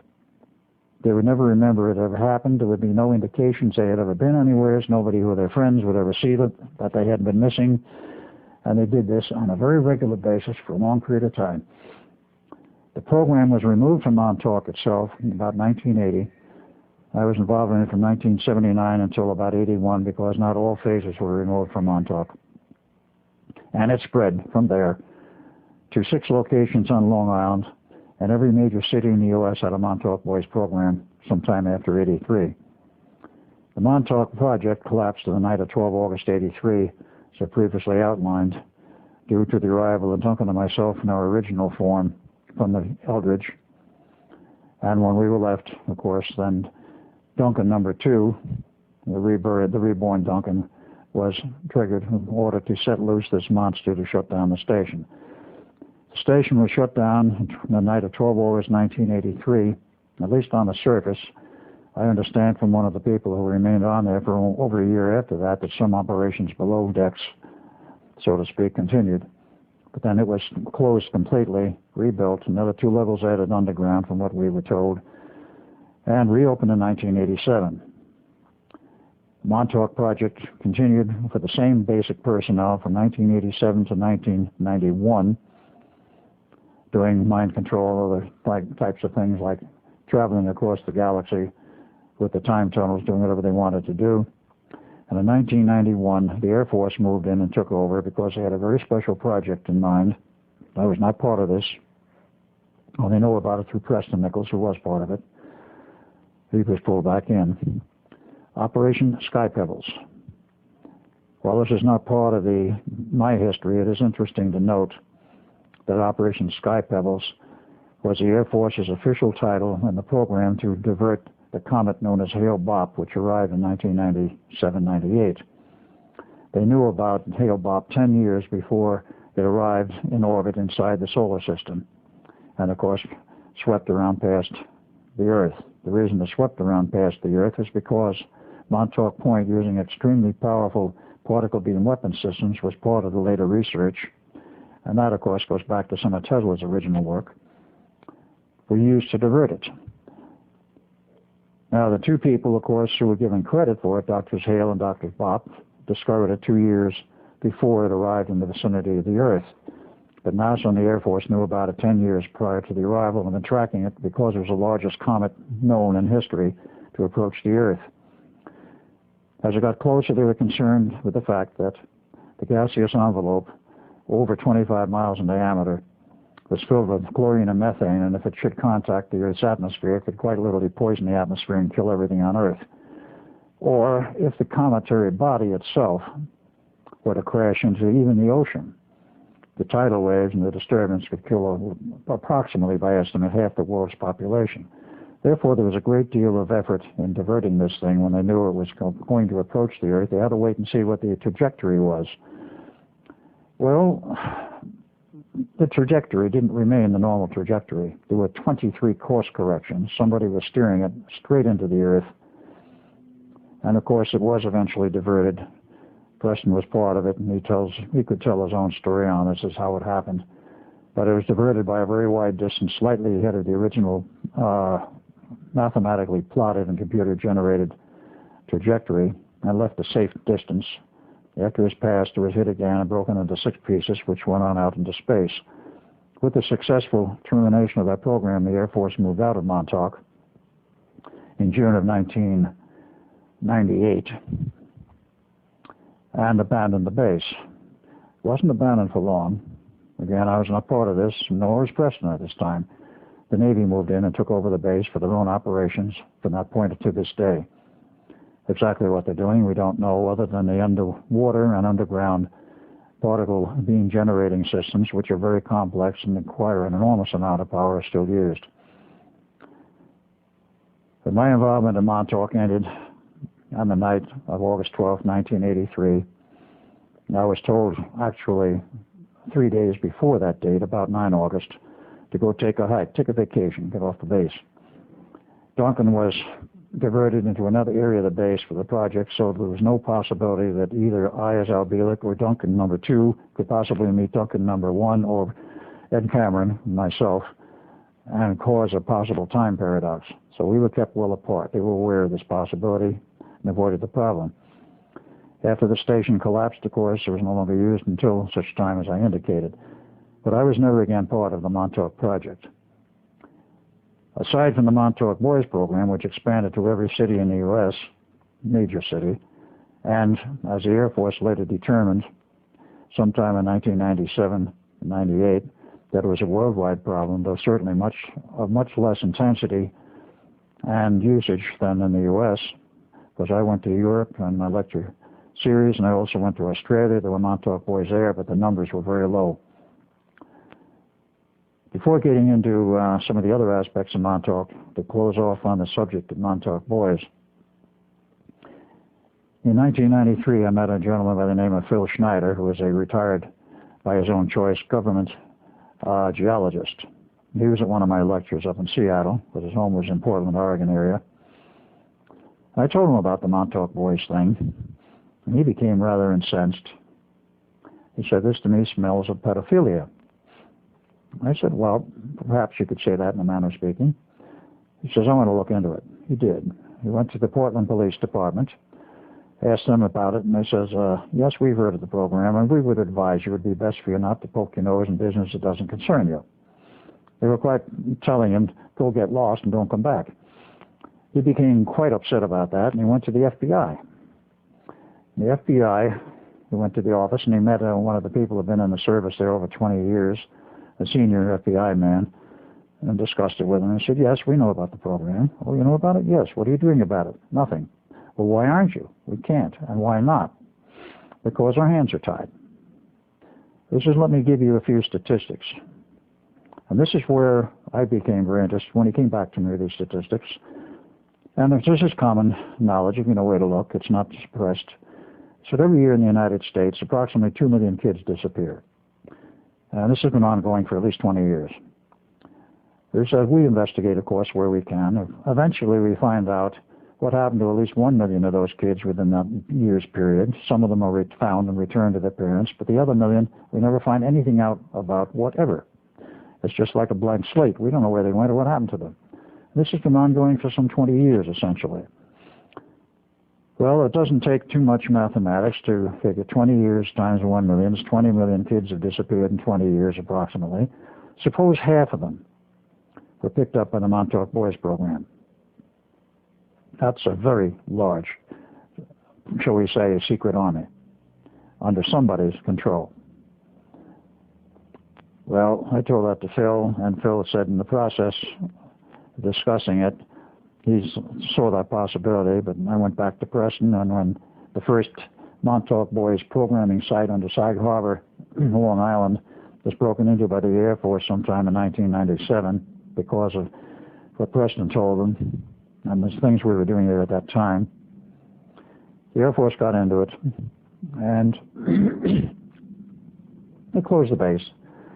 They got all the files and the records. Preston was allowed to see them. They had 30,000 dossiers from that one location alone with photos and a complete history of the Montauk boy had been processed. The one came from as far away as Australia to be run through Sag Harbor. The personnel were all low-level personnel in strange gray uniforms with no rank, no bars indicating name, but strange red threads, epaulets or whatever it was on their shoulders. But the desk hardware was the most interesting. The desk pen and pencil sets all had a red rosy cross, a red rose on top of a golden cross, which could be the Rose Cross, it could be the Rosicrucian Order.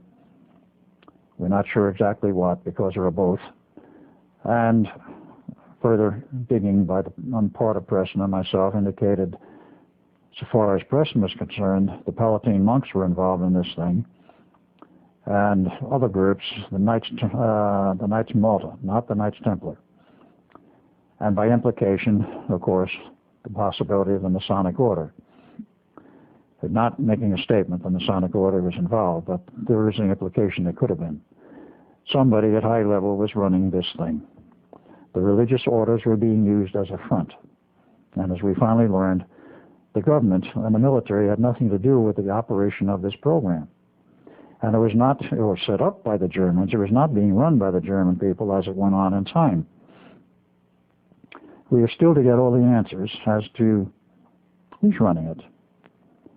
What the ultimate purpose is. Again, at that time, I got no answers as to what the purpose was and what they'd be used for, but it's fairly obvious today because all you have to look around you, as I've already said, you can see the mayhem that has been created, and particularly in terms of the school shootings where these kids act, in some cases, absolutely blankly, a blank mind, and then are snapped out of it later. Particularly the Conyers, Georgia incident, exactly 1 month after the Columbine operation, where the kid was shooting one quite randomly in the yard, hit no one. The assistant principal came out, told him, talked him into dropping the gun, putting it down, which he did. Then came up and put his arms around him, and the kid snapped like that, jolted. Where am I? What's going on? He had absolutely no recollection of what he did. This is what has been going on in all of these cases of these school shootings. One has to look a little further and understand what the program is. And it's becoming quite obvious what the program is to those who look at it at all, particularly in the Columbine operation. This resulted in passing legislation on gun control, which had been stymied for a long period of time. And that operation was massive. I won't go into it because that's a totally different story, but it's one of many. This is only one aspect. Somebody is running a program to control the thrust of legislation. This is one possibility, and there's actually one reality. The Montauk Boys can be used for a lot of other things. One can look around and one can see it. You might note that in the whole operation of these school shootings, whether it be Conyers, Columbine, or whatever, no one ever suggests that these kids have been under some form of mind control. This is a totally verboten subject. They will not approach it. They will not admit to it. They will not even consider it.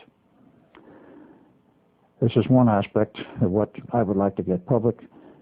This Montauk Boys program is very subversive. It is very invasive. It intrudes in many areas of our society in a very unobvious manner, but it's very real. Those who are manipulating it, we cannot really point out and say, you're running this program, or you're doing this. There are many levels involved in terms of this mind manipulation as to who is responsible and what the ultimate agenda is. I could go on this for a very long period of time because one can surmise where some of it is coming from.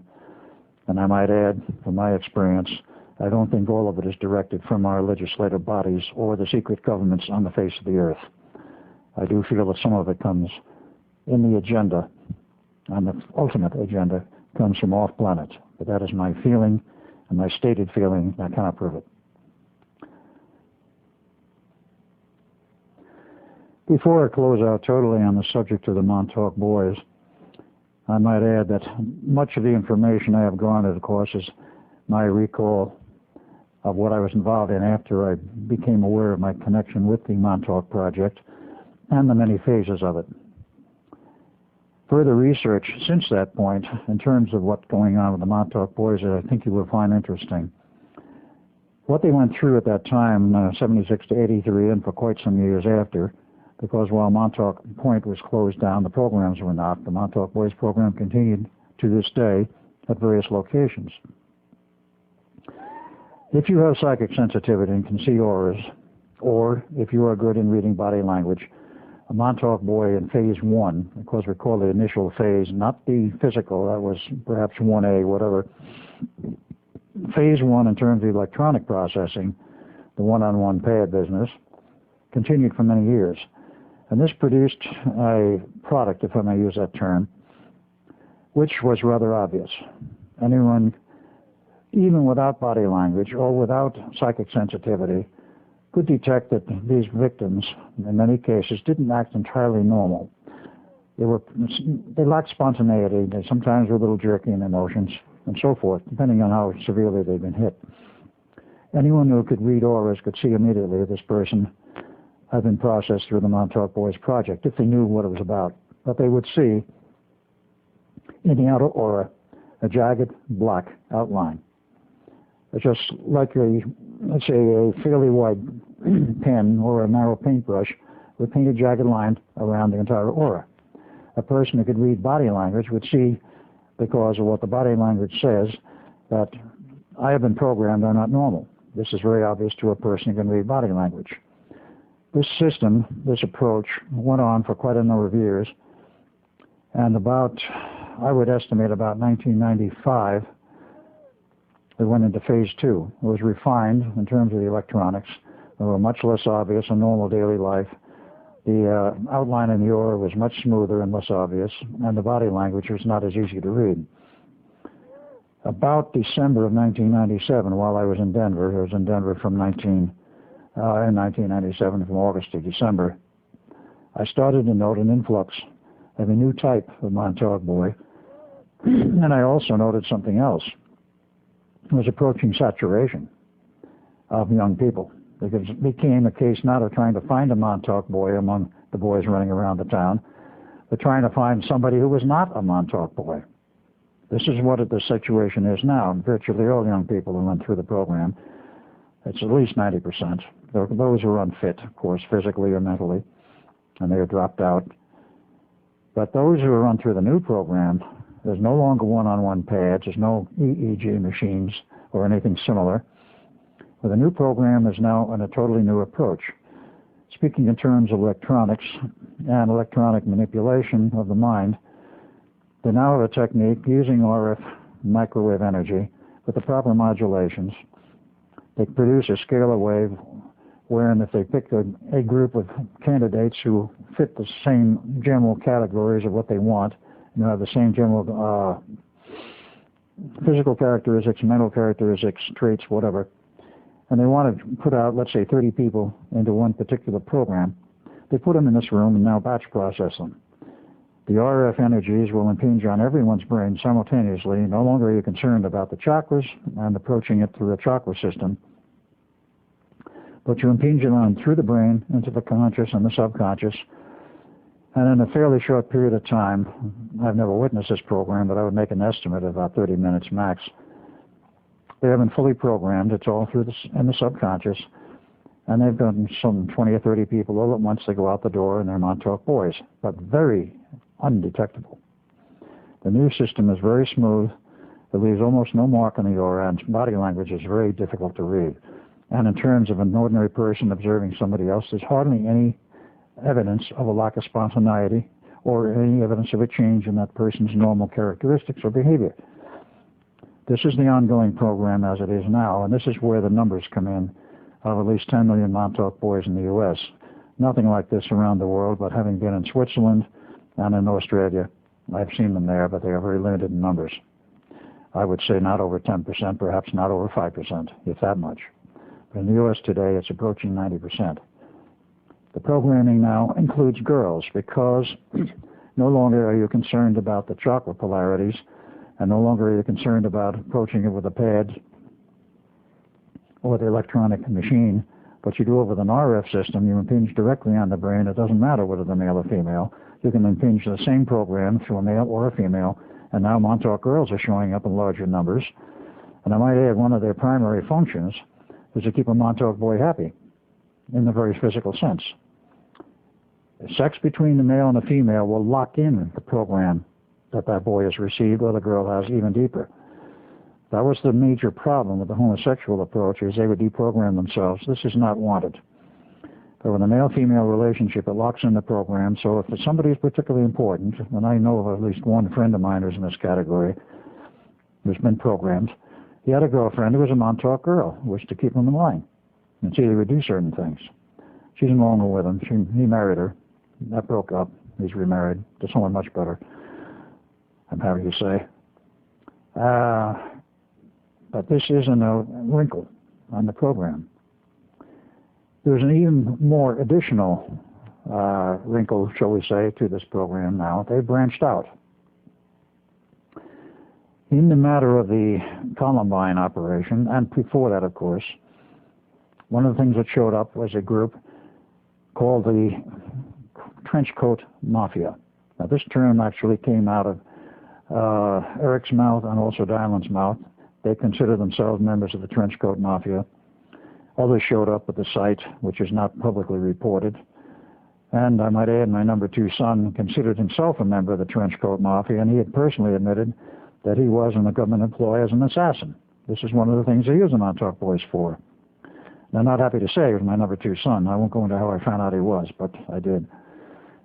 And this whole operation of Trenchcoat Mafia can be traced to an Air Force base now closed upstate New York. The same air base where Eric Harris's father in the Air Force came from and was stationed with his family for many years.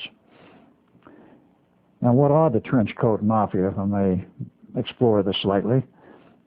They are considered an offshoot of the whole Montauk Boys program, which is specifically, shall we say, guardedly, religiously oriented. They're Satanists.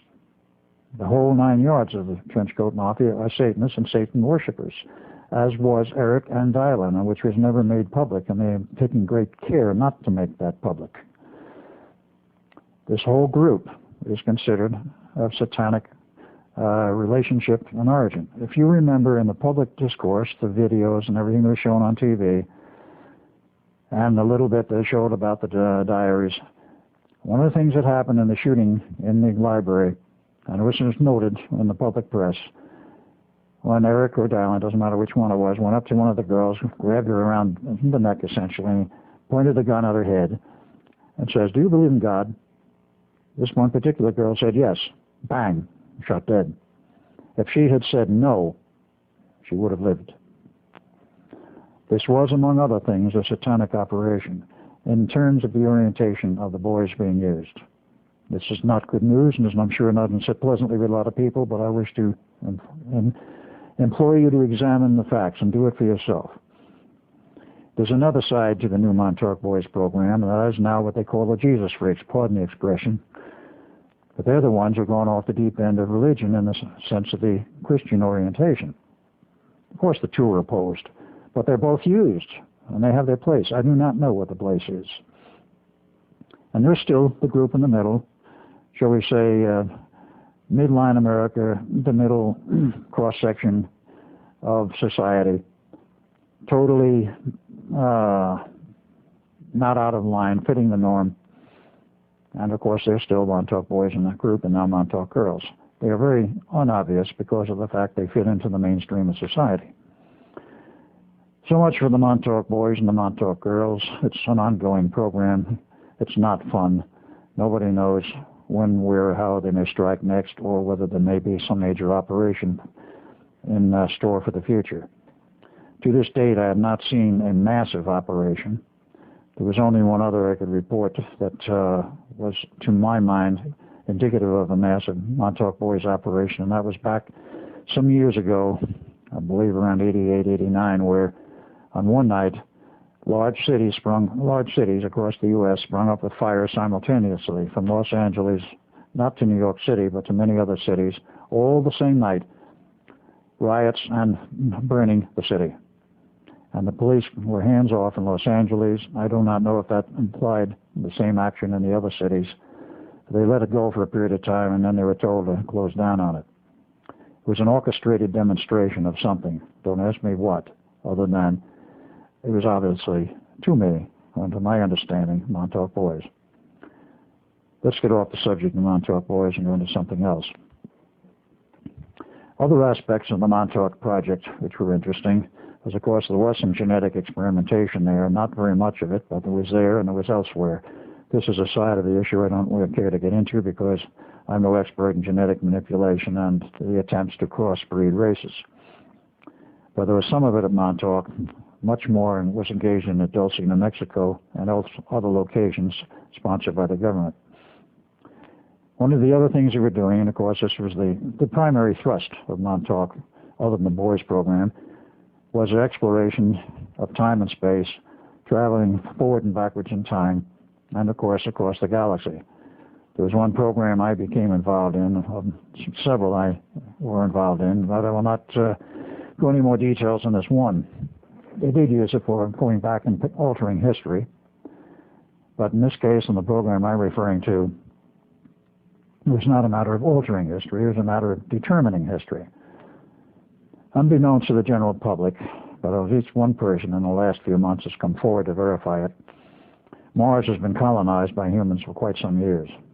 It goes back to the period after the initial landing in 1962, an unmanned lander, sponsored by the U.S. and Russian governments jointly. And the history of that is available in a video entitled Alternative 3, which was a result of a program broadcast in England on Anglia TV on April 1, 1977, detailing what they investigated as the brain drain in England. Well, they got into other subject matter and eventually became involved with the whole operation of Alternative 3, namely get off the planet in case the global warming goes totally out of control, and establish colonies elsewhere, Mars being one of them. According to my understanding, the info I have, and now at least one man has gone public on it, Mars is colonized, human colonies. A lot of the people who disappeared from Earth have gone to Mars. In the process of colonizing and building these domed cities, if they were all domed, they found evidence of underground installations totally sealed off, like obvious cavern entrance, but a concrete plug in it or some other type of structure which blocked it, and they didn't have earth-moving equipment up there heavy enough to break in. So they radioed back via NASA, or whatever means they used, and said, we have these strange things here. It looks like entrances to underground installations. We cannot get in. What are we going to do about it, or can you do something about it? So the word went to Montauk. And this was about 1981. There's something here we'd like you to look into. So the management says, okay, give us the coordinates of at least one, maybe several of these locations, in terms of latitude and longitude of Mars, and we'll look into it. So they got the coordinates, and of course the celestial mechanics and all of the celestial perturbations and everything else of the solar system were already plugged into this monster computer. I mean, all of the basic scientific knowledge they needed was in it. So they figured, well, we don't know whether there's a cavern system there or whether it's solid rock and this is just a bum lead. We'll send a camera up there, and if it winds up in solid rock, nothing's lost except the camera. So they got the coordinates, put it through the computers, and decided, go. They put the camera in the tunnel, send it out, and of course the way the tunnel works is it's a one-way type thing. You start at this end, put an object, whether it be a truck, a car, a camera, or a person or a group of people, at the entrance point, move them up to it, and they're sucked through it like a vacuum cleaner was pulling them through. They're unharmed and uninjured. They go through this thing to the output end, wherever it has been determined it shall focus. So they sent the camera up to Mars, and it was on, and they got pictures. Of course, they brought it back. They were able to bring it back. And what they do is a reverse the polarity of this tunnel after some period of time, and whatever object is up there is brought back. Or if there's a person or a group there, they're told, be at the entrance point on reverse polarity if you want to come back, which of course everybody did essentially. Back comes the camera. They get pictures of an underground facility. Okay, we'll send a team up there. They did. Duncan and I went on this team more than once, and we were in the underground of Mars. We found a huge remnants of an underground civilization. No one was there. There's no evidence of life or anyone being alive there, quite contrary to some of the metaphysical reports we get from people whom I shall not comment on their veracity, other than to say other people have other ideas, but we found nothing whatever to support the idea there was anyone left alive on Mars of the old civilization. Found all kinds of equipment. Everything was off. Tunnels went for miles. The explorations continued for quite some time, I think probably to the end of the time when Montauk was shut down. But after a number of these explorations, Duncan and I decided we were going to go on our own. The computer system was set up with all of the celestial data, as well as the data from Mars, and as Mars moved in its orbit around the solar system, they could correct for this on an automatic basis. All we had to do is punch in the proper code number for the, quote, trip to Mars, unquote, and it would make automatic corrections for the date. And when the green light went on, it says it was safe to go and the tunnel was operational. We went on our own twice to explore the underground. We found a lot of interesting things. In fact, as I remember, Duncan even found one of the power systems for lighting was still operational. Don't ask me how. We never tracked that down as to where it came from. We saw a lot of things. A few things were brought back. And of course, these teams brought a lot of evidence back. It's all buried somewhere. Even some of the religious artifacts. There was religious artifacts. We didn't learn much about the people. That is Duncan and I. Maybe somebody else did. But on the return from our second trip, they were waiting for us. We were slapped on the wrist and told very bluntly, you're not to do this anymore. And they broke Duncan and I up as a team, so to speak, and we put in different sections and on different operations. It continued after that, but we never heard anything more about what they found. But in terms of the fact that is not publicly admitted today that there are colonies on Mars that are quite successful, I would suggest that you go find one of the books about to be published, if it hasn't been already, by Dr. George Merkel out of Corpus Christi, Texas, who announced this book at the last meeting of the Global Sciences Congress, which was in Houston, Texas, last month. He showed photos. I was not there, but he showed photos of life on Mars that totally, I would say, upset and also at the same time probably titillated the senses of the people that were absolutely amazed at what he had to show. I cannot vouch for the accuracy of his information, not having seen it. I do know George Merkel personally, and I know that he, as a scientist of great repute, has done a great number of things. He originally came from Russia, but he worked for the CIA for many years as a scientist. He holds 4 PhDs. He is not a dummy. He knows what he's talking about, so far as I have seen in every case. At this point, let's take another break.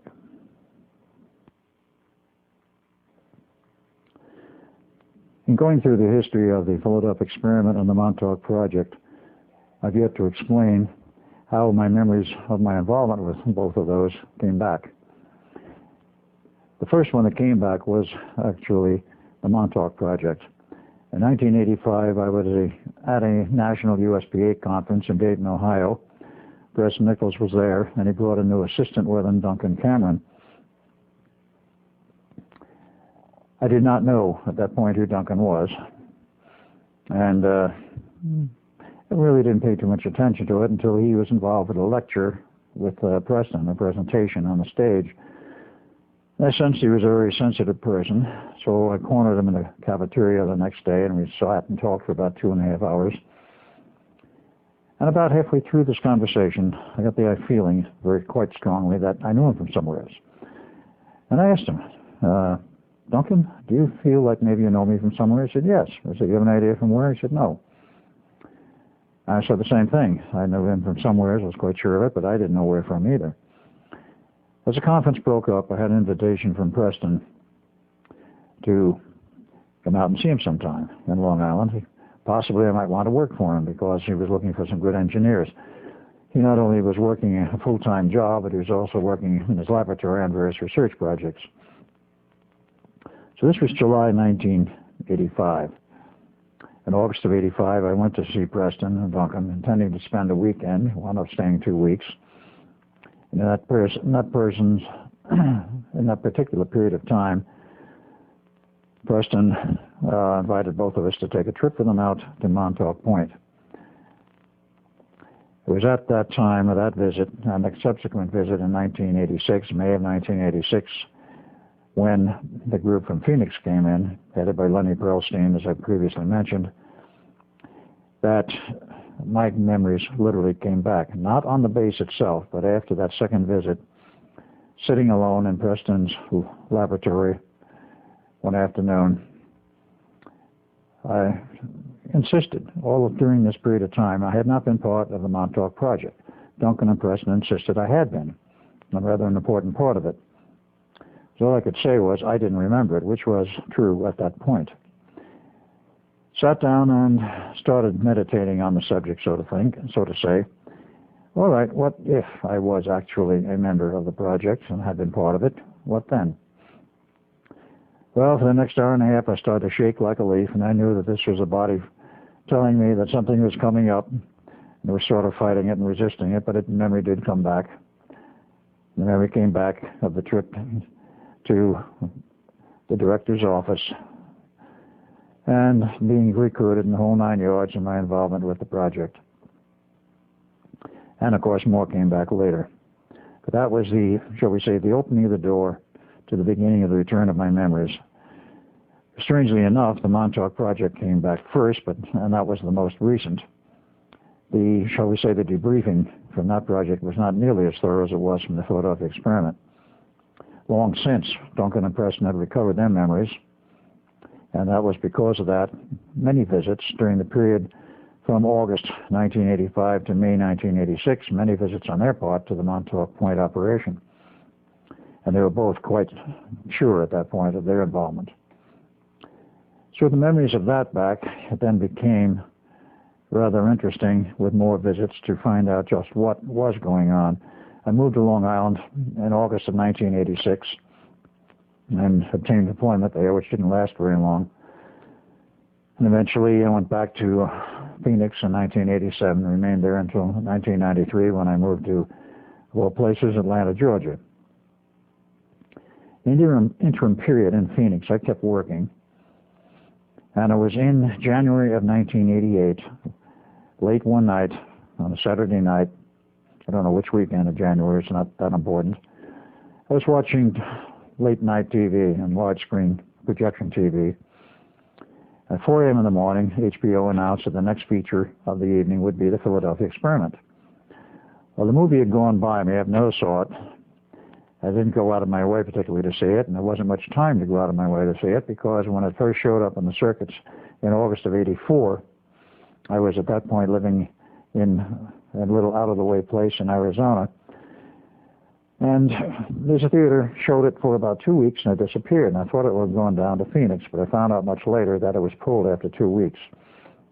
In 1986, EMI Thorne acquired the rights for television and for video and produced literally a complete video of the movie, The Philadelphia Experiment. And apparently added some footage which was not in the original movie, according to those who saw it. Strips off the cutting room floor that they managed to salvage and add in. What I saw that night, starting at 4 a.m., the first 15 minutes was almost dead on what actually happened in the original rendition of the true facts in 1943. There were 2 or 3 minor areas. One was they showed a complete complement of the crew of 150 boarding the Eldridge. It was not 150. It was nowhere near that. It was a test run, and they didn't need the full complement. Number 2, they showed it was October of 1943. Out of the Philadelphia Navy Yard, it was actually August for the second disastrous test. The other part that was erroneous was that the base, which was connected with the operation, they did show the operation and the connection with Montauk Project Base, except they, in the movie, moved it from Montauk to Wendover Air Force Base in Wendover, Utah, and changed the date from 83 to 84. Other than that, the fact that we went underground and all of this was partly correct, and most of it from that point on was correct. Going back to the Eldridge smashing the equipment, all of that was portrayed in the movie. Needless to say, it had a rather strong effect on me, and I knew that I was involved. It took some time after that to sort the pieces out and to get more of the memory to come back. The initial part that came back very quickly was that, A, I was part of the experiment. B, I had a brother who was part of it. And the interesting point was, at first I thought I was the good-looking guy in the movie portrayed by Mr. Perret. Turned out that that was a role model that fitted my brother quite well. The runt that was there, who was the friend, actually was me, but I was a brother. That part was not correct. But I did have a pregnant girlfriend, which was correct. But what came back immediately afterwards was that I did have a family. John Van Neumann was the director, and that he had made me a promise that if I ever remembered my involvement with the Philadelphia Experiment, he would try to call me on the phone within 72 hours. It took him 48, at least to try. At that time, I was still working in Scottsdale, Arizona on a project. And that particular day, he, from Preston's office in Long Island, that is the company he was working for, tried to call me. He didn't know where I was. Preston did, had my phone number. Tried all afternoon to reach me, and the operator connected through the secretary in the office for the section, and she never bothered to make a note of the calls or to call me and say that somebody had tried to call me. That night, Preston calls me and says, well, where were you? I says, I was in the lab all afternoon. Didn't you get a message? Nope. Secretary never bothered to give me a message. Why? And he told me why. He said, you'll never guess who it was who was trying to call you. I says, no, I have not the foggiest idea. He said, it was John Van Neumann. Well, I got very upset at that point because that was a first attempt, and it had been thoroughly thwarted by a very incompetent secretary. Now, whether or not it was her incompetence or whether there was outside mind control involved with this, because from that point on, things became very strange and very erratic in my life. I did eventually visit John von Neumann upstate New York. I have extensive slides of me, more than one visit. On the first visit, rather an elderly man with a beard, and did not appear to be in the best of shape. The house was a wreck. The whole area lived in was a shambles of old electronic equipment, deserted cars, what have you. He owned a piece of property there. Lived in a trailer that was relatively new. Talked, about 2.5 hours on the first visit. And like a phonograph record, he repeated his history in New York during the war years and afterwards as an electronic surplus dealer, the name of Howard Decker. Well, the records show there was a Howard Decker, and there was a man who did all this electronics salvage, bought and sold a lot of stuff, made money at it. That was a fact. But the fact that von Neumann was saying that he was Howard Decker was rather curious. How did this come to pass? It took a while for us to figure it out, but obviously he had been worked over at some time after his usefulness for the government was over, which was not 1983, at the end of the Montauk Project, but later on, about 1986-87, his involvement with JPL, designing a piece of equipment for them for the Voyager satellite and the Voyager trip. He did not anymore remember that he was John von Neumann when he was on location of his property. Occasionally he would take a wild whim and get in his car and drive to Long Island, because he at one time had a home on Long Island, and perhaps he remembered this, or for whatever reason decided to take the drive. When he got out of the area of his home, let's say about 20 miles out, whatever electronic system was being used to hold him in that altered state of awareness and that altered reality, wherein he knew he was Howard Decker. When he got far enough away, he was again John von Neumann. He went straight to see, of course, Preston Nichols. And he was looking for me, but that first event was by phone. There were subsequent trips when we managed to not connect, but eventually I did with him upstate. In the interview, the discussion back and forth, I finally asked him, Howard, do you remember the Philadelphia experiment? No, I don't know anything about it. Well, do you remember me? Yes, but I have no idea where from. They erased everything else, but not the memory of me, though he did not put in his mind where he knew me from. Eventually, it did come back, but only when he was out of that area. I have not seen him now in almost 2 years. The last time I saw him, he was deteriorating physically. But usually when he got too far downstream in terms of his health, he would take a trip to Europe and get himself put back together and get, perhaps the word is refurbished, and come back in much better physical shape and be okay for another year or two. I know he's still alive, but I do not know in what health or what condition. But at least we did connect, and that was after, of course, of my recollections. The recollection of the Philadelphia experiment and all of the involvements, and of course all of the other side projects, has taken many years and has been an ongoing process that is still not over. One of the other things which I wish to go into a little bit more later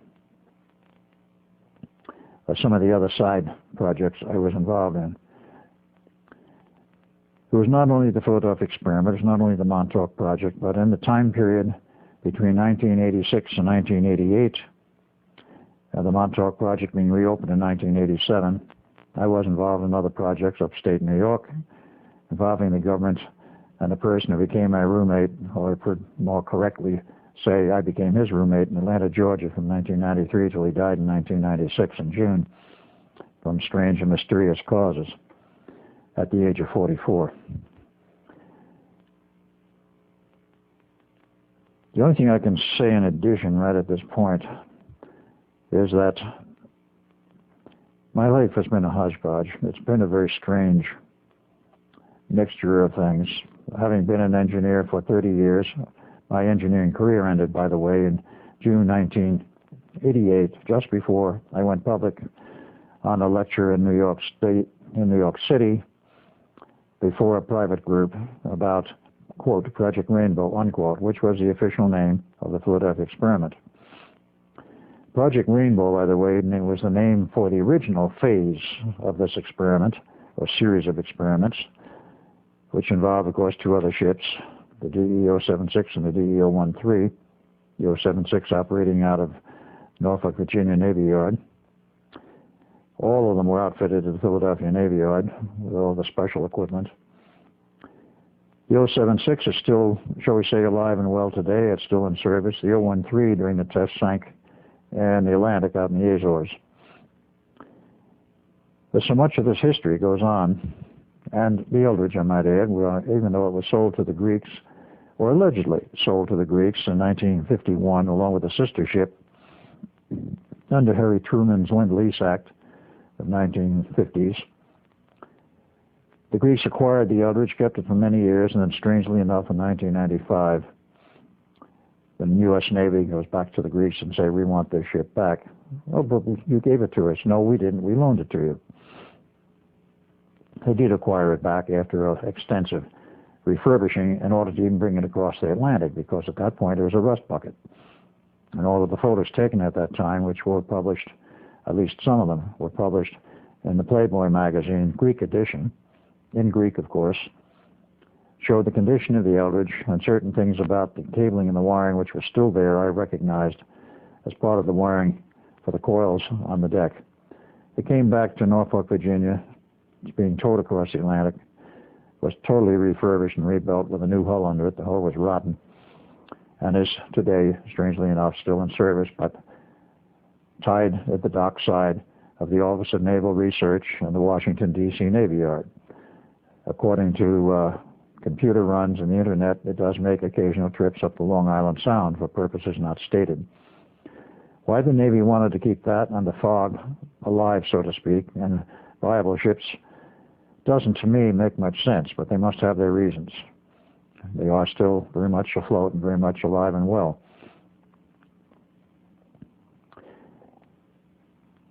The history of this is very strange because not only my involvement, but those others who were involved, some of whom remembered their involvement after many, many years. One of the aspects of the suppressed memories and the brainwashing is if you wait long enough and live long enough and have no further instructions as to what to forget, it will eventually come up and you remember it. In my case, it was the movie and the visit to Montauk. In the cases of other people, it may be some other thing.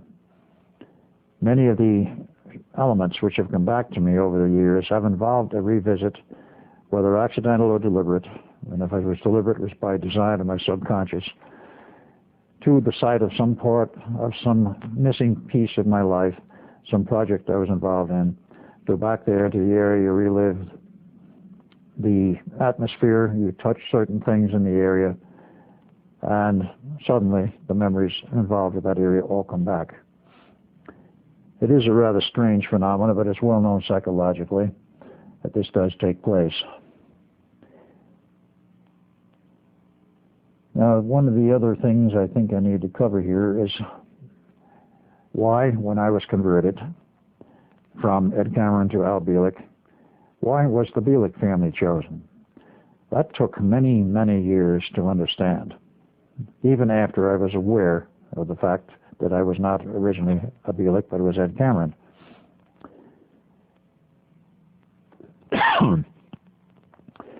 Many years ago, having an interest in astrology, I went to a friend of mine. This was before I became aware of my real history. I was a geologist, but an amateur astrologer, but very good, and I asked him to do a chart for me. And he did. As Al Bielek.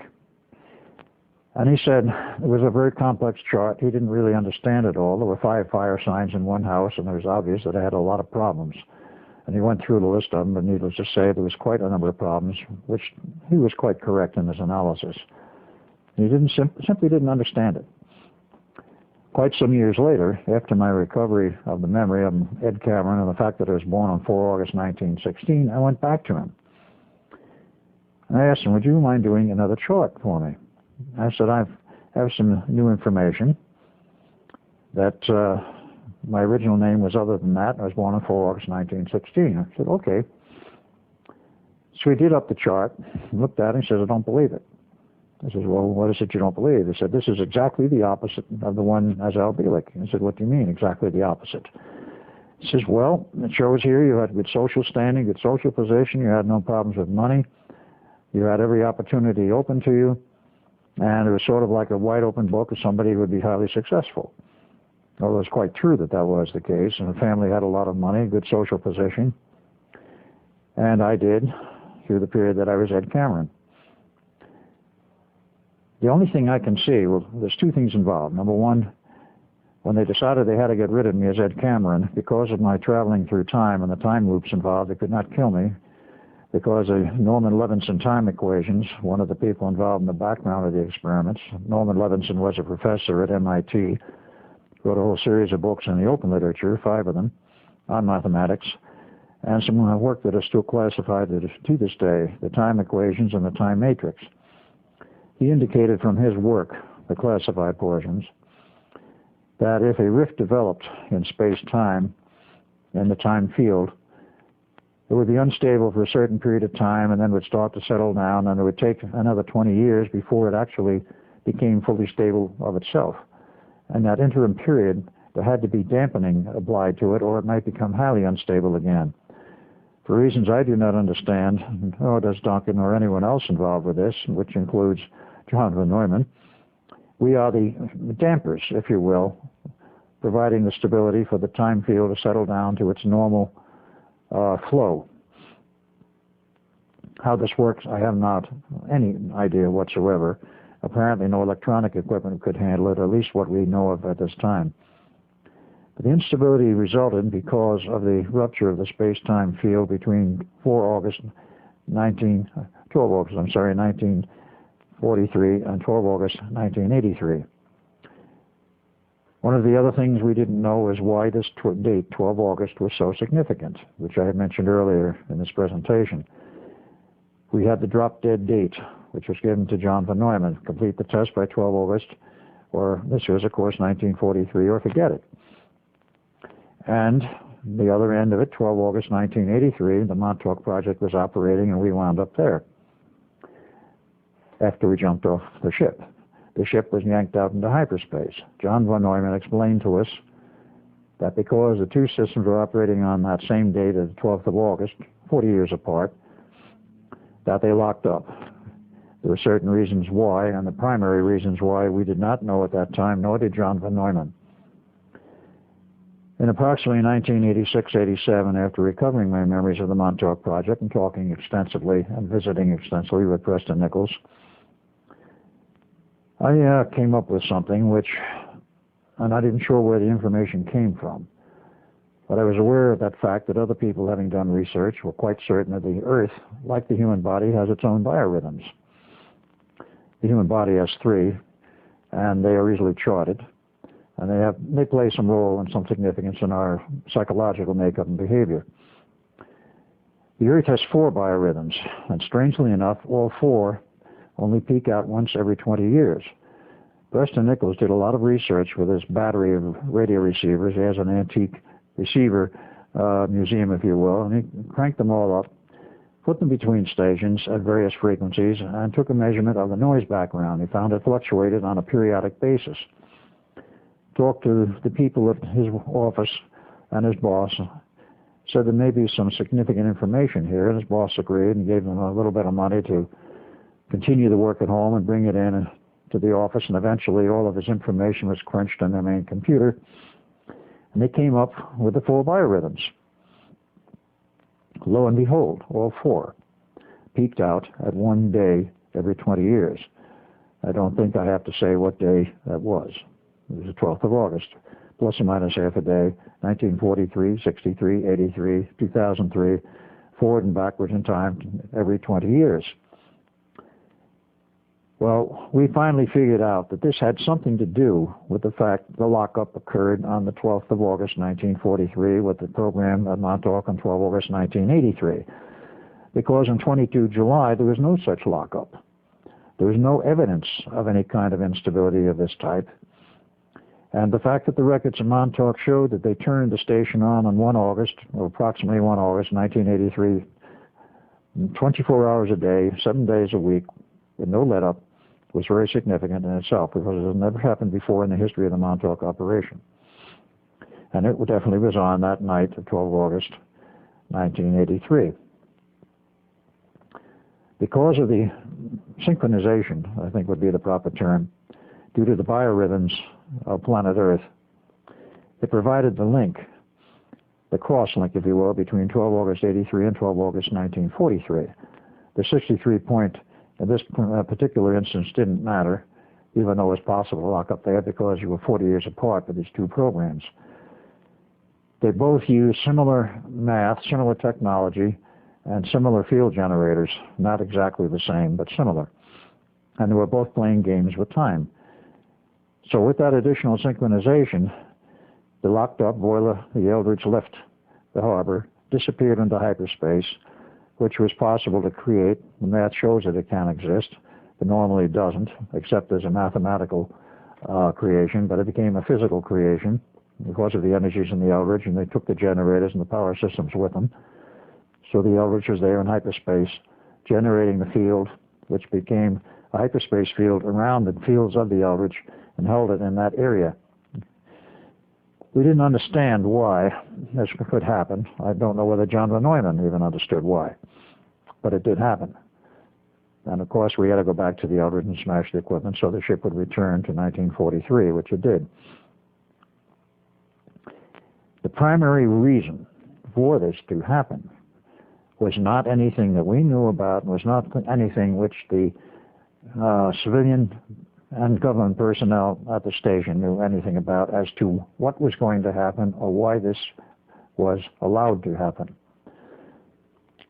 One has to take another look at the agenda of the alien groups, and the person who was the leader, shall we say, who represented all the alien operations and the alien interests in Montauk, was a very tall 7-foot Draco who was quite haughty, but I did get to talk to him after a while, and he finally came off his high horse and became sort of friendly. Exceedingly intelligent individual. I found out from interviews with him he had 12 degrees, equivalent to the doctor's degree, a doctorate here on Earth, a doctor of science. As he said, we have 16 disciplines we can get a doctorate's, or what you call a doctorate's degree in. How many do you have? 12. What are you doing to get the other 4? He looked at me strangely. He says, I don't know. I haven't gone back to get the other 4. In any case, he represented all of the alien agendas. The alien agenda was approved in advance by the government interests as the price for getting the technology to build this station. So they set it up so it would operate on the 12th of August, 1983, and produce a rift in space-time 40 years wide for purposes which we didn't understand then either, or didn't we understand for some years after that, even when we were looking at this in the face. What does this really mean?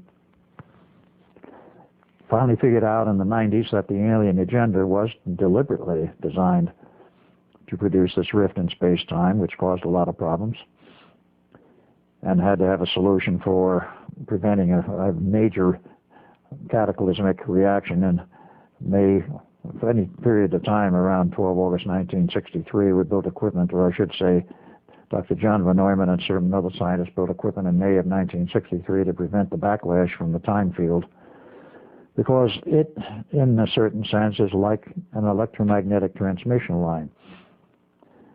And an electromagnetic transmission lines is perfectly standard electrical theory. You transmit RF energy down a line from a certain source impedance. The transmission line cable has the same impedance, and you pump it into a load which is of the same characteristic impedance. You have maximum transfer of power, and it's very smooth. If you don't have a matching impedance at the final end, it's off, then you start to get standing waves. There's energy reflected back to the source. And if these are really out of balance, you get very heavy reflections. The standing wave ratio is a common thing referred to in RF transmission and RF transmission lines. You want a standing ratio of 1, which means it's totally damped and stable and maximum transmission of power with no reflections. Anything other than 1, you lose power and it reflects down the line. It becomes quite a mess. The same thing is true of the time field. If something disrupts the normal function and the flow of time through this field, you can get standing waves in time. And this is what happened because of this disruption in 1943. Of course, after we were past that point, there wasn't much you could do about the 43 end. but the 83 end and 63 point had to be damped. We were the dampers, and according to Levinson's equations, it takes another 20 years, and that is to the year 2003, before it is fully stable of itself. I suppose at that point the government could get rid of us if they wanted to, unless there are other factors involved. There were a lot of loose ends on this whole project, I should say projects. I'm trying to wrap them up and trying to show what happened, and we're trying to understand it still ourselves, all of the aspects of it. Montauk was shut down on 12 August 83. It was rebuilt, reopened in 87, and as I've stated earlier, of course, it became involved in Navy projects, Air Force, and then Navy, and is still operational to this day. There was other work that has been done on time travel at locations other than Montauk. I'm not privy to that information, other than I do know they exist. There have also been attempts at what could probably best be called re-engineering of history. Science fiction, of course, is replete with these stories and with ideas of how to re-engineer history and change the future. All I can state is, and my information is, this has been done, and we would not, of course, be aware if it was successful. The only way we would possibly be aware of it is if some of us, a group, were off-planet, far enough away to watch and record the change in history from a distant point, that suddenly everything changed. Because if you re-engineer history by changing the past, the present, so to speak, and the future will be altered. And since it has been changed completely, no one is going to remember that it ever happened. This is one of the strange facts about it. And, of course, the textbooks change, everything changes physically. This begs a question. How real is this reality? We write books, we make monuments, we carve in the stone, and this sort of thing. If we can re-engineer history by going back into the past and changing some major element, does all of this change? And if it does, then how real is our reality? It's an interesting point. I think I will leave it at that, except for one other item. Not the Bielek family of my parents, but the Bielek family of mine. When I married in 1943, of course, there was a son due. We didn't know at that point it was going to be a son or daughter, but in February 1944, a son was born, Jeff Cameron. And as time went on, there were other kids. I'll have to say, honestly, that Jeff Cameron was a legitimate son, number one, and the rest of the kiddies that came along were not exactly legitimate. Being in the Navy, and as the Navy had me traveling in the period when I was at Los Alamos, I was all over the state and all over a number of locations, and I had a problem like my father. The girls wouldn't leave me alone, and I couldn't say no. So like my father, there were a few additional children around. And I've only been able to track down number 2 and number 3. Number 2 I've seen personally, a man by the name of Morgan. Number 3, at this point I'm quite sure, David. Number 4, I do not know where he is, with the first name of John. Number 5, maybe a daughter, but I have no data or whatever on that. This is an ongoing pursuit at this point to find out where they all went, what's happened to them. And even though there have been many, many attempts on my part to meet with Jeff, they have all been thwarted. I do have a picture of them, and I'm going to put this up and show it, because I want this as part of the document.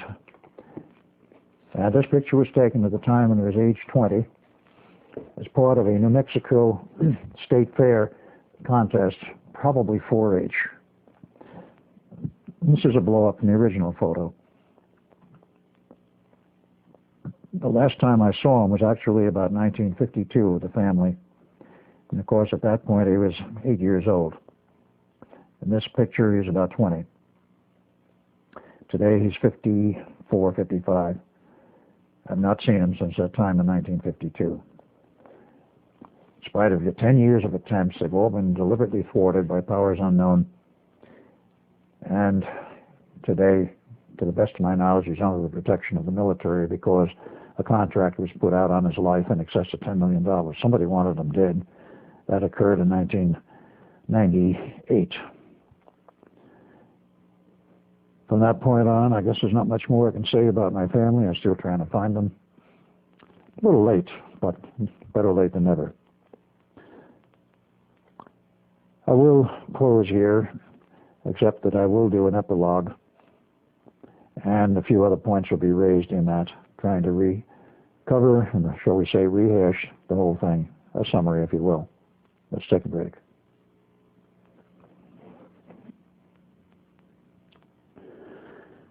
I could put a small epilogue in here, looking back over the history of this past century, the 20th century, this now being the year 2000, in April of the year 2000, actually the 21st century, though some people will dispute whether it is yet the 21st century.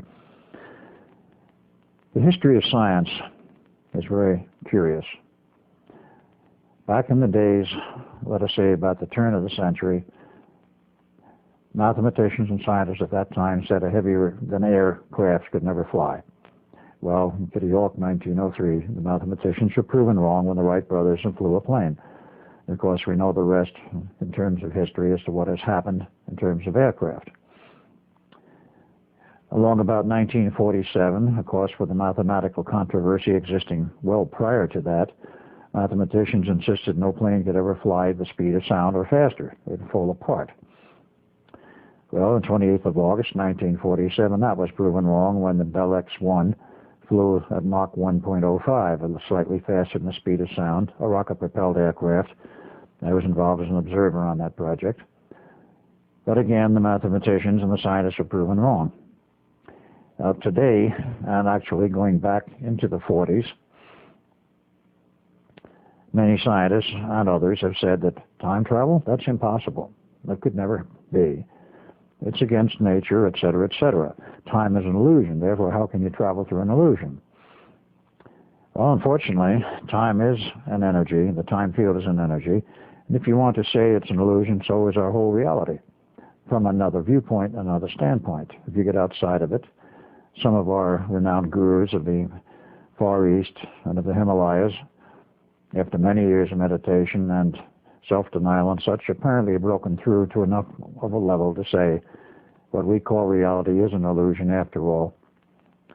But we live in it, and we accept it. And, of course, as science has learned over a period of years, there's more than one reality. There's 7 parallel realities. Dr. Tiller of SRI has stated that, and others have stated that, and written papers on it, I might add. There have been papers written on the subject of time travel. Yes, it might be possible, but nobody really knows. Even such an esteemed man as Albert Einstein has at one time or another said that time travel may be possible, but he also postulated in his general theory of relativity that nothing could exceed the speed of light. And that was in his mind, and many scientists, because he was so esteemed, the limiting speed in the universe. And consequently, you could not, under that theory, go fast enough to go traveling in time. And at that point, he didn't even consider necessarily there was a time field. The concept of a time field came from Norman Levinson, and also came later from the unified field theory of Einstein, still classified. The scientists who worked on this project for invisibility were dealing with time, but not with the primary function of traveling in time. The idea was to warp time, if you will, sufficiently that an object would become invisible. And it did become successful. Some years after that, with the Montauk Project and the work that led up to it, as well as German research during World War II, we learned how to actually travel in time. I might add, there was another project back in 1938 in which we learned a little bit about time travel then, before World War II.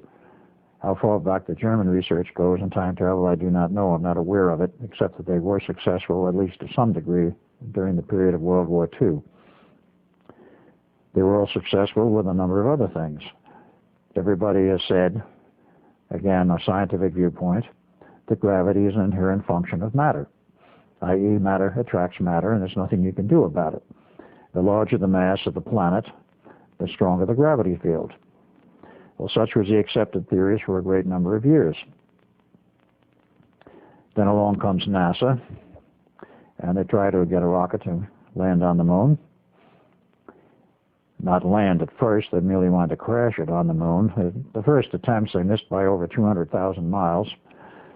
I cannot understand how they succeeded in doing that at this point, but after reading some of the texts put out by engineers later, one of the most important ones being a book entitled Operation Moongate. I do not know if it's still in print or not, but the author, an engineer who wrote that book, pointed out that NASA had to find out, and the hard way, that the gravity neutral zone, which they postulated was about 25,000 miles off the surface of the moon and would correlate with an assumed gravity on the moon of 0.16 that of the Earth, was grossly incorrect. When they finally got to doing their recalculations with their very good computers and more attempts to hit the moon, when they kept getting closer, they finally found out that the moon's gravity was not what they had assumed. It was much heavier, much stronger. At first they said about 0.6 of that of the Earth. Today it's assumed to be about 1. And if you look very carefully at the photos of the astronauts on the moon jumping with their boots and leaving heavy boot prints in the sand, though they show it in slow motion to give the illusion that they're jumping great distances, they're not. And they never jump more than about 8 inches to a foot off the surface, which any good athlete can do on Earth. That implies, of course, that the earlier assumptions that they'll be able to jump 6 or 8 feet in the air and jump a stride of approximately 75 feet were proven to be totally false. So we get back to two things. One, gravity is different than was assumed by Sir Isaac Newton. The more modern theories indicate very strongly and have been proven that it is an external field. And it took a 2-year delay in NASA's program to get to the moon to resolve all of this. And of course, then came into play some of the further research of the Germans connected with this point. Namely, can you provide what is loosely called an anti-gravity field, which could be said to be a gravity propulsion system which opposed the gravity of the Earth, or a shield. They did develop a system which would produce an anti-gravity field, that is a gravity field working in the opposite direction, so an object could be propelled upwards without using rocket thrust or this sort of thing. The Germans had some successful systems going in 44, 45, and all of that material, all of that research, of course, came to the United States after the war. All of the reports indicate not only did the Germans build some, quote, UFOs, unquote, circular-foil aircraft would be more accurate in description, but they have built a lot of them, and they were all anti-gravity drives and float around the Earth, and many of the so-called UFOs seen in the Earth's atmosphere in the past 40 years or so, many of them are probably German craft because they did master the technology for anti-gravity. There were 2 systems under development during the period prior to World War II. One is by the SS Group 2, and then Special Internal Group, and also a very renowned scientist from Austria who developed a system also that worked. We inherited this, and then when it came time to figure out how do we get to the moon and back, i.e. take an astronaut to the surface of the moon and return him to Earth, we were confronted with a very massive problem. And that was, if the moon's gravity is very close to that of the Earth, and the gravity neutral zone is some distance out, perhaps 100,000 miles into space away from the moon, putting it nearly in between, halfway between, what do you do about it? It takes a Titan V with 5 million pounds thrust and all of the fuel that it carries to get the payload called the moon orbiter and the pod out of the Earth's atmosphere, across space, and into orbit around the moon. Okay, you get there. You land on the moon. Now, if the moon's gravity is the same or close to being the same as the Earth's, how do you get off? The little rocket thruster they have on the back of the LEM is nothing but a thing for show because it could not possibly produce enough thrust to get off the moon. Its purpose was to guide it down to the surface of the moon for the proper landing with the platform. When it takes off, it leaves a platform behind and goes straight up. And anyone who's seen the videos, which have been played many times, of that LEM leaving the surface of the moon, it takes off in a great rush.